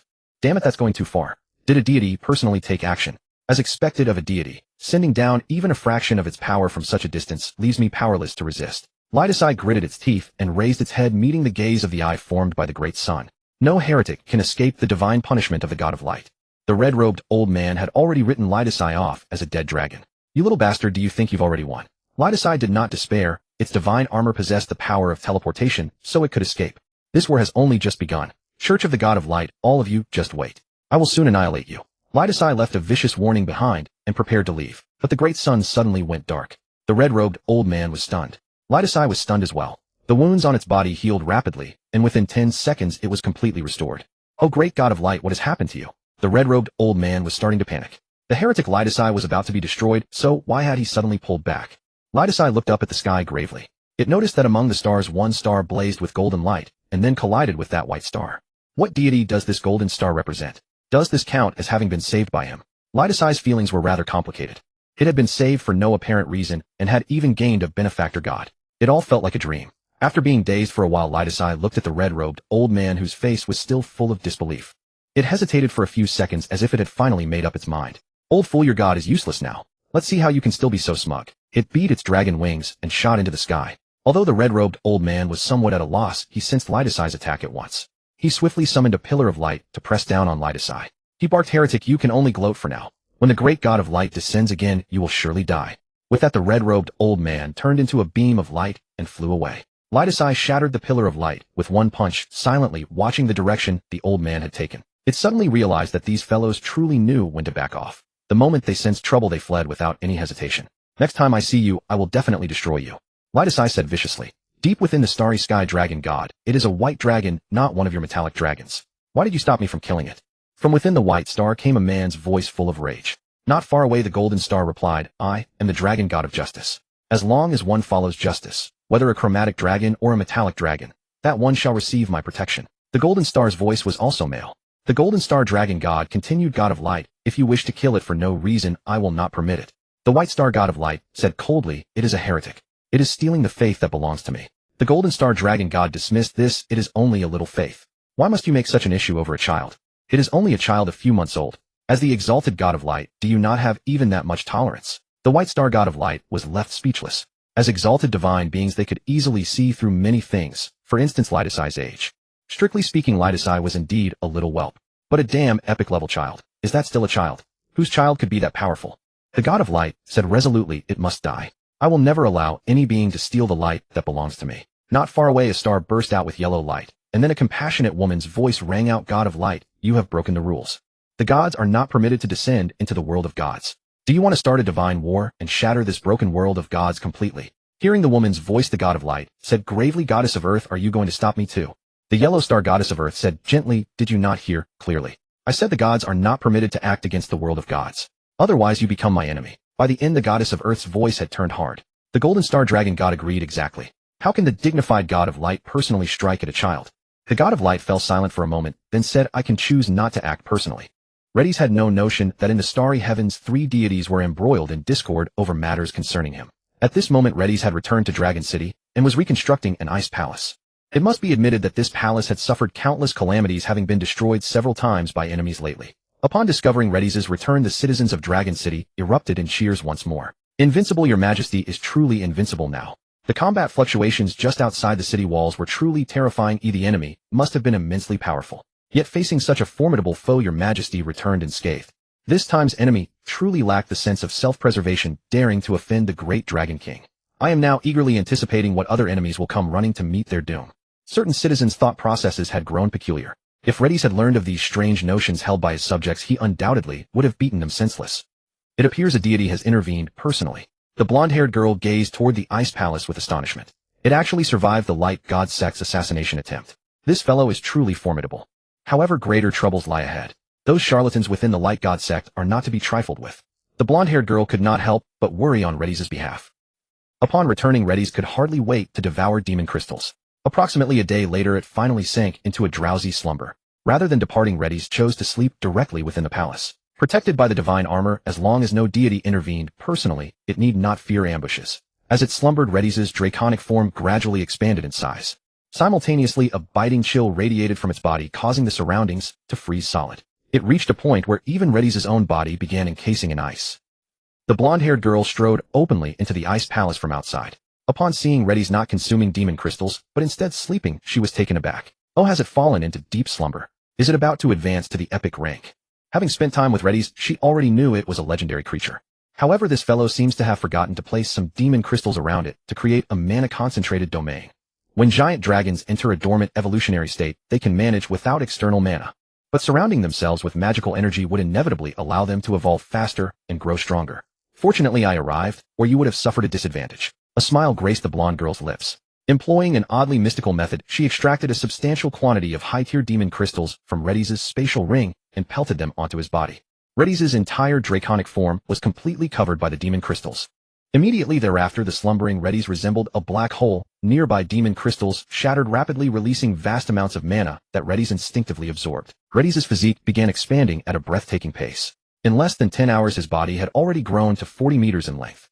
Thankfully, the palace was vast enough, or it might have been crushed. However, the consumption of demon crystals increased correspondingly. Reddy's remaining hundreds of thousands of caddies of high-tier demon crystals were produced by the blonde girl and rapidly consumed. Yet as Reddy's grew, the efficacy of high-tier crystals steadily diminished. Unnoticed, 3 days elapsed. Reddy's body length had barely reached 45 meters. At this juncture, its draconic form seemed to have reached saturation and no longer instinctively absorbed mana. This fellow grows at an astonishing speed, and its slumber period is remarkably brief. Merely a few days, and it has successfully advanced. What an extraordinary dragon, completely defying the natural growth laws of its kind. The blonde girl stared in awe at Reddy's colossal draconic form. Even she, despite her unconventional nature, had never encountered such an anomalous dragon. Finally, the advancement is complete. Reddy slowly opened its eyes. Upon regaining consciousness, it immediately perceived the terrifying mana reservoir within. It was 20 to 30 times more powerful than before. Its strength and defensive capabilities had similarly multiplied exponentially. Reddy's felt that even without the divine armor, it was slightly superior to its former legendary state, augmented by the armor. Now combined with the power of the divine armor, it would be even more formidable. I certainly wouldn't be slain by a single glance from that light god anymore. Reddy's was filled with excitement. Such overwhelming power was sufficient to place it among the elite at the epic rank. Indeed, Reddy's deeply understood that beyond the heavens lay even higher heavens, and beyond people stood greater individuals. It did not presume invincibility within its realms simply because it possessed a divine artifact. The world was vast, and far from being the sole possessor of a divine artifact, certain existence wielded equipment superior to its own. Some existences might possess equipment even finer than what it owned. And who are you? Lidasai, who was sensing his own strength, felt an itch on his thigh again. He turned his head and saw a golden-haired girl stroking him with infatuation. Lidasai shook his leg, awkwardly shaking the girl off. The golden-haired girl was utterly dumbfounded. Can you see me? Lidasai fell into thought. He felt something was off about the girl's words. Besides, although this was not a restricted area, it was not a place where a young lady could casually wander in. Beautiful little sister, would you tell me who you are? Lidasai asked in a fierce, menacing tone. Seeing that Lidasai could genuinely see her, the golden-haired girl coughed pretentiously and said, My name is Lami. Mighty Dragon King, are you interested in laying an egg with me? Lidasai couldn't help rolling his eyes. He felt this woman had a screw loose. Lami said eagerly, Let's lay an egg, it won't be any trouble. I'll raise the child myself later. Lidasai dismissed it with contempt. The ecstasy of having immense power made female charms seem merely so. Moreover, he had no interest in such a little girl. He liked mature elder sisters. Why are you here? What's your purpose? Lidasai continued asking. Seeing that Lidasai wasn't interested in her, Lami couldn't hold back her disappointment. She said with dejection, I am an elder of the dragon race. Earlier I heard that a white evil dragon had established a kingdom here, so I came to see for myself. If you were that kind of evil dragon, I was prepared to destroy you. However, as I got to know you, I discovered that you are actually very good, far more kind-hearted than many righteous metallic dragons. And during my time with you, I realized that I have fallen in love with you. Lidasai, please lay an egg with me. I want to give you a dragon cub. Loami brought up the old request again, looking at Lidasai with eager anticipation, hoping he would agree. After hearing this, combined with the inexplicable itch he had often felt, Lidasai understood that Loami had been there for a very long time. Loami's ability was also bizarre. Despite his formidable strength, he had never detected her presence. He felt a lingering dread. If Loami had truly harbored ill intentions toward him, wouldn't he have suffered a huge loss? And now Lidasai was convinced that Loami was not some sinister character, otherwise she would have killed him long ago. Lidasai was quite friendly toward beings that meant him no harm, so he said casually, "Now that you've seen everything, you should leave. I have things to do next. I have no time to entertain you." Lidasai hadn't forgotten the monsters in the coastal area. Also, he still remembered the old man from the Church of Light. Now that his strength seemed sufficient, that old man certainly couldn't hope to live. "What do you need?" "I can help you," Loami said with a smile. Lidasai frowned, feeling entangled by this little obsessive girl. He felt a bit helpless. If possible, he wouldn't mind giving Loami a bit of his seed to get rid of her. Unfortunately, he didn't have the ability to transform into human form. And Lidasai believed that only when in human form could sleep be considered real sleep. He truly couldn't adapt to sleeping with a girl in this dragon form. Lidasai said casually, "I want to destroy the Church of Light and devour the demon god's head that fell from the sky recently. Can you help me?" This sounded quite frightening. Lidasai hoped to scare Loami away. Loami was instead very excited. "Great, I can help you.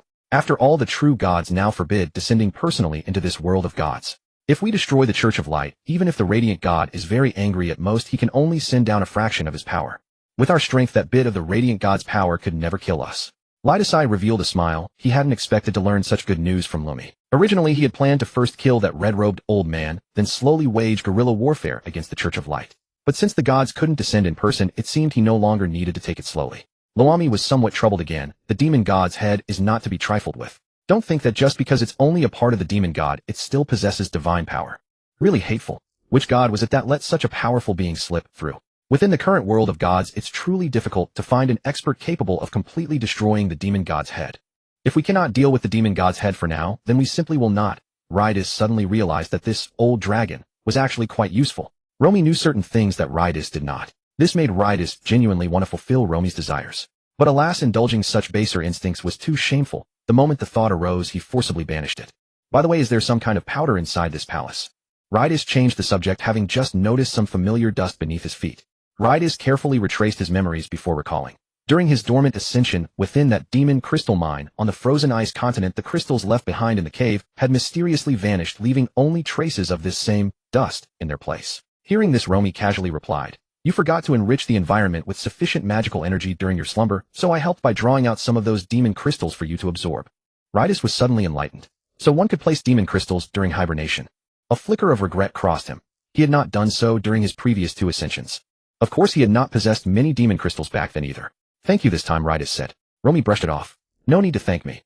I am merely using your own crystals, not spending my own money." Rydis swiftly extended his spiritual sense over his spatial ring, only to discover that his high-grade demon crystals had dwindled to merely 2 or 300,000 caddies. "You are truly remarkable," Rydis remarked. Rather than mourning his losses, he found himself somewhat astonished by Romi's capabilities. His spatial ring was bound to him. By all rights, no outsider could possibly open it, unless Rydis perished or his mental seal dissolved. Yet the ring remained perfectly intact. This ability was astonishingly formidable. Stealing would become trivially convenient in the future. Romi smiled. "Impressive, am I not? Would you like to be my man?" Rydis ignored Romi entirely and rapidly shrunk his body into a small dragon measuring roughly 2 meters in length. Time to get to work. The coastal demon beasts remain unchecked.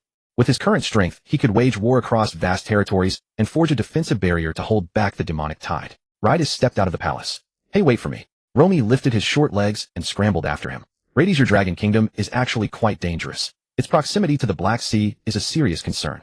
"I advise you to relocate," Romi said earnestly. "Not yet. I will consider it only when I can no longer hold them back," Rydis replied. In truth, Rydis had never intended to flee. Absent the presence of a demon god's head, the remaining demon beasts posed no match for him. That demon god's head itself seemed to have developed problems. If not, it would long have broken free. Thus, while it required attention, there was no need for excessive alarm. Romi sighed. "When disaster truly strikes, I fear you will find no opportunity to flee." Word of Rydis's departure soon reached Roni. Roni hurried forward to pay his respects. "Your Majesty, the dragon transformation pool is nearly depleted, and many still seek to become dragonborn. Moreover, a neighboring duchy appears to have fallen due to demonic forces sending throngs of refugees fleeing into the Dragon Kingdom. The demon beasts along the coast are equally ferocious. Though Anya has gained the assistance of several transcendent masters, her situation remains precarious. Furthermore, numerous orcs and other races from nearby seek to join the Dragon Kingdom. How do you wish to handle these non-humans? At the same time, certain religious sects have drawn near, hoping to propagate their faith here. Roni spoke incessantly, having managed numerous critical matters on Radis' behalf during his absence. However, because Radis had been entirely consumed with cultivation, he had not yet reported these affairs. Now that Radis had emerged from seclusion, Roni could no longer contain himself. As sovereign, Radis needed to understand the state of his kingdom. Otherwise, he would amount to little more than an idle guardian deity, a mere mascot, consuming resources without purpose. Beyond that, numerous important matters required Radis' input. After all, Roni was merely a steward. On many critical decisions, he dared not act unilaterally. Roni, you have not disappointed me. You have performed excellently, Radis said with satisfaction. Roni proved remarkably reliable, managing such a vast nation without significant turmoil. Roni smiled. Your Majesty, this is all your achievement. Without your support, I could never have accomplished so much. Radis responded gravely, do not be so humble. Very well. Henceforth act according to your own judgment. My desires are simple. As long as it benefits the Dragon Kingdom and ensures the people live well and prosperously, you may proceed without needing my approval. If difficulties arise, report them to me, and I will support you to the best of my ability. Gazing toward the distant sky, Radis declared, I will head to the coastal region first to eliminate the demons that have landed, then construct a barrier to isolate the demonic threat. Radis' trust and support deeply moved Roni, who replied with resolve, Understood, Your Majesty. I shall govern this kingdom faithfully on your behalf. Now please follow me. The newly constructed teleportation array is ready. You may use it directly, which will save considerable time. Roni led Radis to a small square where numerous massive circular stone platforms stood, their surfaces inscribed with intricate magical sigils. Roni, who had remained silent throughout, looked upon the scene with undisguised disdain. These are low-grade teleportation arrays. They can carry no more than 10,000 miles. Roni offered a wry smile. Our rune artisans currently lack sufficient skill, so this is all we can manage. But I believe that given time, the Dragon Kingdom will undoubtedly construct mid-tier and even high-tier teleportation arrays. Luomi agreed with Luo and I. Because of Lei Daisai's existence, she had every confidence in the Dragon Kingdom's potential. Lei Daisai jumped onto the teleportation platform. It was actually his first time using a teleportation array, and his heart stirred with anticipation. Luomi followed and jumped on right behind him. Lei Daisai, hold me. I get teleport-induced dizziness. She clung to Lei Daisai's leg in a coquettish, delicate voice, looking completely fragile. Lei Daisai's face darkened. This woman was trying to take advantage of him again. He refused to believe that a dragon as unfathomable as she could suffer from motion sickness. Don't mess around, or I'll hit you. Lei Daisai gave her a warning. Not far away, Luo and I was at a loss for words. He had never expected that the notoriously lecherous dragon race would now do good deeds and abandon lust. An ordinary dragon, when faced with a pretty girl throwing herself into its arms like this, would have long since carried her back to its lair and toyed with her to its heart's content. Yet Lei Daisai's restraint only made him appear all the more beautiful in Luo Ni's eyes. A sovereign who was both greedy and lecherous, even if he truly treated his people well, could never shake the image of being frivolous. Start inserting magic crystals to recharge the array. Luo and I took out a huge magic crystal and thrust it into the slot on the teleportation array. The crystal was saturated with dense magical energy, and the energy ignited the runic patterns carved across the array. The runes flared brightly. A tremor ran through the entire teleportation array, and then a column of white light burst out, shooting high into the sky. 3 seconds later, the light vanished, and Luo Mi and Lei Daisai, who had been standing on the teleportation array, had disappeared without a trace. On the coast, in a small city that housed only Dragonborn and no other residents, a beam of light descended from the sky and slammed into a small plaza in the city center. Why did something get teleported over so suddenly? Did Lord Luo and I send us weapons? The Dragonborn guarding the teleportation array exchanged puzzled remarks. Soon the light faded, revealing a small white dragon and a golden-haired girl. It's His Majesty. All hail His Majesty. Those Dragonborn knelt and shouted with fanatical reverence. Although Lei Daisai was very small now, and many of them had never seen him with their own eyes. A single glance at the crown atop Lei Daisai's head was enough to know who he was. Moreover, these Dragonborn bore a trace of Lei Daisai's dragon blood, and they instinctively sensed who their sovereign was. His Majesty is here. Other Dragonborn nearby heard the shout, and also felt Lei Daisai's noble aura. They rushed over in excitement to pay their respects. Lei Daisai calmly expanded his body, turning into a white dragon over 40 meters long. At such a size, his presence could be seen clearly from almost anywhere in the small city. Dragonborn in the distance knelt toward him as well. No need for such formalities, Lei Daisai said, opening his enormous jaws. Where's Inya? A middle-aged Dragonborn nearby replied, Your Majesty, Legion Commander, Inya has taken the main force to the front line and is fighting a group of demonic sea serpents. Lei Daisai asked a few more questions and thereby gained a general understanding of the situation. Recently, the Dragonborn Legion had suffered no small losses, and yet they had barely managed to hold back the monsters that had come ashore. At the same time, Anya had evacuated most of the ordinary residents nearby, so they would not find themselves with no time to flee later. You've done quite well. Leave the next part to me. Lei Daisai released a sacred white light, and his whole body seemed to become a small sun. Lei Daisai shot rapidly into the sky. Lei Daisai, you're so impatient, Luomi said with helplessness. Then unexpectedly she unleashed a blinding golden glow. The nearby dragonborn shut their eyes by instinct. When the golden light faded, an elegant golden dragon appeared between heaven and earth. That golden dragon was enormous, hardly smaller than Lei Daisai. I haven't returned to my true form in ages, Luomi said, filled with contentment. Luomi spread her golden dragon wings, soared into the sky, and flew away together with Lei Daisai. A gold behemoth and a white behemoth flying side by side made quite the majestic sight. Is she the queen? A young dragonborn in the city asked uncertainly. A female dragonborn beside him said she probably is. Only a noble golden dragon could match our great emperor. None of the others, green dragons, black dragons, red dragons, bronze dragons, are worthy. Lei Daisai had no idea that his dragonborn had already taken Luomi, that little lovesick fool, for their queen. Now that Luomi had revealed her true form, Lei Daisai could dimly sense just how formidable she truly was. In raw magical power, Luomi was several times stronger than he was. Lei Daisai guessed that she had reached the golden epic rank. Roar! Lei Daisai roared, and the white light over his draconic body grew even more intense. It effortlessly blanketed an area hundreds of miles wide. All monsters within that range were purified by the radiant light and met their deaths. Even the black miasma in the air was diminishing at an astonishing pace. How infuriating. You're truly gifted at wide-range attacks. I'm not so good at that, Luomi said with some resignation.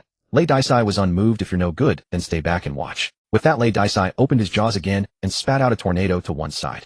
The whirlwind seemed to stitch heaven and earth together. Everything around it was drawn in and torn to shreds. Where the tornado passed, the earth was split open into a deep, narrow rift. If rain ever fell, that fissure would inevitably become a massive river. This Lei Daisai could now alter the terrain with a single careless strike. Lei Daisai advanced over 1,000 li before he beheld a great battlefield. A short while earlier, countless white dragonborn empowered with ice were locked in battle against a vast horde of black monsters. At the heart of the battlefield, 3 or 4 transcendent masters, whom Lei Daisai found familiar, were joining forces with Anya against a python 50 to 60 meters long. That python was enormously powerful. With so many transcendent masters united, they were still being overwhelmed. Every single movement of the giant python carried devastating killing power. Many unfortunate dragonborn nearby were casually crushed to pieces. Though Anya and the transcendent masters did everything they could to stop it, they could not suppress the python. Instead, as time dragged on, the transcendent masters were struck until they vomited blood. I can't hold on any longer. Commander Anya, we have to retreat. Otherwise, everyone will be slaughtered. Madame Ainley shouted. Anya burned with reluctance, but she had no choice but to agree. She remembered exactly what Lei Daisai had told her. If she could not hold the monsters back, she should retreat. She could not stubbornly risk everyone's life just to hold the line. Anya opened her mouth ready to order the retreat. Then she seemed to sense something. She whipped her head around toward the sky behind her. A white sun was rushing toward them at incredible speed. Anya recognized it at a glance. It was Lei Daisai. As for the golden dragon beside Lei Daisai, she ignored it entirely. Lightning strike. Lei Daisai raised one of its dragon claws, pointing at the colossal python that was rampaging unstoppably across the battlefield. A bolt of violet lightning over 100 meters long and a full 5 or 6 meters thick descended from the sky and struck the python. A thunderous boom rang out as the python was blasted apart by the lightning. Even the earth below was torn open into a massive crater. Lei Daisai swiftly flew above the battlefield, and the white radiance emanating from its body swept over the monsters below. Oh! The monsters could not help but scream, writhing madly as they were reduced to ashes. The monsters that had once been more than the Dragonborn Legion could handle were effortlessly eliminated with Lei Daisai's arrival. All hail the Dragon King. The Dragonborn below were stunned by the sudden turn of events. Once they recovered their senses, however, they knelt down in excitement to welcome Lei Daisai. Lei Daisai descended from the sky and found that the Dragonborn here seemed even stronger. Clearly the recent war against the monsters had made them more powerful. Still, the one who had improved the most was Anya. She was actually already a bronze master now. You may withdraw. Leave the rest to me. Lei Daisai said. Anya nodded. As you command. Please be careful, your majesty. The Dragonborn were all transcendent beings, so they acted with great swiftness. Within just a few minutes, no one remained on the battlefield. Luomi crouched beside Lei Daisai and asked, what do you intend to do? Lei Daisai said casually, build a mountain range. That does sound good, but a mountain range might not be able to stop all the monsters, Luomi said. There were still plenty of monsters that could soar through the sky or tunnel through the earth. A mere mountain range could certainly be climbed over by monsters. Lei Daisai was unconcerned. Blocking most of them is enough. The Dragonborn Legion can handle the rest. Luomi said, they might not necessarily be able to handle them. Lei Daisai felt that this golden dragon really knew how to argue. Whether the Dragonborn could hold the line or not was irrelevant. It wasn't dead after all. It could step in as well. The defense line only needed to keep the monsters from passing unimpeded. Lei Daisai's standards weren't high, though it had no intention of solving the monster problem in a single stroke. Lei Daisai ignored Luomi. It looked ahead and surveyed the terrain. Soon it began to act. It soared into the sky and unleashed a tornado. It meticulously controlled the tornado, drawing soil from every direction. Then it gathered the earth together and dropped it to the ground. The tornado slowly moved to the right. Wherever the tornado passed, it left behind an earthen mound roughly 300 meters high. Now freeze it to stabilize the mountain. Lei Daisai was doing two things at once, using the wind to gather soil and rocks to build the mountain. It also diverted some of its attention to release freezing cold, icing the mountain solid. That freezing of yours isn't reliable at all. Let me reinforce your mountain for you, Luomi said eagerly. Lei Daisai nodded. Very well, you do it. Then it devoted itself entirely to manipulating the wind, gathering the surrounding soil and stones into an even larger mountain. Luomi followed behind Lei Daisai, her pair of golden dragon wings releasing a vast, invisible gravitational force that compacted the mountain and locked its shape in place. This made the sea-facing slopes steep and difficult to climb. The mountains, originally 300 or 400 meters tall, could not help but shrink by several dozen meters. Yet although they were smaller, they were sturdier than before. Perhaps it was practice making perfect. Lei Daisai grew faster and faster. It was now building mountains at a rate of 100 meters per second. The Dragon Kingdom's current territory was vast. The coastal border was roughly 20 or 30,000 li long. Lei Daisai estimated that if nothing unexpected happened, the work would be completed in just 90 hours. If its mountain building speed increased in the future, this time would only be reduced further. Before they knew it, darkness had fallen. Lei Daisai and Luomi, however, showed no intention of resting. As mighty epic tier powerhouses, their stamina was extraordinarily impressive. If they ever wanted to cause destruction, it would be far quicker than building a mountain. With a single red dragon roaring cannon, Lei Daisai could easily split the earth apart, creating a chasm hundreds of li long and more than 1,000 meters deep. Strictly speaking, the chasm could also serve as a defensive line. However, Lei Daisai was worried that if it rained, the chasm would fill with water and those monsters would be able to swim across. So after thinking it over, a towering mountain was still the more reliable choice. Even if a tidal wave came crashing over in the future, this great mountain would basically be able to block it. And what is this? While busy building the mountain, Lei Daisai noticed that on the land where a tornado had scoured away several layers of earth, a dark red stone pillar, more than 10 meters long, had been exposed. The mountain building operation came to a halt for now. Curious, Lei Daisai flew over, grabbed the stone pillar, and tried to lift it. The ground trembled violently, and the earth beneath Lei Daisai's feet slowly sank. The stone pillar was lifted up bit by bit. So heavy. Lei Daisai was somewhat shocked. With its current strength, even moving a 1,000-meter-tall mountain would have been effortless. Yet this dark red stone pillar made Lei Daisai strain with great effort. For a moment it felt as if it were trying to move an entire island. This must certainly be a treasure, right? Lei Daisai grew somewhat excited. Luomi also flew over. She rapped the pillar suspiciously a few times. Thump, thump, thump. After a few crisp ringing sounds, she said, "This seems to be some kind of divine bone." Luomi's appraisal ability appeared very powerful. It took only a few seconds for her to reach a conclusion. Divine bone. At that moment, Lei Daisai suddenly remembered the dragon tooth, the dragon fang blade carried by Grandmaster Demon of the Devour Kingdom, which it had picked up on the Hanbin continent back then. That dragon tooth had brought it enormous gains, allowing it to seize the remnant bloodline of the White Dragon King. Can I plunder the innate ability of some deity from this divine bone? Lei Daisai's breathing turned rapid. Luomi blew on the divine bone and studied its luster. Then she grew disappointed. It seems there is no divine power left inside. This is just an ordinary divine bone, though it would make good material for forging weapons. That's also true. If the divine bone really still contained divine power, it wouldn't have stayed so silent, and it would have been impossible for us to touch it so easily. Luomi couldn't help laughing again. "Hey, what are you doing?" she suddenly cried out in alarm. At that moment, Lei Daisai's body began to rapidly grow larger. In the blink of an eye, Lei Daisai turned into a terrifying giant dragon over 100 meters long. After growing larger, its power in all respects increased considerably. The divine bone, which had been so difficult to move before, was now barely lifted up with great effort. That was not all. What frightened Luomi even more was that Lei Daisai actually stuffed the divine bone into its mouth. "Are you insane? This is a divine bone. You can't digest it," Luomi shouted, her face full of urgency. Lei Daisai was not crazy in the slightest. It had always felt that its stomach was a fearsome thing. Whether magical beasts or magic crystals, it could digest them all with ease. Lei Daisai suspected that even if a true deity were eaten alive into its belly, it could be digested effortlessly. Of course, even if it guessed wrong, there was no harm done. It could simply fish the divine bone back out, if worst came to worst. After all, that undying body was quite useful.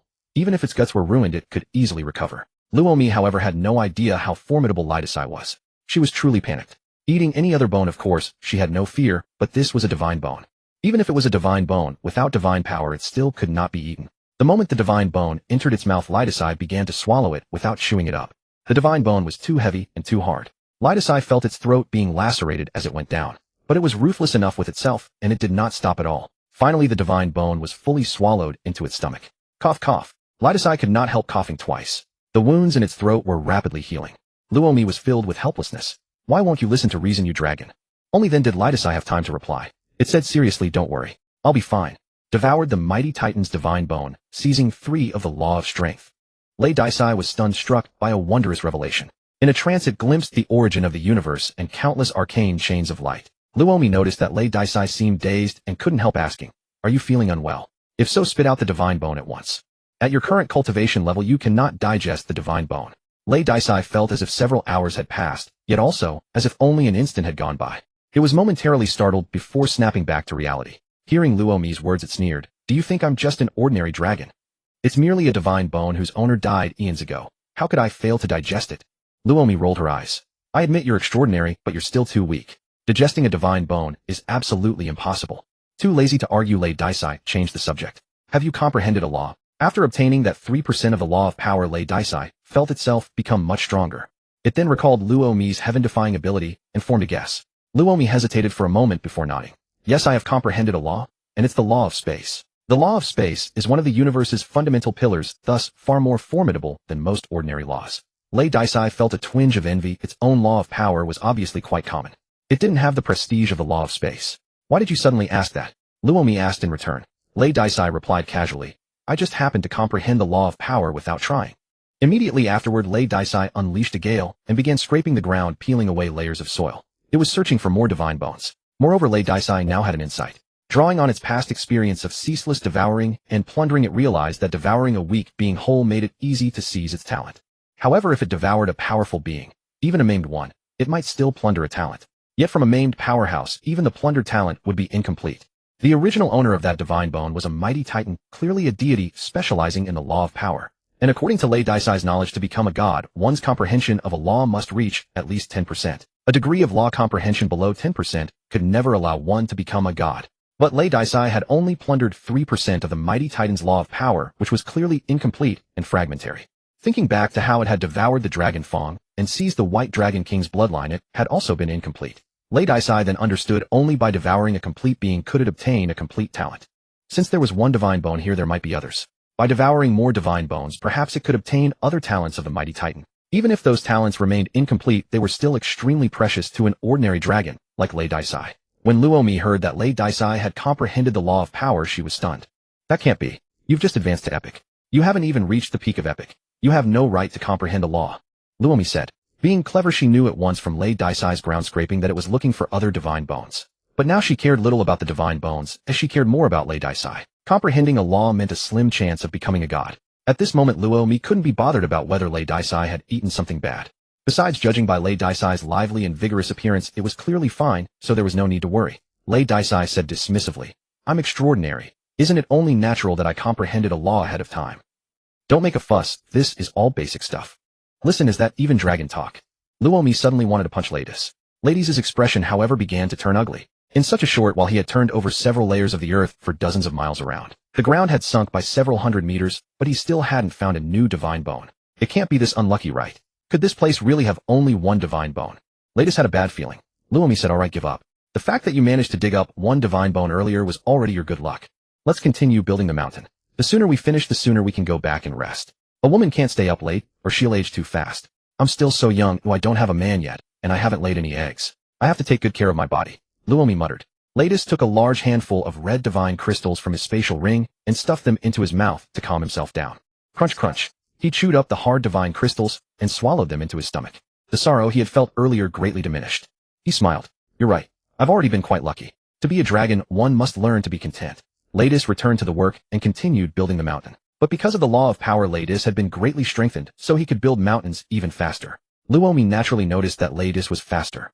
He truly comprehended a law. Luomi felt conflicted. When she had comprehended her law, it had cost her a great deal of time and mental energy. And even after she succeeded, increasing her degree of comprehension became even harder. She had always felt that in her lifetime, she could never comprehend even 10% of the law. Now a fellow like Ladies had comprehended a law out of nowhere, and she really couldn't accept it. It felt so unfair. Before they knew it, 50 or 60 hours had passed. A mountain range tens of thousands of miles long now stood between the Dragon Kingdom and the Black Sea. "I'm finally done. It nearly wore me out." Luomi wiped non-existent sweat from her forehead and said lazily. Although Ladies' dragon body was not tired, his mind was weary. Building mountains non-stop soon bored him. Besides, there were plenty of good things beneath the earth. Ladies scraped up earth to build mountains. He actually ran into some ancient tombs, demon crystal mines, gold mines, iron mines, and the like. Unfortunately, none of these were as valuable as divine bones. However, Ladis remembered their locations. After returning to the kingdom, he planned to tell Luo and have Luo arrange for people to mine them. Let's go. I really am grateful to you this time. Ladis thanked Luomi again. If this great mountain building task had relied only on him, it would indeed have been very difficult to complete in such a short time. Luomi smiled. If you really want to thank me, just let me sleep with you once. She had already accepted the situation, and her demands on Ladis were getting lower and lower. Ladis was speechless. Why did he feel as if he had been hired for a night? Enough. Don't mention it anymore. Women only slow down my cultivation. Ladis refused without mercy. What if I give you 10,000 gene of divine crystals? That should be enough to make up for the influence I have on you, right? Luomi was restless. The more she couldn't have Ladis, the more she wanted him. Unfortunately, Ladis was too powerful and too strong-willed. She seemed to have no way. Ladis flew into a rage out of humiliation. Was she openly trying to hire him for a night? How ridiculous. He was a majestic epic dragon, a great being destined to become a god. How could he sell himself for a mere 10,000 gene of divine crystals? I refuse. Luomi, I hope you won't humiliate me like this anymore. Otherwise our friendship is over. Ladis warned. Luomi was somewhat disappointed. She hadn't expected that even a huge offer would fail. She nodded in resignation. Fine, no more of that. Let's go back to the kingdom and rest. In a few days we'll find something else to do. This time Ladis didn't refuse. He also wanted to rest, and in the meantime devour all the divine crystals he had stored. According to Ladis's understanding, as long as he devoured enough divine crystals, his dragon body and soul would evolve into a divine body and divine soul. Now he even had a little law comprehension. His path to becoming a god had a beautiful beginning. Wouldn't the Church of Light be very rich?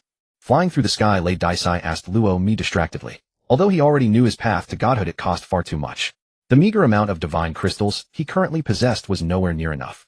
Next he needed to earn divine crystals. And the Church of Light, this powerful enemy, had also sparked other thoughts in Lei Daisai. Luomi nodded. The Church of Light is a behemoth. Its branches, missionaries and believers are spread across many continents. Many mighty empires cannot compare to the Church of Light in scale. It is said that the Church of Light's headquarters on the Eyesight continent alone controls several divine crystal mines and possesses every kind of divine artifact and divine art. The Church of Light truly has wealth, manpower, influence, and a powerful backer that no one dares to provoke. Luomi briefly explained the situation of the Church of Light. Lei Daisai couldn't help but feel a jolt of trepidation. This Church of Light was indeed not to be trifled with. However, he was not easy to provoke either. Since they dared to make a deadly move against him, even if the Church of Light was terrifyingly strong, he would dare to storm their gates. Next, let's deal with the nearby branch of the Church of Light first. Lei Daisai had made his decision. One must eat mouthful by mouthful and start with the smaller ones. That way the risk would be lower. Luomi breathed a sigh of relief. She had truly been afraid that Lei Daisai would be arrogant and reckless enough to charge straight at the Church of Light's headquarters. She had already prepared to dissuade Lei Daisai. After returning to Longqing, while Luomi rested, Lei Daisai ate divine crystals while bleeding himself. He created more than a dozen dragon transformation pools. But it didn't end there. Afterwards, he took the teleportation array to other cities and created even more dragon transformation pools. The Long Kingdom had grown vast, its population numerous, and its cities countless. Lei Daisai worked for 2 days before he had essentially installed dragon transformation pools in every city, large or small, throughout the kingdom. The number of dragon descendants began to surge. The average strength of the citizens rose dramatically. Meanwhile, Luo and I gathered intelligence on the Church of Light on Lei Daisai's behalf while he was busy. After all, the Church of Light was not a rat in the street that everyone would beat. Thus it was easy to probe out information that was not particularly secret. The red-robed old man who had attacked Lei Daisai earlier was named Wiershi, a bishop sent by the Church of Light's headquarters. Now Wiershi had established a branch of the Church of Light in the neighboring Sight Kingdom, preaching to many surrounding countries and suppressing monsters along the way. Unfortunately, compared to Lei Daisai, this Wiershi was rather lacking. The monsters in those countries had been suppressed, but they were still far from being eliminated. However, this gave the people of those nations a glimpse of hope, and they clung to the Church of Light as if it were their last lifeline. As a result, the Church of Light's prestige soared. Now divine authority began to tower above royal authority. Ordinary mortals revered the gods even more. They even regarded the divine as their master and their only truth. At the same time, certain demon gods and evil gods also had their own cults. These evil cults were extremely active beyond the borders of the Long Kingdom. They wreaked havoc everywhere, spreading the ill repute of evil gods and demon gods, filling the world with terror and dread. According to Luo Ni's investigation, the harm caused by these cults seemed comparable to that of the monsters. In fact, some of the cult's deeds were even more heinous than those of the monsters. After all, monsters lacked intelligence, so they only knew how to fight and kill. But these cultists had brains. They knew all too well how to deal with people. Truly, this was an age where demons danced wild. Those weak mortals were truly pitiable. Within the frigid palace, Redis, a towering creature, standing over 3 meters tall, sat upon a throne carved from ice. Roni stood deferentially below, recounting the latest intelligence he had gathered. Your Majesty, that is all. Roni concluded his report. Redis gave a slight nod. Yes. I shall next journey to the kingdom of Sente. Oh, prepare yourself to receive and occupy that land. Since the robed elder whales was so close, Redis intended to strike. Roni nodded with excitement. As you command. Roni deeply desired for all foreign peoples to join the Dragon Kingdom and live as true human beings alongside its citizens rather than remaining mere playthings of the aristocratic elite. That night Redis arrived at the door of the room where Lumi was temporarily staying. Inside, Lumi was fast asleep on a plush bed, deep in slumber. Lumi, wake up. We must move, Redis called out. Yet Lumi slept so soundly that she showed no sign of stirring. Redis forcibly pushed open the door and stepped inside, then pinched Lumi's nose to cut off her breath. After a moment, Lumi's eyes snapped open with a dark glare. She backhanded Redis' claw aside and said, "What in the world do you think you're doing? Were you trying to suffocate me so you could inherit my estate?" Lumi clearly had a foul temper upon waking, and her attitude toward Redis was distinctly hostile. Redis waved her accusations aside. "You overthink things. I woke you because we are to march upon the kingdom of Sente, annihilate the local branch of the Church of the Light God, suppress its leadership, and bring the entire kingdom under our control." Lumi retorted grumpily, "Couldn't we do this during the day? It's the middle of the night, we should be resting." Redis grew impatient as well. "During daylight hours there are too many eyes and ears about. We risk injuring the innocent. If you refuse to go tonight, then I shall go alone." Seeing that Redis would not coax her, Lumi's anger faded. She smiled and said, "You're right. Let's be off at once." In the dead of night, parts of the Dragon Kingdom were actually quite lively. Some citizens unable to sleep would dine, drink, and seek entertainment to pass the hours. Yet the common folk of the kingdom of Sente were not so fortunate. Monsters ran rampant across the land, forcing citizens to remain hidden within their homes after dark, trembling in fear. Even so, monsters would occasionally breach the safety of homes and prey upon their occupants. Thus, even sleep offered no true peace. The city of Lan in the kingdom of Sente fared somewhat better than other regions. This was because the Church of the Light God maintained its local headquarters there. Though the missionaries were sluggish in hunting down monsters, they remained vigilant toward any threats in their immediate vicinity, for they too feared the chaos that would follow if monsters roamed unchecked and disturbed their operations. Deep within the night, the church burned brightly with torches and lamps, its sacred silhouette visible from afar. High above, within the clouds, see two dragons, one golden, one white, crept stealthily, their eyes fixed upon the church. "Lumi, would you prefer to slip inside first and retrieve any valuables?" Redis asked. Lumi sneered. "A mere minor branch. What treasuries could it possibly hold? Let us simply strike directly." Lumi favored straightforward action, having no taste for underhanded schemes. Nor was Redis the sort to indulge in cunning plots. He nodded. "Very well. A direct assault it is." And yet, despite his words, Redis felt a pang of reluctance at the thought of abandoning the church's riches. Unlike Lumi, he was not abundantly wealthy, and he understood that treasure accumulated little by little. However, this thought felt somewhat petty, and he dared not voice it. Lumi said, "You handle the main attack while I provide cover. Should anything go awry, I shall step in to mend any gaps." Redis opened his maw, and his entire draconic body blazed crimson. Red Dragon's roaring cannon. A torrent of crimson light plummeted from the heavens, striking the church with devastating force. The church was no ordinary structure. Upon being struck, it erupted with a brilliant white light that momentarily held back the crimson beam. Yet the red energy refused to yield, pressing forward with relentless ferocity. The church, once immovable as a mountain, began to shudder violently. Within, priests, ministers, nuns, and all manner of clergy were jolted from their rest and roused in alarm. Enemy attack. Who is attacking the Holy Church? Great God of Light, please punish this blasphemous heretic. Alas, the protective power of light seems about to give way. Suddenly, a white-robed missionary cried out in panic. The others had been burning with rage, but now they were unnerved too. "Flee! Lord Bishop, what should we do?" "Curse it! We are messengers of the God of Light. How can we die like this?" The red-robed old Bishop Wales charged out from behind the church. "Descend, angels of light!" Wales shouted at the top of his voice. From all directions, pillars of white light fell from the sky. Four-winged angels appeared one after another in that place. Suddenly, the crimson rays descending from the sky began to shrink and weaken. Why are they falling back? Could the enemy have been frightened by the angels? What a relief. The clergy inside the church, who had been trembling with fear, could not help relaxing. They felt the crisis was over. But all at once, an even thicker and more crimson wave of rays came crashing down from the sky. With a thunderous boom, the seemingly indestructible light shield was shattered in an instant. The Holy Church was entirely engulfed by crimson light. "Ah, save me. Great God, your servant implores your salvation." Inside the church, the clergy screamed and turned to ashes. The angels who had just descended were no exception. Wales's body was also dissolving in the crimson light as he sprinted madly toward the statue of the god that stood in the church. "My lord, please save your servant." Wales begged in terror. What terrifying destructive power. Romy, standing beside ladies, watched the scene in shock. "You really can be called a demigod now." Demigod was not a realm, it was merely an honorary title. Any powerful being whose strength surpassed the epic rank, but who was not a true god, could be considered a demigod.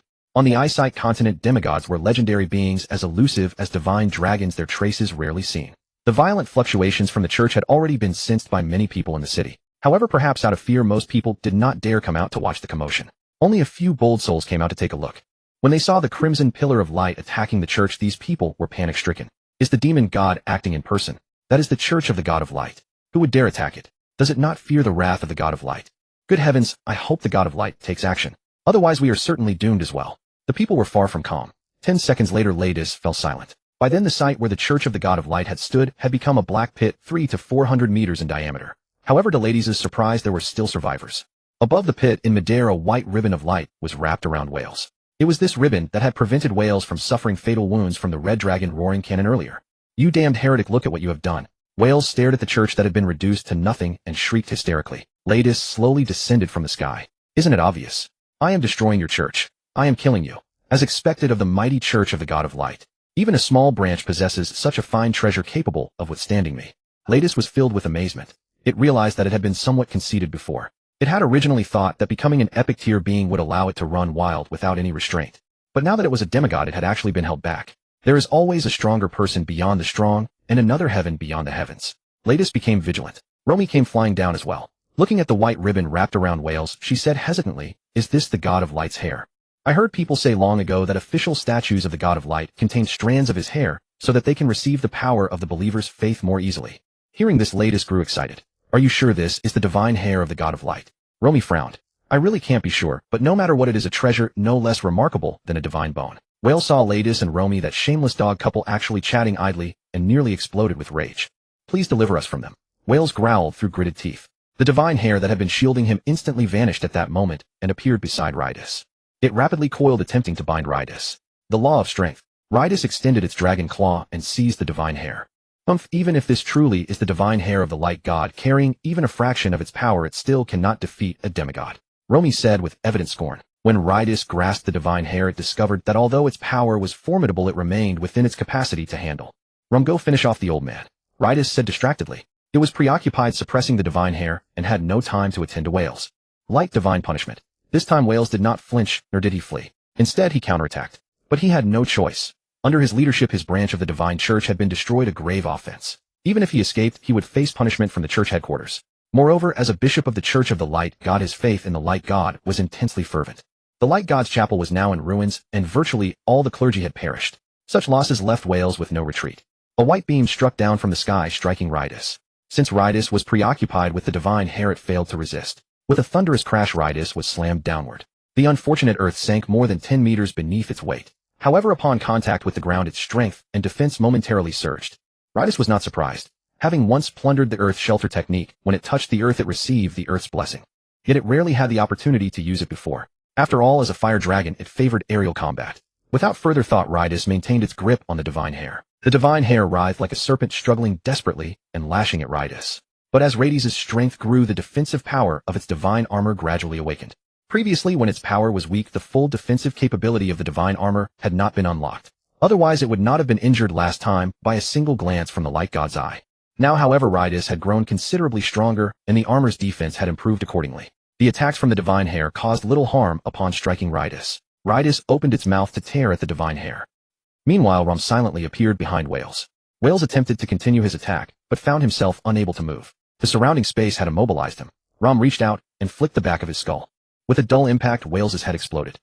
Rydis methodically stuffed the divine hair into its mouth, swallowing it piece by piece. Romy watched with an expression of profound bewilderment, convinced Rydis had some kind of pathological obsession with devouring things. "You truly have no regard for your own safety," she couldn't help but remark. Rydis ignored Rom.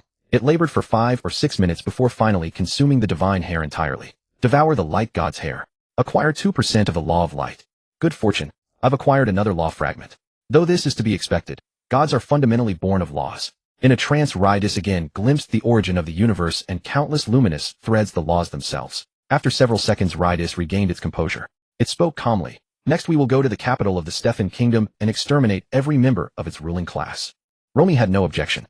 High above the star belonging to the light god suddenly flared with brilliant light. In the starry heavens the light god roared, "You wretched creature! You damned fool!" His voice resonated across vast distances, and all who heard it could sense the light god's fury. A golden star silently emerged, unconspicuously blocking the light god's white star. The dragon god spoke with slight embarrassment. "He's merely a child. He destroyed one of your branches. Must you be so infuriated? You are a deity. Your magnanimity leaves much to be desired." Since the previous incident where it had rescued Rades the dragon god had been paying closer attention to it. Thus it already knew of Rades' recent actions. The dragon god felt somewhat exasperated. It had not anticipated Rades would advance so rapidly or grow so audacious. Mere days of peace, and it had already begun exacting revenge. Of course it only monitored Rades to a certain extent. Deities were exceedingly busy. In truth, the light god had not been closely tracking Rades either, otherwise how could Rades have succeeded? The light god gritted its teeth. You wouldn't speak so lightly if you experienced this yourself. In truth, although furious at Rades' destruction of its sect, a mere branch was hardly sufficient to provoke such a loss of composure. The true source of its agitation lay elsewhere. It was primarily because it had sensed a slight diminishment in its comprehension of the law of light, a fraction yet one no deity could overlook. The dragon god said shamelessly, I am sorry, but I cannot truly empathize with you. After all, I hold no regard for faith. Ha ha ha, O god of light, I must confess your radiance seems to have dimmed just a fraction. A pitch-black star streaked toward them from afar, crashing violently into the white star. Dark god, even in my weakened state, you dare not challenge me. The white star god of light sneered coldly. When the two stars collided, the surrounding starlight itself trembled and boundless shockwaves radiated in every direction. Countless meteorites drifting nearby were shattered by the impact. The golden dragon god slipped away without a sound. Reddy, here, this is for you. High above, Romy tossed a diamond-encrusted spatial ring to Reddy. Reddy instinctively caught it, confusion clouding his face. Why are you giving me this? I don't sell myself, you know. Romy snapped. What nonsense are you spouting? This is Wales's spatial ring. As the most powerful and highest-ranking figure in this region's divine order, he was undoubtedly the wealthiest. I just killed Wales and happened to take it for you. Reddy finally understood, a touch embarrassed. So that's how it is. But since you were the one who killed Wales, it should be yours. Reddy felt this trip had been well worth it, having casually acquired a fragment of the laws of light. Such laws were priceless treasures, far surpassing the value of Wales's wealth. And since Romy had also contributed somewhat this time, Reddy could hardly let her return empty-handed. Such a weak existence's possessions couldn't possibly hold anything of worth. Only you would be so obsessed with wealth. Romy scoffed. As a proper demigod, you should cultivate some dignity, or if this gets around, people will laugh at you. Romy reminded him. Reddy had nothing to say. Her words were undeniably reasonable, and he agreed. Yet his meteoric rise had left him no time to accumulate wealth. Frankly, Reddy felt that Wales, a golden tier legend, was far richer than he was. Swallowing his pride, Reddy pocketed the spatial ring. Don't worry, I'm a dragon king. I'm hardly so petty. Yet his spiritual sense silently slipped into the ring, inspecting the treasures within. Romy curled her lip. She knew all too well how destitute Reddy was. His bravado was nothing short of puffing oneself up. But Romy understood all too well the ridiculous vanity of a man's pride. So she chose not to expose Reddy's pretense. Huh, there seems to be divine power on this. Suddenly Reddy exclaimed. Romy was startled. What's going on? Reddy quickly produced a pale gold tablet inscribed with strange minuscule characters. Bizarrely, upon seeing the writing, its meaning instantly revealed itself to him. A divine spell template. Romy's expression shifted to surprise at the sight of the golden tablet. I didn't expect a mere gold-tier legend to possess such a fine treasure. Romy had previously scorned Wales's wealth and never bothered to inspect it, so she was unaware of its contents. Reddy studied the tablet carefully, but after a moment his face fell with disappointment. It's a divine transformation technique. It cannot enhance combat power at all. Romy couldn't help but agree. Such divine arts, it said, can be purchased with ease by any epic rank warrior with enough coin. Wales being of high status and authority, obtaining one was hardly difficult. Reddy grew even more dejected from Romy's tone. It seemed this divine art was commonplace everywhere. Never mind. It's free after all, so I'll learn it anyway. Reddy remained somewhat miserly. Though the divine art was mediocre, he simply couldn't bear to discard it. He continued to pore over the tablet's contents. Bizarrely, the moment he memorized the divine art, the tablet shattered into fragments, crumbling and slipping through Reddy's dragon claws. What's happening? Reddy was dumbfounded. How did it break? I was hoping to bring it back to the Dragon Kingdom for everyone to cultivate. Though a commonplace divine art, it was still a divine art. Many lesser transcendent beings would never have the chance to obtain one. Romy furrowed her brows at Reddy's bewilderment. It seems you lack quite a bit of common knowledge. Haven't you even checked your dragon inheritance? Reddy had no dragon inheritance. He said awkwardly. Gains and losses come together. I've grown rapidly, but I lack any true inheritance. Romy suddenly understood. You seem quite similar to a dragon beast then. Reddy shook his head. I am a true dragon, while I merely lack an inheritance. Everything else I lack none. Though he had indeed begun as a dragon beast, after absorbing so many talents and bloodlines, he was no longer mere dragon beast. Romy nodded. That makes sense. Reddy raised the old question again. Explain this to me. Romy did not conceal the truth. These divine spell templates are essentially one-time use. Once you finish studying them, they automatically self-destruct. If they were permanent, divine arts would truly become commonplace. Reddy smiled bitterly. Those merchants are truly cunning. Romy agreed wholeheartedly. Those merchants are indeed detestable. Each and every one of them has their nose buried in gold, stopping at nothing to make a profit, never letting customers gain a single advantage. Now that we have a spare moment, let's go rob the merchants, shall we? In all honesty, I suspect quite a few of those great merchants possess riches that could rival an entire kingdom. Luo Mi prodded Lei Daisai. Lei Daisai shook his head. A dragon must have a bottom line. We are not bandits, and we don't target anyone just because they're wealthy. The Church of Radiant Light is the one that offended me, so it's the one I'll deal with. Don't take me for an evil dragon. Luo Mi couldn't help rolling her eyes. Then why did you forcibly subjugate the other nations? They never provoked you. Lei Daisai replied with unshaken conviction, I did it for their own good. Luo Mi curled her lips. You truly are shameless. As Luo Mi grew familiar with Lei Daisai, she realized he was nowhere near the paragon of virtue he appeared to be. Behind every one of his actions lurked a measure of self-interest. Let me try this divine art. Just turn into a human then. Lei Daisai changed the subject. First like this, then like this. And then it's done. Lei Daisai carefully manipulated his magical power. The next instant Lei Daisai, who had still been a dragon, rapidly shrank. In the blink of an eye, a tiny infant appeared clad in small blue battle armor. Lei Daisai was dumbstruck. Luo Mi was dumbstruck as well. What is going on here? There's something wrong with this transformation art. Lei Daisai was a bit flustered. Luo Mi was also flustered. Why are you so small? Your dragon body is immense. How can your human form be so tiny? As she spoke, Luo Mi seemed to suddenly think of something. She stared at Lei Daisai in terror. Just how old are you? Lei Daisai was bewildered. Why do you ask? Let's get back to this divine art problem. You're an old hand. You must know what's going on, right? Could the divine art that merchant sold be fake or flawed? Luo Mi took a deep breath. The terror on her face quietly twisted into something perverse. She transformed into human form as well, then hugged Lei Daisai with doting affection. So you're just a child. No wonder you're not interested in women. You're still too young. Once you grow up a little, you'll know the beauty of women. Lei Daisai was baffled. Are you in heat or something? Luo Mi coughed awkwardly, then said in a nonchalant tone, first tell me how long ago you were born. That way I can be absolutely sure whether this divine art is what I suspect it is. Lei Daisai hesitated for a moment. About half a year maybe. He couldn't recall exactly either. Luo Mi couldn't help shuddering. Are you the reincarnation of the ancestral dragon? Only half a year, and you're already that powerful. Lei Daisai replied dismissively, I'm your ancestor. But saying that only made Luo Mi more distrustful, and she also knew that some secrets were not hers to learn. Luo Mi took a deep breath and stopped questioning Lei Daisai's unnatural growth. She returned to the matter at hand. Transformation arts come in many types. This divine art is not the kind that changes freely into 1,000 forms. As far as I know, when this transformation art of yours turns you into another race, it forces your form to match your true age. In simple terms, however old you are, that's exactly how old the person you become will appear. Of course, because you are a transcendent being, you can take on the form of a human transcendent. You aren't becoming immortal, so even when you're several hundred years old, you won't turn into an old man. And the same goes for transforming into other races. As she said this, Luo Mi transformed from a little girl into a seductive, graceful older woman. Luo Mi's transformation art was not the same kind Lei Daisai had learned. Lei Daisai was somewhat crushed. What kind of lousy transformation art is this? This divine art template doesn't even clearly mark its effects. If I'd known earlier, I wouldn't have learned it. Lei Daisai was a bit regretful. A transformation art like this was hardly kind to a child like him. Luo Mi said softly, don't underestimate this transformation art. To be honest, other transformation arts may be infinitely changeable and lack this infuriating restriction. But this kind of transformation art has one advantage: it's extremely hard to see through. Honestly, even a deity might not be able to see that your true form is a dragon. Upon hearing this advantage, Lei Daisai felt much better. Redis, do you want to drink milk? Romy held Redis in her arms. Redis couldn't help but squint his eyes. Speaking of which, grown-up Romy seemed to have quite the figure. The soft touch made him feel a certain warmth. But Redis was no pervert. Moreover, Romy also gave him a slight chill. After all, seeing him as a child, she seemed to be even more forward. A heart devoid of women guarantees the attainment of divinity, Redis declared resolutely, pushing away the alluring figure. Hovering in midair with composed detachment, he said, a heart devoid of men guarantees the same for women. Romy, as your elder ancestor, I must remind you not to become intoxicated by male beauty. Romy smiled. What sort of twisted logic is that? Can one become a god without a partner of the opposite sex? Then the gods of this world would already be overcrowded. Redis transformed back into his dragon form and admitted casually, fine, I was just talking nonsense. Let us attend to matters at hand. We should move quickly. Redis continued flying. The capital of the Kingdom of Street was not far away. Redis and Romy quickly reached their destination. Redis immediately revealed his true form, spanning over 40 meters, radiating light and emitting the Dragon King's oppressive pressure.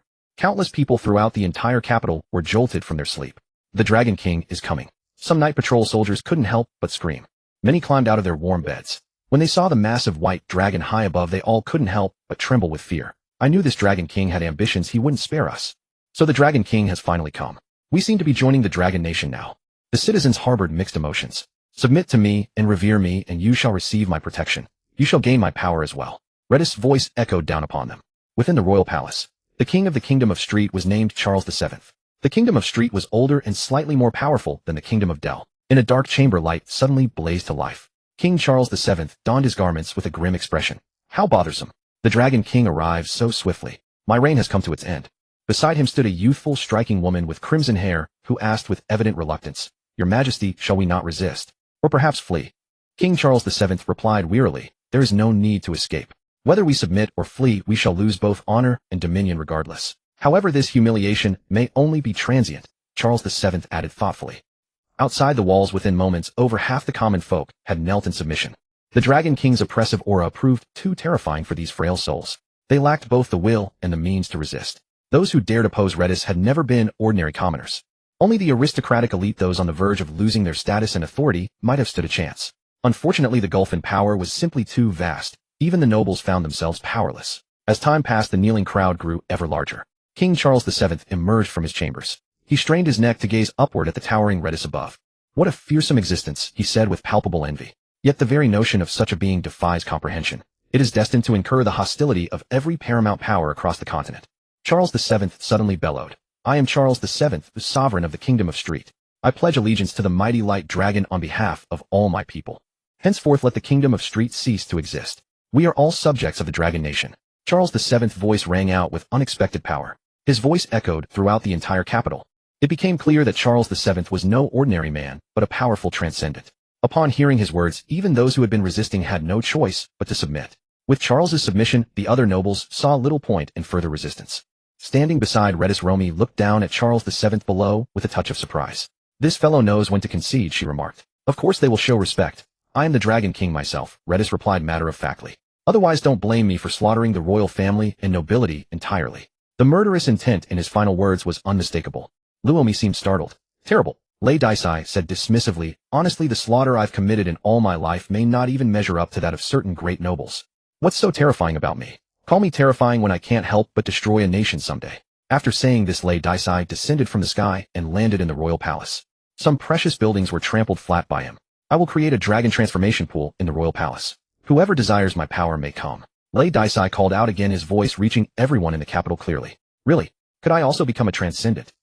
The legend really is true. The great Dragon King is so merciful that he's actually shedding his blood for us now. Many people grew excited, especially the weak and poor. Lei Daisai's current actions allowed these weak ones to rise completely. Some nobles were also stirred. Not all nobles were stronger than commoners, some were very weak. The appearance of the dragon transformation pool also delighted these nobles. Soon a large crowd gathered from all corners of the capital. However, not everyone would abandon their old bodies for power. Many also did not want to change their race. The Dragon Nation system is good. Even without transforming into Dragonborn, one can obtain methods to become a transcendent. It's just that learning slowly by oneself at the beginning is far inferior to direct transformation. But in the later stages, everyone is the same. Some people comforted themselves. Of course, there were also those who simply refused to accept Lei Daisai, hated Lei Daisai's dragon blood, and didn't want to become the form Lei Daisai wanted. I don't want to become filthy Dragonborn. The blood of those evil dragons must be full of filth. I don't want to be stained by it. Humanity is supreme. Dragonborn be damned. The dragon race isn't qualified to make me give up my human form. Some who were hostile to Lei Daisai secretly grumbled, but they could only whisper in secret, not daring to reveal it in public. Lei Daisai's might made them say yes while meaning no. Lei Daisai, however, was fully aware that his coercion would inevitably cause resentment among many. These people, even if they appeared submissive on the surface, wished in their hearts that he would die miserably. But Lei Daisai did not care. He only needed most people's compliance. A colossal dragon transformation pool over 300 meters in diameter was soon completed. Many people rushed in frantically. The process of transforming into a Dragonborn was agonizing. Few could endure it. Then blood-chilling screams erupted. The originally tranquil palace became noisy. Your Dragon Majesty, there is plenty of vacant land beside the palace, enough to accommodate many people. You can create the dragon transformation pool there. Charles VII approached Lei Daisai with the red-haired beauty and said. The red-haired beauty was actually Charles VII's queen. Of course, since the Kingdom of Sight no longer existed, she was no longer a queen in the strict sense. Lei Daisai nodded. Fine. It's not a bad thing if this prosperous palace can be preserved. If you perform well, I will give you a prominent role in the future. In my Dragon Nation, the capable do more and reap more. Lei Daisai said. He felt that Charles VII was quite cooperative. If this man was willing to work for him, he wouldn't mind giving Charles VII a little benefit. Charles VII smiled. That's wonderful. Actually, I have always admired the Dragon Nation. Unfortunately, the Church of Light kept suppressing me before making it impossible for me to truly defect to you even if I wanted to. Lei Daisai smiled with profound meaning. Though he preferred straightforward and violent suppression, that didn't mean he was a fool. He knew Charles VII was talking nonsense. But now that they were on the same side, Lei Daisai would certainly give him some face. Now you needn't worry. The Church of Light here has been destroyed by me, Lady Dicey said indifferently. Hearing this, Charles VII was a bit shocked, but not too surprised. He knew Lady Dicey somewhat, and also knew that not long ago Wei Ershi had come to the Dragon Nation to attack Lady Dicey. Now that Lady Dicey had arrived, he was certain to take revenge on the Church of Light. Charles VII said with reverence, "Your strength is truly reassuring. With you around, your subjects must be blessed." Before he realized it, he had already walked out of the royal palace. Once outside, Ladis noticed that the surroundings were rather poor. In the future, we shall establish a Ministry of Health to manage the hygiene of the Dragon Kingdom. Ladis thought to himself, in addition, we must also protect the environment. The benefits derived from destroying the environment are only temporary. If we desire long-term benefits, the world must remain vibrant. After constructing more than a dozen dragon transformation pools within the royal city, Ladis finally stopped. At the same time, a large contingent of dragon blood legionnaires and managerial personnel swiftly arrived from the Dragon Kingdom. They came to take over the Sight Kingdom. Ladis was in no hurry to leave. He intended to stay here for 2 or 3 days, and in the meantime forge more dragon transformation pools. Once this place had stabilized, Ladis would continue his campaign. In the other nearby nations, there seemed to be quite a few branches of the Church of Light. He was extremely eager to devour more divine hair to strengthen himself. At the center of the Eyesight continent lay a place known as the Sacred Mountain of Light, the headquarters of the Church of Light. On the Sacred Mountain of Light stood a magnificent and holy cathedral, its surroundings filled with pure white radiance. There were also numerous angelic stone statues. Inside the cathedral was a statue of a male deity. His face could not be clearly seen, yet it still gave an impression of handsomeness. At this moment, beneath the statue, an old man wearing a golden robe was kneeling on the ground in prayer. All of a sudden, the statue emanated a pure glow. The statue, which had been utterly silent, unexpectedly opened its mouth and said, "Yage, go and slay that evil dragon Ladis." After uttering these words, the statue returned to its former state. The praying golden-robed old man nodded with great solemnity, "My lord, I shall slay it for you." Ladis, known as the Radiant Divine Dragon, is the invincible overlord of the continent's borderlands. Our Church of Light has recently come under attack by Ladis, and 5 branches have already been destroyed. Ladis possesses immense power and also harbors evil ideologies and systems. Many mortals have already been lured by Ladis into becoming heretics. Now Ladis is frantically expanding the Dragon Kingdom's territory. Numerous small neighboring nations are quickly falling under his control. At the same time, Ladis has issued edicts for environmental protection, thereby earning the goodwill of the nature deities. Ladis is extraordinarily powerful, and by his side is a legendary demigod golden dragon. At present, the Dragon Kingdom's top-tier combat strength is already comparable to that of most empires. Only its mid-level cadres are few and weak. However, the Dragon Kingdom is abundant in low-tier supernaturals. Give it a few more decades of development, and countless powerful experts will undoubtedly rise, swiftly making up for the deficiencies among its mid-tier ranks. Your Majesty, the Dragon Kingdom is extremely dangerous. Ladis' strength is formidable, and his speed of growth is terrifyingly fast. A red-robed nun earnestly reported the intelligence on Ladis. The information was exceedingly detailed. Yet the more detailed it was, the more one could feel Ladis' terror. The golden-robed elder Yage was standing with his back to the red-robed nun, facing the statue of the God of Light. He was the Pope of the Church of Light, the most exalted messenger of the God of Light in the world of gods. After hearing the report about Ladis, his expression turned somewhat surprised. "No wonder, it is the evil dragon my lord has commanded me to slay. Truly terrifying. However, the more terrifying it is, the more deserving of death it becomes. Its existence has already severely impacted the continental situation, and its evil ideology and system must be eradicated with the utmost haste." Pope Yage declared, "Contact the major churches and the great empires. This is not a disaster belonging solely to the Church of Light, but a catastrophe for all the people of the entire Eyesight continent. Now everyone must take action. In addition, send someone to warn the dragon race, telling them to restrain their own kind and not to interfere in this matter. Otherwise, the dragon race of the Eyesight continent may be annihilated." The red-robed nun nodded, "As you command."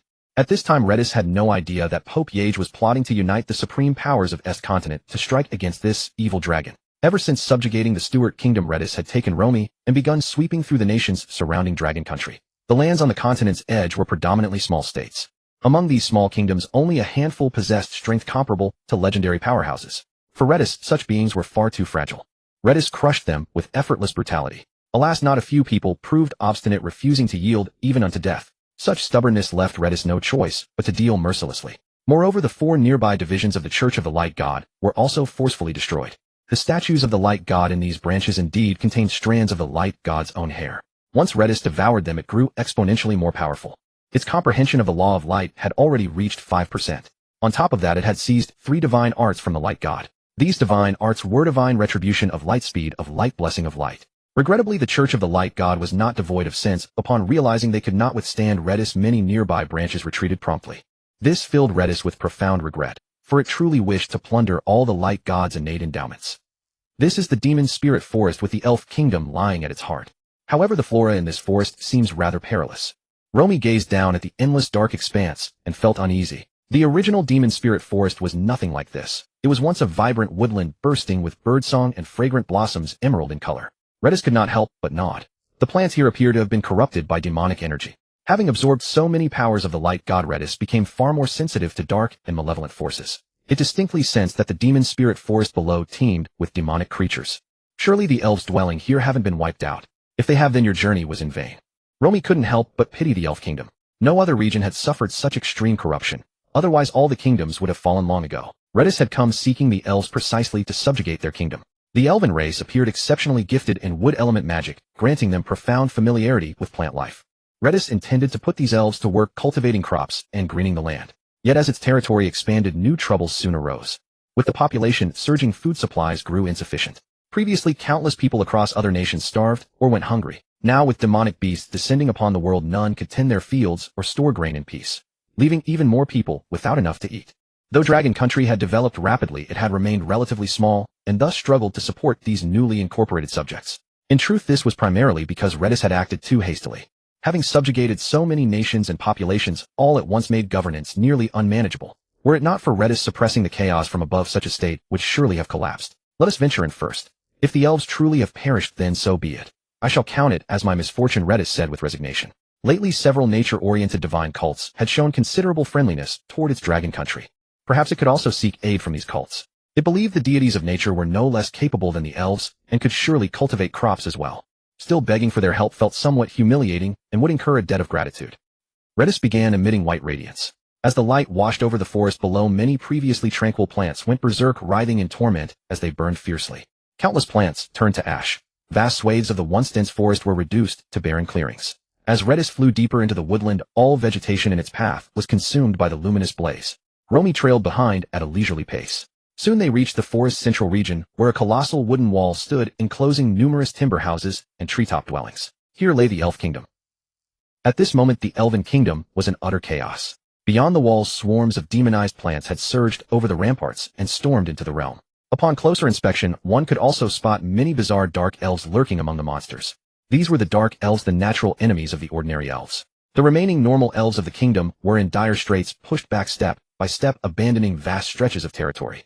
A female elf was sent flying by a treant over a dozen meters tall, crashing onto a wooden cabin more than 10 meters away. The poor cabin collapsed under the impact. Cough, cough, cough. The female elf coughed in agony, blood trickling from her lips. She struggled, trying to rise and continue fighting, but her wounded body was so weak that she could not move an inch. The colossal treant lifted its enormous foot and trudged toward her step by step. The female elf was filled with despair. It's over. Am I about to die? Is the elven kingdom doomed too? Curse it. Why has it come to this? The female elf was deeply unwilling to accept her fate. The elves were a peaceful, beautiful race, yet now they were on the brink of annihilation. The female elf turned her head toward the very heart of the kingdom, where a colossal green tree stood wrapped in countless black vines. The enormous green tree trembled violently, releasing a powerful aura brimming with life, as if trying to move. Yet the black vines coiled tightly around it, holding the tree firmly in place. Your Majesty, are you still unable to repel those masters of the dark elves? Vile dark elves, I curse you to die a miserable death. The female elf's face was full of hatred. Originally, the elven kingdom would not have been in such misery, but the elves' archenemies, the dark elves, had allied themselves with the monsters. Led by the dark elves, the elven kingdom was breached. Even the elven queen who possessed the legendary realm was ambushed by the dark elf masters and temporarily sealed away. Had the elven queen not been sealed, the elven kingdom would never have fallen. Roar! The treant finally stood before the female elf. It raised its enormous wooden foot to crush her. The female elf closed her eyes, preparing to embrace death. Perhaps it was a hallucination before death, for she suddenly felt a warmth enveloping her, as if she were wrapped in pure sunlight. Oh! Suddenly the treant let out a shriek. Not only that, but the countless monsters all around began to scream as well. They seemed to be suffering immense agony. My God, there's a sun. It seems we are saved. Could it be the god of light who has come to our rescue? No, it must be the forest goddess, or perhaps the god of elves who has saved us. While wonderful, we don't have to die. These vile monsters deserve to die. Inside the city, many elves could not help but cheer. At this moment, the small sun that lay Daisai had transformed into flew over from afar. With its arrival, the monsters in this place were in for trouble. Moreover, when the dark elves brimming with dark power were exposed to the sunlight, they too began to shriek. Oh no, run. Our plan has failed. Lucky elves. Why are we dark elves so unfortunate? The dark elves fled in panic. These dark elves were not mindless monsters. They were intelligent and knew to avoid the sunlight. Some even managed to burrow underground to hide.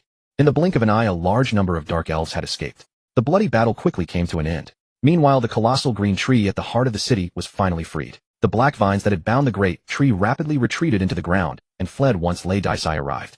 Ha, we're not too late. Seeing that the elves hadn't been completely wiped out, Lei Daisai couldn't help but laugh. Luomi nodded. This elven kingdom is not weak after all. It actually has a legendary figure. At this moment, the freed green giant tree was releasing a large amount of pale red life-light, spreading in all directions. The injured elves were rapidly restored to their original state. Before long, the green giant tree gradually shrank, soon turning into a noble and coldly beautiful woman with green hair dressed in a green long gown. She was none other than Queen Ai Lisha of the Elven Kingdom. Thank you, Dragon King, for your rescue. Ai Lisha quickly flew into the sky, arriving not far from the small sun. Although the Elven Kingdom was rather isolated and had been constantly at war lately, leaving no time to follow the outside world, Ai Lisha had still heard of Lei Daisai's deeds and recognized his identity. Lei Daisai looked at Ai Lisha's hand in surprise, for he saw that she was still holding a branch full of life aura. On closer inspection, it resembled a magic wand, a branch of the ancient tree of life. This is a fine item, no less valuable than certain low-grade divine artifacts. Luomi had also noticed the branch wand in Ai Lisha's hand. Hearing Luomi's words, Lei Daisai drooled with greed, thinking, this seems to be something akin to divine bones. If I devour it, I wonder whether I can plunder its talent. Although the tree of life was a plant, it could not entirely be considered a plant. This gave Lei Daisai an idea. Don't thank me. I didn't act for nothing. I want your Elven Kingdom to merge into my Dragon Nation. Lei Daisai went straight to the point, stating his intention immediately. Hearing this, Ai Lisha's face turned troubled. Can the Elven Kingdom refuse? Lei Daisai was displeased. Although what he was doing was unethical, he was a benefactor asking for a reward. How could this Elven Queen have the nerve to refuse? You cannot refuse, Lei Daisai said seriously. Though forcibly subjugating you is inhumane, I don't mind doing it. I hope you can think clearly. Ai Lisha gripped her magic wand and said, I still refuse. Lei Daisai sighed, ready to resort to killing. Ai Lisha then added, unless you defeat me, and you must also agree to one of my conditions. In fact, whether they fought or not made no difference. Ai Lisha knew perfectly well that she could not win. What she wanted most was for Lei Daisai to promise her a condition. Suppressing the power that nearly burst out, Lei Daisai asked impatiently, what condition? I hope you won't be too unrealistic. Ai Lisha said solemnly, I have some understanding of your Dragon Nation. A nation like that is bound to be targeted by many old forces. My Elven Kingdom does not want to be targeted, so we will submit secretly. On the surface, we'll have no significant connection with your Dragon Nation and won't be counted as your subjects. Lei Daisai understood Ai Lisha's meaning and nodded nonchalantly. That's acceptable too. After saying this, he suddenly thrust out a massive dragon claw. The dreaded pressure of the Dragon King completely suppressed Ai Lisha. Her face instantly turned pale, and her body hovering in midair swayed unsteadily. The next moment, the dragon claw seized Ai Lisha. She felt as if she were about to be crushed to death. You've lost, Lei Daisai said expressionlessly. He released Ai Lisha and continued, however, as the price for your presumptuous challenge to me, this wand of yours shall serve as compensation. Lei Daisai swiftly snatched Ai Lisha's wand away. No, this is the supreme treasure granted to the elven tribe of the Moaling Forest by the ancient god of life. Ai Lisha cried out in panic. Humph, I don't like being contradicted. Lei Daisai shot her a warning glance. Ai Lisha vaguely sensed Lei Daisai's murderous intent. She realized that if she kept pressing the matter, she might truly be killed. Ai Lisha's expression turned bleak. Forgive me, your majesty. I was wrong. If you want it, then I'll give it to you. Next, I want you to maximize agricultural production. Your elven race excels at wood-type magic. Surely you have a means to rapidly hasten crop growth within a short span. Many in my long country cannot even secure enough food these days. This is precisely when we require the aid of your elven clan. Redis issued his first command to the elves. For the elven race, such a task was indeed trivial.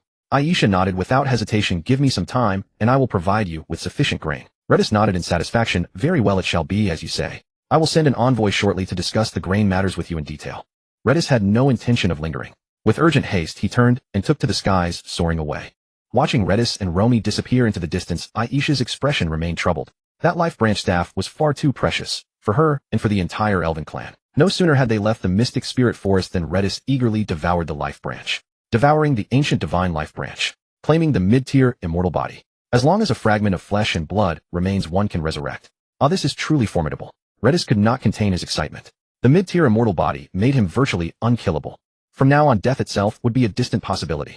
Wait, someone is reaching out to me. Romy seemed to sense something, her expression shifting to surprise. Redis turned his head. What is it? Romy produced a small golden mirror. This is a legendary communicator capable of spanning entire continents. After studying the mirror for a moment, she added, it appears my father is contacting me. After briefly explaining to Redis, Romy turned away and flew off to speak with her father privately. Redis found himself somewhat bemused. Was she treating him like a threat? Of course he understood perfectly. In his past life, many people would instinctively step away from crowds when making calls, unwilling for others to overhear. Redis turned his back to Romy and sank his teeth into his own arm. With a sharp crack, a substantial chunk of flesh and blood tore free. Yet within barely 2 seconds, the wound on his arm had already healed completely. He spat the piece of meat from his mouth. The flesh plummeted toward the earth. With a loud bang, the ground exploded outward. A wind descended from above, scouring the surface and filling the crater until the land was level once more. If I leave a portion of flesh here, I can resurrect at this very spot should I fall in the future. Redis thought with growing excitement. However, this alone is not enough. I must scatter more flesh across various locations. Romy returned, her face a mixture of resignation and reluctance. She cast a brief glance at the ground where the flesh had been buried, but paid it little mind. Redis, I must depart. Romy said, my father has summoned me back to Dragon Island. Something important awaits. Upon hearing this, Redis felt a deep reluctance. Romy was exceptionally knowledgeable, a remarkable master appraiser who seemed capable of identifying nearly anything. Last time, had it not been for her revealing the true nature of that divine bone, he would never have known it for what it was. The same held true this time. Had Romy not clarified the significance of the life branch, even his keen interest might have been insufficient to prompt him to seize and devour it. If she left, how could he avoid missing out on future treasures he failed to recognize? Romy, can you not stay? Redis could not help but plead. Surely your father could simply use the communicator to speak with you. Seeing his earnestness, Romy could not help but laugh. She felt the companionship they had shared over these days had not been in vain. This little one was truly growing fond of her. She flew over and gently stroked the crown atop Redis' head, speaking softly, I am afraid I cannot. My father seems quite anxious for me to return at once. If you are reluctant to part, you may accompany me. Dragon Island harbors numerous ancient remnants from ages past. Since you seem so drawn to divine tier treasures, I am certain you would take a liking to it. With this sudden inspiration, Romy could not resist extending an invitation to Redis. Redis was indeed tempted, but soon a bitter smile crossed his face. I cannot leave just yet. Long Country still needs me. Romy nodded. You're right. The Long Nation still needs you. You truly cannot leave, or it would soon descend into chaos. Romy understood clearly that while the Long Nation had become a colossus, its very existence as a unified entity depended entirely on Lidasai's forceful suppression. If Lidasai were to depart, the Long Nation would inevitably fracture and crumble. Reluctant to part, Lidasai said, return home. I will visit you on Long Island whenever I have time. Of course, it would be even better if you could come find me yourself, bringing those things I hold dear. Romy nodded earnestly. Yes, I will. Wait for me. They had come as 2 dragons, but returned as one. Upon returning to the Long Nation, Lidasai wasted no time. He began slicing off chunks of flesh and blood, transforming them into the cores of dragon transformation pools. This flesh, now severed from Lidasai, possessed tremendous vitality. Lidasai maintained absolute control over this flesh. He could command it to produce blood endlessly without growing any tissue. Thus, the dragon transformation pools would never run dry. Meanwhile, the flesh within these pools could serve as seeds for Lidasai's eventual resurrection. The Long Nation's territory was vast beyond measure. Even with Lidasai's overwhelming power, completing this task in such a short span was simply impossible. It took Lidasai 7 or 8 days before he finally established permanent dragon transformation pools across more than 1,000 cities throughout the Long Nation. Countless citizens, so long as they possessed sufficient patience to wait in line, could become dragon descendants and absorb a fragment of Lidasai's power. After finishing his work, Lidasai returned to Dragon City. Dragon City served as the capital of the Long Nation. Once a modest settlement, it had grown steadily more magnificent and prosperous with the passage of time. Many citizens yearned for Dragon City, dreaming of residing within its walls. Lidasai shrank to the size of an ordinary human, draping himself in an oversized white robe that concealed his entire form.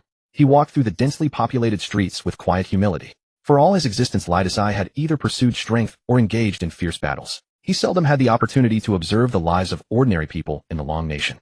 The Long Nation's development had been so rapid and brief that compared to its counterpart in his previous life, it still lagged far behind. Nevertheless, this was already a promising foundation. Given enough time, Lidasai's ideals and institutions would inevitably take deep root. They would permeate the lives of countless subjects until they became second nature to them. Only then would Lidasai's reforms truly succeed. Unnoticed, night fell. Lidasai returned to his ice palace with contentment. Your Majesty, you have returned. Please begin your meal. Anya, commander of the Long Nation's Dragonblood Legion, stood respectfully before the palace entrance like a devoted handmaiden. Lidasai nodded and entered the hall. A massive banquet table dominated the hall, laden with an array of exquisite delicacies. Lidasai estimated there were at least 1,000 dishes. From now on, there is no need for such extravagance. I am not human after all. Of this refined and delicate dining style does not suit me. Lidasai remarked. Henceforth, prepare me large cauldrons of stewed meat and roast whole cattle, sheep, and pigs. Anya, following closely behind, replied with solemn diligence, as you command. Lidasai lifted a plate of delicate fruit salad and poured it into his vast maw. Not bad. He chewed a few times and swallowed. One by one, he devoured the exquisite dishes. For Lidasai, the 1,000 delicacies seemed trivial, and they vanished before long. Lidasai reclined upon his throne and lazily inquired, Anya, is there anything requiring your report today? If not, I shall rest. Anya pondered for a moment before replying. 2 days ago, King Charles VII reported the possible discovery of ancestral dragon remains somewhere. Other than that, there appears to be nothing demanding your personal attention. What? Lei Daisai couldn't help being taken aback at the mention of the ancestral dragon's remains. This has to be a joke, right? Although Lei Daisai was not an erudite dragon, he knew that the ancestral dragon was formidable, far beyond the majority of deities. The divine bones, divine hair, and the branches of the ancient god of life he had once devoured were utterly insignificant compared to the ancestral dragon's remains. Anya said uncertainly, that's what Charles VII reported. I don't know whether it's true. Nevertheless, Charles VII wouldn't dare speak carelessly, would he? Anya concluded that the ancestral dragon's remains were probably not false. Since Charles VII had dared to report them, there must be some measure of truth. Lei Daisai was convinced by Anya, and he likewise believed Charles VII wouldn't dare lie. Wonderful. Lei Daisai was thrilled. If he could devour the ancestral dragon's remains, Lei Daisai could hardly imagine what earth-shaking gifts he might seize. Anya, contact Charles VII and tell him to prepare to welcome me tomorrow, Lei Daisai said. Although he was already restless with anticipation and could hardly wait, he had worked hard earlier and night had fallen. Now he needed to rest. All good things come to those who wait. He mustn't be too hasty. He would devour the ancestral dragon's remains in his finest state. The next morning at dawn, after waking up, Lei Daisai swiftly devoured a roasted ox weighing over 1,000 jin, then turned into a beam of light and flew out of Launching City in his eagerness. The light speed he had seized from the radiant god was extraordinarily fast. In less than half a minute, Lei Daisai arrived at Sight City, which was 50 to 60,000 li away from Launching City. Sight City had once been the capital of the Sight Kingdom. Lei Daisai, 4 meters in length, descended from the sky and landed in the former royal palace. Hail, Your Majesty. Some white-scaled dragonkin soldiers nearby spotted Lei Daisai and saluted him respectfully. Lei Daisai nodded. No need for formalities, go about your duties. Seeing Lei Daisai so gentle, the dragonkin happily called out yes. Lei Daisai strolled unhurriedly along the main road. Perhaps having already sensed Lei Daisai's aura, Charles VII came running over shortly afterward. He said with a smile, Your Majesty, the Dragon King, you've arrived remarkably fast. Have you had breakfast yet, Your Majesty? Shall I prepare something for you? Lei Daisai said, I've eaten. No need to prepare anything even if I hadn't. Now first tell me about the ancestral dragon's remains. Charles VII, seeing how impatient Lei Daisai was, dared not waste time. He said, very well, Your Majesty. About 3 days ago, Mount Taluo, 8,000 li from here, suddenly split apart. From the fissure, an ancient draconic aura billowed out, forming a sky-covering haze that shrouded Mount Taluo. This dragon aura is terrifying. It exudes a suffocating pressure on the weak and lesser creatures. Moreover, the deeper one goes, the stronger the pressure becomes. When I heard about it, I led people to investigate in person. Unfortunately, my abilities are limited. When I reached the vicinity of the fissure, I could go no further. The pressure there was too overwhelming. I simply couldn't advance. Even though I couldn't enter the fissure, just by standing outside, I could vaguely discern a huge cavern, and inside it lay an enormous bone dragon. That bone dragon was absolutely terrifying. Though it was completely dead, when I looked straight at it, I seemed to witness a scene of it creating the dragon race in its lifetime. I suspect this bone dragon is most likely the ancestral dragon, the very origin of dragonkind. As he spoke, Charles VII's expression grew dazed and shaken, as if recalling something. After listening, Lei Daisai couldn't wait any longer. He grabbed Charles VII by the waist and said, show me the direction. I want to go see it. Charles VII, embarrassed by the grip, said, of course, but please don't hold me like this. It's quite uncomfortable. Stop being long-winded and just point the way, Lei Daisai said impatiently. Charles VII dared not be embarrassed anymore. A beam of white light shot out of Sight City and streaked westward. Charles VII felt that only 2 or 3 seconds had passed before they arrived above a stretch of verdant farmland. This should be about 8,000 li. Where's Mount Taluo? Why can't I see it? Lei Daisai asked. Charles VII was stunned, hardly believing it. Your Majesty, that was too fast. I can go even faster, Lei Daisai said disdainfully. Light speed was no joke. If he weren't worried that Charles VII couldn't withstand the strain, he could cross 8,000 li in half a second. Your power is truly awe-inspiring. Charles VII smiled with difficulty. Lei Daisai reminded him Mount Taluo. Charles VII nodded hurriedly. Yes, I'll check right away. Please wait a moment. Having suddenly arrived in a strange place, he was somewhat disoriented and couldn't tell north from south or east from west. However, this was no obstacle for Charles VII. He took out a white jade map board about 2 square meters in size. He quickly tapped the map a few times. The map shifted rapidly and a small red emerged upon it. Charles VII gazed at the red and said, we are currently in the pastoral lands of Palos Town. Your Majesty, your bearing has shifted slightly. Roughly 300 li southwest would be required to realign with the main route and reach the destination. Then let us proceed. Redis showed no particular surprise at this map. The transcendent forces of this world were capable of creating many things akin to the technologies of his past life. Redis clutched Charles VII and transformed into a beam of light, soaring away. Before Charles VII could fully regain his composure, they arrived beyond a familiar mountain range. Dense fog blanketed the interior of the mountain, obscuring visibility to such an extent that seeing through it proved nearly impossible. Charles VII paused for several moments before the realization struck. He had visited Ta Luo Mountain not long ago. Your Majesty, there is no mistake this time, Charles VII stated. In truth, he need not have spoken. Redis already recognized they had arrived at the correct location. This place indeed possesses an exceptionally ancient dragon chi. This aura certainly does not belong to our era. Redis smiled. Even if the dragon remains here are not those of the ancestral dragon, they are still an ancient and formidable divine dragon. Your Majesty makes a valid point, Charles VII replied. Your Majesty, I should return now. Oh, I have considerable work awaiting me. Charles VII shifted the topic once more. Redis had no objection. Return on your own. I shall reward you handsomely later. Charles VII's face flushed with excitement. How terribly kind of you. High above in the sky, a white star suddenly burst forth with unparalleled radiance. Immediately, countless stars from all directions appeared to be stirred. They began moving rapidly, colliding with one another. Redis slowly flew into Ta Luo Mountain. The oppressive pressure emanating from this dragon chi was truly extraordinary. Ordinary creatures would be suppressed by it. However, Redis was no ordinary being. It was a demigod possessing a trace of divine power. Redis remained composed. Soon it arrived near the fissure. Upon approaching, Redis realized that this so-called crack was not a mere fissure, but a spatial rift. So there is another dimensional space within. The ancestral dragon's remains are not buried inside the mountain. Redis suddenly understood. In that case, it makes perfect sense. Otherwise, with such fierce dragon chi emanating from the ancestral dragon's remains, they would surely have been discovered long ago. As he spoke, Redis flew into the spatial rift. The otherworldly space was not particularly vast, appearing to cover roughly 50 to 60 acres. The dragon chi within this space was even denser. Redis could also sense some pressure. At the very center of the space lay the broken skeleton of a dragon stretching over 300 meters. Redis eagerly rushed forward. Yet Redis failed to notice that the spatial rift behind it quietly sealed shut and vanished. The closer Redis grew to the colossal skeletal dragon, the larger its own form became. Before long, Redis had transformed into a white dragon spanning over 100 meters. Let me taste your essence. Redis extended its massive claw and seized the dragon's skull. However, before it could lift the skull, the oppressive bone crumbled apart and dissolved into a vast cloud of dust. The disintegration continued as the rest of the skeletal dragon rapidly crumbled into dust. What is happening? As an ancestral dragon comparable to a deity, its bones should not decay this easily, should they? Redis was stunned. Disbelief etched across its face. Strange, one bone remains intact. When the skeletal dragon had nearly disintegrated completely, Redis noticed a small fragment of tailbone that had not shattered. Is there still hope? Redis cautiously approached, its draconic claw reaching toward the tailbone. Phew! Redis breathed a sigh of relief. The tailbone had not crumbled upon contact. Redis joyfully took the tailbone and placed it into its mouth. Devour the tailbone of the first ancestral dragon, seize the complete bloodline of the last ancestral dragon. The last ancestral dragon belonged to the generation of the first ancestral dragon's great-great-grandson. Redis distinctly felt a special ancient bloodline merging into its body. Simultaneously, a vast amount of knowledge surfaced from deep within the bloodline. Oprah Redis Deck, Jones Gilgamesh. Redis involuntarily spoke a name aloud. I have awakened the dragon inheritance. Redis was overjoyed. Moreover, it vaguely sensed that the resurrection seeds scattered across the dragon kingdom, dragon transformation pools and flesh, were all being influenced, transforming into the flesh of the last ancestral dragon. Suppressing god formation. Suddenly, an unfamiliar male voice rang out from the distance. Immediately afterward, a dark purple pillar of light descended from the heavens and enveloped Redis. Redis' body involuntarily shrank, and its aura was rapidly diminishing. What is happening?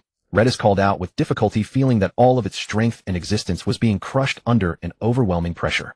It tried to move its body, yet could not stir an inch. Evil dragon, your doom has arrived. A middle-aged man in dark gold robes came flying from the western side of another dimensional space. It was not over. From other directions, all manner of beings appeared. They converged on Redis in perfect unison, surrounding Redis completely. The crowd was mixed with men and women, the old and the young. Yet they all shared one thing in common. A magnificent momentum radiating from them, wielding terrible power that made even space tremble repeatedly. Martial soul energy. Half-gods 5. Epics 10. Redis spoke with difficulty. Its perception was sharp. It could sense the cultivation realms of every person present. Only then did it understand. This was a trap. The ancestral dragon's tailbone, Charlie VII. Was all of this your doing? Redis shot back. It should have been furious, yet instead its mouth curled upward into a smile. That smile carried a sinister quality, and those around it showed no intention of answering Redis' question. Our Lord has already lured away the other gods, giving those friendly to him no time to watch him or save him. The man in dark gold robes declared solemnly, now it is time to destroy it. Of course, such an evil dragon must die. Pity about the ancestral dragon's tailbone. Its dragon meat belongs to our thunder god sect. Its dragon bones belong to our blazing sun empire. Stop wasting words, get moving, and after that annihilate the dragon nation. Indeed, a nation like Dragon Nation that rebels against heaven and earth must be destroyed. Besides, our mage guild still needs test subjects. Those wicked citizens there, I will take some for experiments. The people from all directions discussed eagerly, sharing Redis and the Dragon Nation between themselves, as if dividing spoils. Truly arrogant. I am not dead yet. Redis looked coldly at the unfolding scene. Indeed, with so many experts here, I truly cannot defeat you. But this divine suppression formation has completely extinguished any hope of my turning defeat into victory. However, do you really think you have one? If I suffer, none of you shall fare well either. Redis' aura grew increasingly unstable. The divine armor covering its body flickered strangely, leaking a dark and ominous power. The people who had been discussing suddenly looked over. What is it doing? I suddenly feel a sense of impending doom. A woman asked. Simply taking you all along with me to die. Before anyone else could respond, Redis roared with a face contorted in hatred and madness. Instantly, its entire body burst into flames. Moreover, its body began expanding, recklessly swelling into a colossal sphere. A terrifying maelstrom of chaotic energy spread outward in all directions. Those nearby turned pale with shock. This is bad, flee, someone cried out in terror. This guy is insane, he's going to self-destruct. A half-god self-destruction might be contained by the divine suppression formation, but combined with the divine armor also detonating, nothing can hold it back. Damn, evil dragon, why couldn't you simply die quietly? With a thunderous explosion, endless chaotic energy surged outward without restraint in every direction. The heavens, space, air, and dragon chi were all obliterated by the energy, reduced to nothingness. The already tiny dimensional space was torn apart in mere seconds. Ea, help me. The holy light god cult has betrayed and killed us all. Some screamed as they turned to ash. Their desperate cries and bitter defiance before death sent chills down everyone's spines. A long time passed. Suddenly the space above Taro Mountain split open. A ragged, battered man crawled out from the spatial rift with great difficulty. They're dead. All dead. You vile dragon, your sins are unforgivable. The man was filled with terror and resentment. But you are dead too. Ha ha ha. The man suddenly burst into hysterical laughter, and at the same time a beam of white light descended from the heavens, enveloping him. The light was saturated with healing power, and in the blink of an eye the ragged, broken man was restored to his former state. I thank my lord for this blessing, the man said with fervent zeal. My people, I have failed. Now in the name of the Dragon King of the Dragon Nation, I decree the dissolution of the Dragon Nation. Flee, all of you. You must live on. I will soon return to rebuild the Dragon Nation. When that day comes, it will be the end of our enemies. The instant Radis self-destructed, his voice resounded in the minds of all dragon descendants within the Dragon Nation. What? The Dragon Nation dissolved? The great Dragon King has fallen. How can this be? Such a beautiful paradise on earth should not be destroyed. No, no, no. I don't believe it. I won't flee. I'll stay here and wait for His Majesty's return. Sob. Your Majesty, the Dragon Nation cannot be dissolved. At that moment the Dragon Nation was thrown into chaos. I cannot bear to see the Dragon Nation vanish into thin air. Within Dragon City, Rani said with unwavering determination, Your Majesty, the Dragon Nation cannot be dissolved, not even temporarily. I will remain here and govern this nation on your behalf. Leave the Dragon Nation and scatter across the lands of Aster continent. We shall await the Dragon King's return and then face our enemies once more. Anya obediently began arranging for the dragon descendants to flee in all directions. Deep beneath the eastern lands of the Dragon Nation, a piece of eerie, grotesque flesh was growing at terrifying speed. In the blink of an eye, a small white dragon took shape. You never expected this, did you? I've been reborn. But for now I must keep a low profile. The small white dragon's body rapidly transformed into a tiny white serpent. If what Romy said was true, then in this form no god should be able to recognize me, right? Radis said this fake death, strictly speaking, is actually a good thing. Earlier Radis had sensed vaguely that some supreme beings had been watching him. They left him no privacy at all. Now that he had seemingly died in a self-destruction, yet quietly revived, those beings would never find him. In the distant starry sky, a golden star hurtled furiously toward a white star. The dragon god gnashed his teeth and roared, Light god, you deliberately provoked a divine war, and you even had someone kill Radis. You have gone too far. Boom. The two stars collided, unleashing boundless waves, and the entire starry sky seemed to churn from their power. Light god said, I did not act personally. The dragon god, but you still went too far. You could have defeated him, even sealed him, but you must not kill him. Do you think our dragon clan is easy to bully? Do you think the geniuses of our dragon clan are worthless and can be slaughtered at will? Then let this be war. We fight until one of us is no more. The golden star representing the dragon god kept slamming into the white star. You are the one who has gone too far, the light god said with growing anger. Some deities tried to mediate, stop this. The demon god will take advantage of our weakness. Other deities egged them on, fight, fight. Open another divine war and destroy the world of gods entirely. From every direction, more stars flew over. Light god, you have truly gone too far. That child received the blessing of our nature pantheon. The dragon god is right. You should not have had someone kill that little one. He did nothing wrong. You are showing no respect to our nature pantheon. A host of deities began to unleash terrifying energy, showing signs of encircling the white star of the light god. Nature pantheon, do you intend to wage war against the light pantheon? That little beast's deeds would have destroyed the Aster continent. He deserved to die. You are aiding and abetting evil. It was that little one who broke the rules first. That dragon kept offending a great deity. A deity is inviolable. He deserved death. A small cluster of stars drifted over, confronting the gods of the nature pantheon. Hey, you're not really going to start a divine war and destroy everything, are you? Isn't it a bit much? It was just one small dragon that died. The abyssal demon god hasn't even launched a full-scale invasion yet. Are we really going to tear each other apart now? Do us a favor. Don't be so hot-headed. Still more stars gathered around, earnestly trying to mediate. The light god must give me an explanation, the dragon god roared. The gods of the nature pantheon supported the dragon god. Indeed, he must give us an explanation. That child was a good dragon who cherished the world and its environment.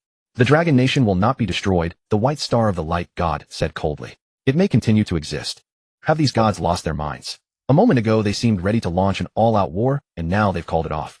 The little white snake lay Daisai burrowing out from underground muttered as it looked up at the stars scattered across the sky. Well then, next I will head for the central part of the continent and begin my revenge. Hehe, before it was you all scheming against me from the shadows. But now the tables have turned. Lay Daisai sneered coldly. The Eyesight continent became even more turbulent. According to rumor, Lay Daisai, the Dragon King of the Dragon Kingdom, had been slain by a coalition of many powerful nations and churches. But Lay Daisai was also a fierce dragon. At the moment of death, it actually took 4 demigods and 10 epic-tier powerhouses down with it. The fall of so many powerful beings produced enormous shockwaves. Lay Daisai the dragon rose to fame. The Dragon Kingdom became famous along with it. Yet Lay Daisai, still hurrying along the road, did not care much about the situation on the continent. What it cared about was that the Dragon Kingdom had not suffered an overt blow. For now the Dragon Kingdom seemed to be still safe and sound. This surprised Lay Daisai, though it could not understand why the Dragon Kingdom, having lost its Dragon King, had managed to survive. The Church of Light was hardly the sort to have a sudden change of conscience. Moreover, the reason those followers of the Church of Light had destroyed Lay Daisai in the first place was largely because of the existence of the Dragon Kingdom. They wanted to destroy the ideology and institutions that Lay Daisai had given to the Dragon Kingdom. Though I do not fully understand it, this seems not bad either. Lay Daisai was a little pleased. It still had feelings for the Dragon Kingdom. If the Dragon Kingdom could avoid destruction, that would be even better. However, Lay Daisai also understood that without it the Dragon Kingdom would have no top-tier powerhouse to hold things together. If so, even without enemies taking the initiative to attack, the Dragon Kingdom itself would easily split apart. Perhaps I can do it this way. Lay Daisai quickly had an idea. From a certain dragon transformation pool in Dragon City, a tiny eyeball flew out silently. The tiny eyeball flew into an office at the top of a building. At this moment, Luo and I was sitting at his desk frantically going over documents. Just as Lay Daisai had worried the Dragon Kingdom, without Dragon King Lay Daisai had already started to split apart even though there were no external enemies. Next door, Charlie Chishire had declared independence not long ago and re-established the Sight Kingdom. In many other places, quite a few powerhouses had also begun to break away and secede from the Dragon Kingdom. Fortunately, many dragon descendants had not left. They still followed Luo and I and stayed to defend the Dragon Kingdom. We cannot go on like this, otherwise the Dragon Kingdom will soon fall to pieces. But what can I do to stop this division? Luo and I said, his head aching. Without great power, he was utterly at a loss in the face of the current situation. The tiny eyeball flew in silently and landed on Luo Ni's neck. The tiny eyeball was rather strange. It actually merged quickly into Luo Ni's flesh. Slap. Luo and I felt a slight itch on his neck and instinctively swatted it. A mosquito. Luo and I rubbed his neck. Luo and I, since you haven't fled, then honestly take my place and guard the Dragon Kingdom for now. I will grant you enough power. Lay Daisai's voice rang out in Luo Ni's mind. Immediately after, an immense amount of magical power poured into Luo Ni's body. Luo and I involuntarily grew stronger at an astonishing speed. In the blink of an eye, he advanced to Transcendent Master, and not long after he advanced again to Legendary. Your Majesty, eh? Luo and I paid no attention to his own change. He only said, overjoyed, you are really not dead. When he had heard the rumor that Lay Daisai had died surrounded by demigods and epic-level powerhouses, he had not believed that Lay Daisai was truly dead. But since everyone said so, and he could not contact Lay Daisai, he had grown increasingly anxious. Lay Daisai said contemptuously, even a true god could not possibly kill me. I was merely feigning death. Luo and I have forcibly raised you to the Golden Legend realm. Now you are fully capable of guarding the Dragon Kingdom. After awakening the inheritance of the ancestral dragon, Lay Daisai had mastered many magic spells and divine arts. Without the dragon inheritance, Lay Daisai could never have pulled up young shoots to make them grow, as it had just done, much less sent its voice across an alternate dimension to the many dragon descendants when it self-destructed earlier. As you command. I will surely guard the Dragon Kingdom well for you and never allow anyone to destroy it, Luo and I said with utmost resolve. Lay Daisai was very gratified. I believe in you. Now I should be on my way. Farewell, Your Majesty. Luo and I quietly bid farewell. Ha ha, Luo, and I, what are you still holding on to? Suddenly, a thunderous voice came from beyond launching. Charlie Chishire, you actually came, you scoundrel. What do you intend to do? Hearing the voice, Luo and I flew out seething with rage. Charlie Chishire, carrying an immense aura, flew in from outside the city with unhurried calm. Luo, your very existence has always allowed Longwa to retain a sliver of vitality. I have come this time to persuade you to accept your fate. Dragon King Ladis is already dead.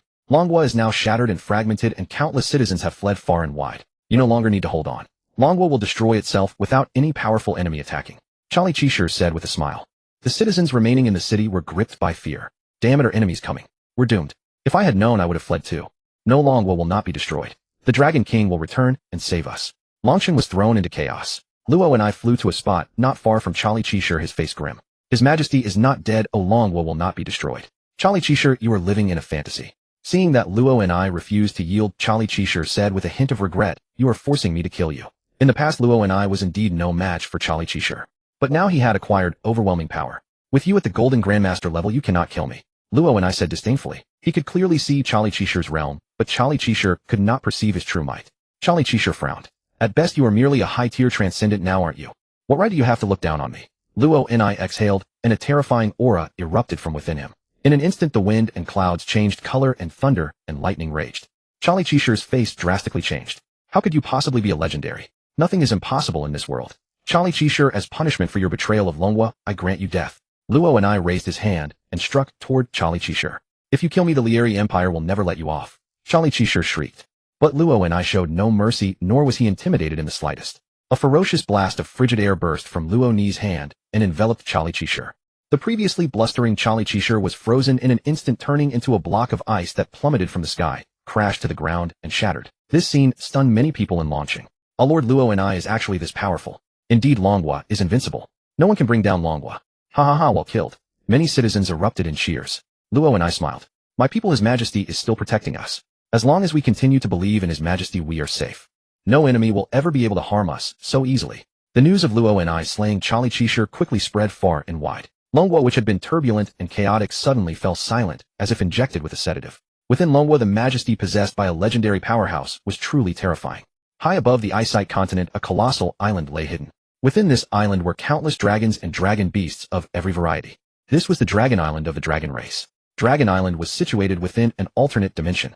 Although it appeared to hover above the continent, it actually existed in an entirely separate plane. Outsiders could hardly see Dragon Island, much less enter it. This was a small world exclusively belonging to the dragon race. On the western side of Dragon Island stood a colossal black mountain. At its peak, a magnificent golden dragon was bound fast by several iron chains. It cannot die. You will only drive it mad, pushing it past its final limits. Romy roared with fury as she struggled desperately, but the iron chains binding her made movement impossible. Not long ago, she had returned to Dragon Island at her father's summons. When her father saw her, he warned her not to become entangled with Redis. She then learned from her father that the Church of Light had allied with many powerful beings to destroy Redis. Upon hearing this, Romy wanted to warn Redis so he could be on his guard. But her father imprisoned her instead, forbidding her from leaving Dragon Island to see Redis. Now her father told her that Redis had been slain.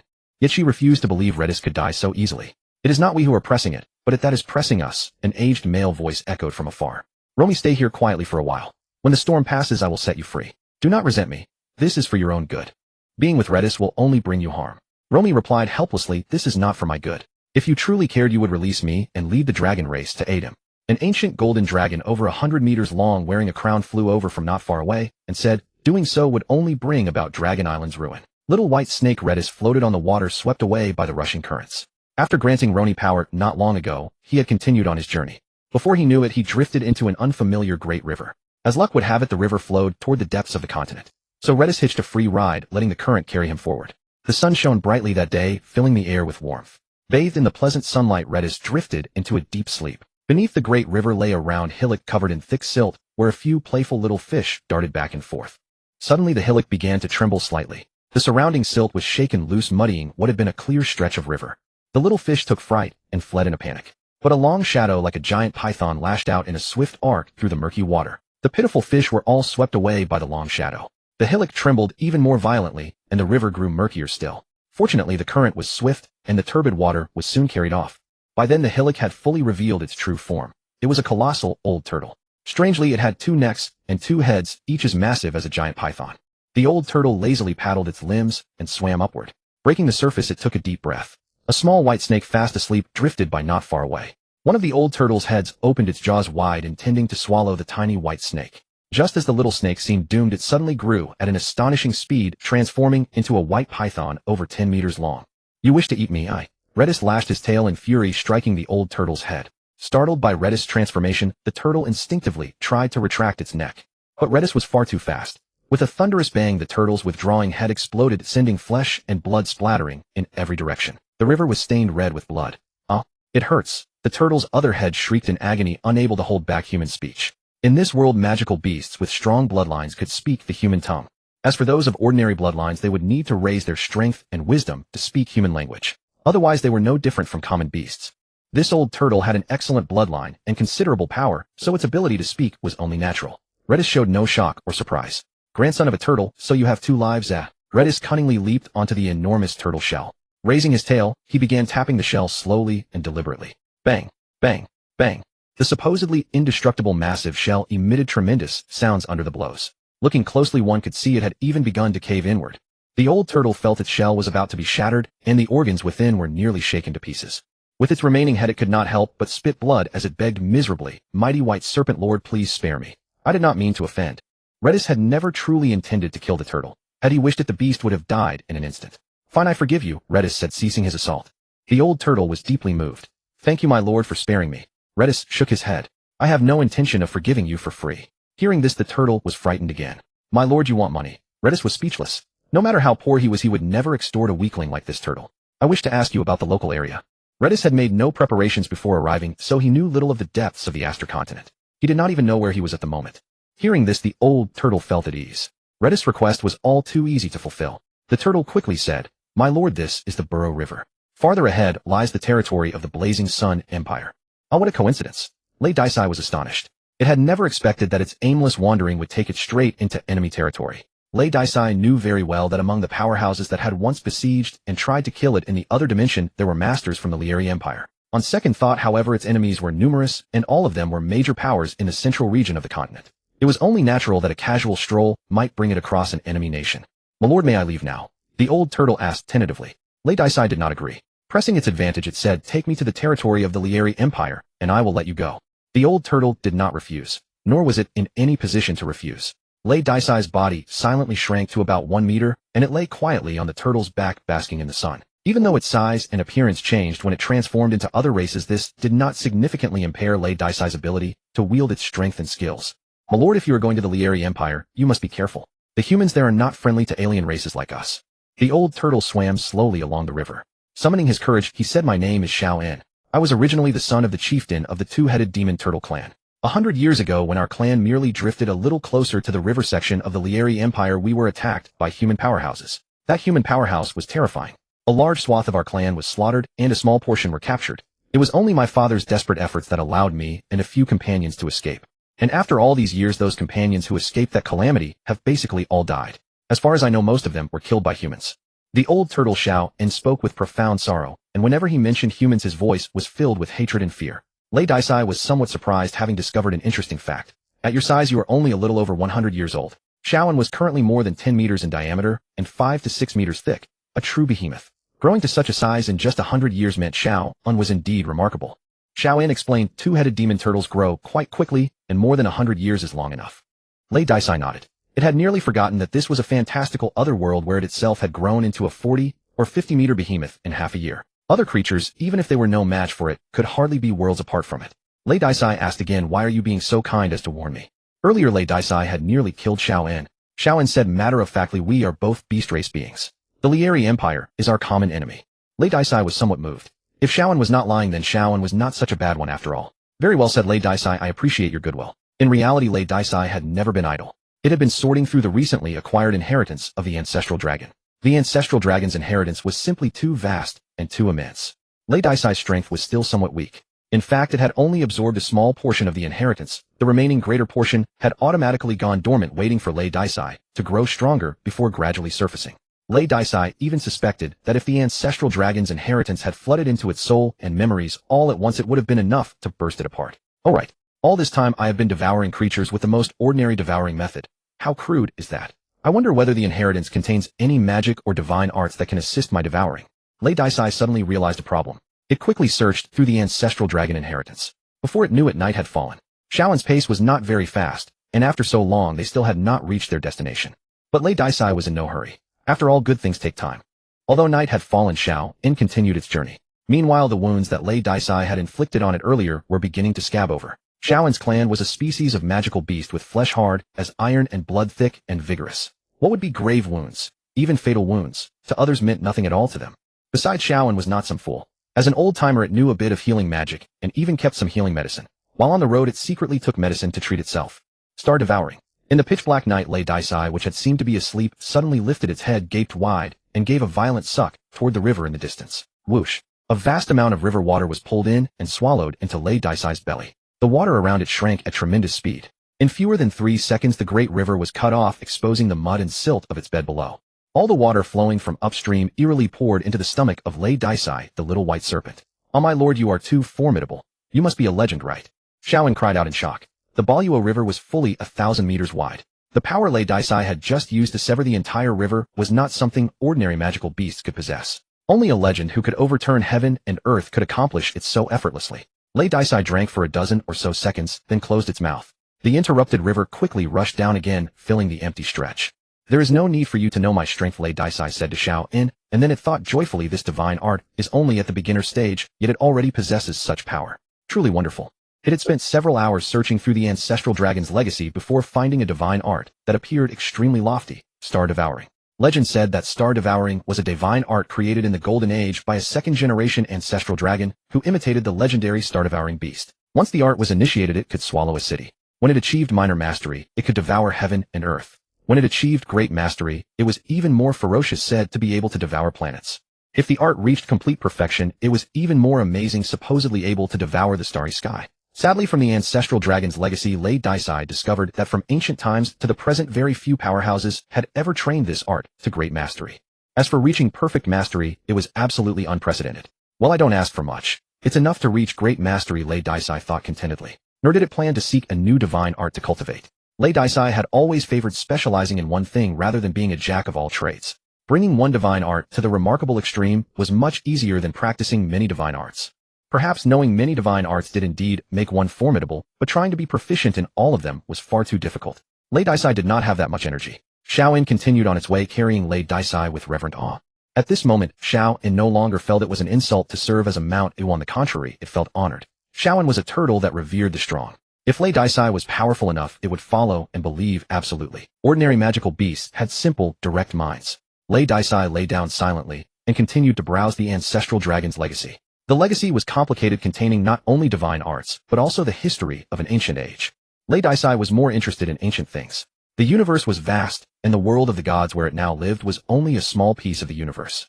In the more distant starry sky, there were even more worlds. As it consulted the cosmic history in the ancestral dragon's legacy, Lei Daisai could not help feeling that the modern era was completely inferior. Compared with ancient times, this current era truly was lackluster.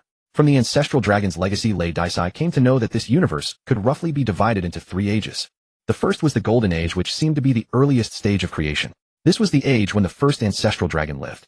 The creatures of the Golden Age, strictly speaking, could be regarded as the ancestral origins of all living beings in the present era. The primordial beings were all the favored children of the world. From the moment of their birth, they possessed terrifying power, their starting point already being that of a divine entity. Moreover, they were not ordinary deities. Earlier, Lei Daisai had learned from the progenitor dragon's inheritance that the ranks of divine beings were true God, heavenly God, supreme God. These 3 great realms were further divided into 9 minor levels. In the Golden Age, true gods were as common as dirt, and heavenly gods were everywhere. Even supreme gods, if one searched diligently, could be found by the tens of thousands. Such a multitude of powerful beings filled Lei Daisai with envy. How wonderful it would be if he were reborn into the Golden Age. Then he would not need to strain so desperately to achieve divinity as he did now. However, such a mighty Golden Age reached its zenith only to decline and was mysteriously destroyed. The last progenitor dragon's inheritance was incomplete, or perhaps even the last progenitor dragon was unaware of the cause behind the Golden Age's destruction. Thus, after Lei Daisai had thoroughly searched through everything, he could not discover how the Golden Age had fallen. After the Golden Age ended, a new era dawned known as the Silver Age. The last progenitor dragon was among the most powerful dragon cultivators of the Silver Age. The brief history of the Golden Age was merely an appendix within the last progenitor dragon's own bloodline inheritance. The Silver Age was significantly weaker than the Golden Age. The Silver Age had far fewer divine beings, but ordinary creatures had multiplied greatly. Yet even though the Silver Age paled in comparison to the Golden Age, there were still countless gods, truly visible everywhere. This was unlike the present when divine beings were scarce. Back then, gods were not held in such lofty reverence. After all, rarity breeds value. Regrettably, the Silver Age too suffered a mysterious downfall. Lei Daisai found this exasperating. The last progenitor dragon, as one of the overlords of the Silver Age, had left no record of why the era fell. Next came the Bronze Age. However, records concerning the Bronze Age were exceedingly scarce. Lei Daisai could understand this, since his own era was the Bronze Age. This era seemed to have begun only hundreds of thousands of years ago, leaving little worth recounting. More likely the last progenitor dragon had perished, and was unable to record the history following the Silver Age. This is absurd. What happened to those formidable ancient deities? It's utterly baffling. Tell me, could the current Bronze Age be meeting the same fate? Lei Daisai suddenly froze. No way. Could the Bronze Age actually suffer the same mysterious destruction? His heartbeat quickened as dread began to seize him. The more he pondered it, the more plausible it seemed. If both the Golden Age and Silver Age had been destroyed, why should the Bronze Age be spared? Or was it because the Bronze Age simply lacked strength? Lei Daisai grew restless. Having arrived in this world, he was determined to achieve immortality and rise above all others. Yet the destruction of entire eras filled him with despair. Lei Daisai was confident he could ascend to godhood. But even gods were subject to tribulation. Even the supreme gods, those omnipotent overlords of the universe, seemed destined to fall with each era's conclusion. Lei Daisai was indeed confident he could become a supreme god, but in the short term, he had no confidence in surpassing even that. In his view, only those beyond supreme godhood could possibly withstand the destruction of an era. Before he realized that dawn had broken, the sun slowly rose in the eastern sky, spilling boundless golden light across the earth. As the sunlight struck Lei Daisai on the turtle's back, his eyes widened in shock. Nonsense. Why let this consume me? The Bronze Age has barely begun. There's still eons before any destruction could come. With that much time ahead, I'll certainly surpass the supreme gods. Lei Daisai calmed down, his confidence returning. He was a dragon with cheats at his disposal. Advancing beyond supreme godhood might be difficult, but it was certainly not impossible. My lord, we have now reached the border region of the Lieri Empire. Any farther, and we will be in human territory. I cannot go on, or if I am discovered, the humans will surely come after me. Xiaoan had no idea that the mighty Lord White Snake, which it admired, had nearly wet itself in terror not long before. It stopped and said bitterly, humans are far too cruel. If this attracts the attention of humans, even you will end up in trouble. Although I do not know what you intend to do in the human lands, I must remind you, once you are there, it is best to keep a low profile and act with caution. Xiaoan said with concern. Lei Daisai laughed. I understand that very well. Lei Daisai had never planned to be too conspicuous. It wanted to stir up trouble quietly. All right, you should go back. If fate allows, we will meet again. Lei Daisai gently patted Xiaoan's turtle shell, then slipped into the water. It drifted with the current and continued onward. Take care on your way, my lord, Xiaoan called from behind. Sai, I do not know whether this time is bad luck or good luck. But from now on, even little creatures must not be eaten carelessly. Otherwise, if I offend some unremarkable supreme big shot, I might well be finished for good. Once Lei Daisai had gone far enough to be out of sight, Xiaoan turned and swam back upstream. Lei Daisai had no idea that Xiaoan was about to give up its little snacks, small fish and shrimp. At this moment, Lei Daisai was transforming its body into dark purple. It felt that white was too conspicuous and not conducive to keeping a low profile. Xiaoan had been right. The farther forward it went, the more people it encountered. Lei Daisai saw some fishing boats catching fish on the Great River. It also saw a detachment of river soldiers training in the water. These river soldiers were fierce. They took the initiative to leap into the river and hunt down the fierce beasts within it. Lei Daisai paid no attention to these people. It wanted to take revenge on the Lieri Empire, and that meant destroying the Empire's high-level figures, not killing ordinary fishermen and soldiers. Before it knew it, it was afternoon. Along the riverbank appeared an uninhabited and desolate grove. Lei Daisai went ashore, ready to investigate the Lieri Empire. Naturally, it also wanted to scout out treasuries, wealth, and the like. In the course of revenge, it would not mind earning a little money. A powerful empire like the Lieri Empire must certainly be wealthy. Lei Daisai thought with eager anticipation. Actually, I can use the same trick again. First, kidnap some princes and princesses to extort the Lieri Empire. Lei Daisai was suddenly seized by the urge to resume its old profession. What is this? Just then, a yellow-furred, dog-headed humanoid carrying a fish basket came running over from not far away. As he drew nearer, the dog-headed man realized. Odd is a small snake. What luck, snake meat is delicious. The dog-headed man stared at Lei Daisai with gleaming eyes and cautiously crept closer. Lei Daisai, who had been deep in thought, turned its head toward the dog-headed man. It found itself rather speechless. Like Xiaoan, this dog-headed man also saw it as food. Perhaps I should transform into a terrifying creature. Only then will these audacious little wretches not dare to offend me. Lei Daisai thought with emotion. The dog-headed man, who had been drawing closer, stopped short and did not dare to move. He felt that Lei Daisai's gaze, the gaze of a small snake, was so bewitching that it gave him the illusion of facing a 100-meter-long dragon. Little creature, do you want to live or die? Lei Daisai opened its mouth and asked. When the dog-headed man heard Lei Daisai speak, any hope of getting away by luck vanished. His face full of terror, the dog-headed man quickly knelt on the ground. Great purple serpent lord, I beg you, please do not kill me. Lei Daisai said, so it seems you want to live.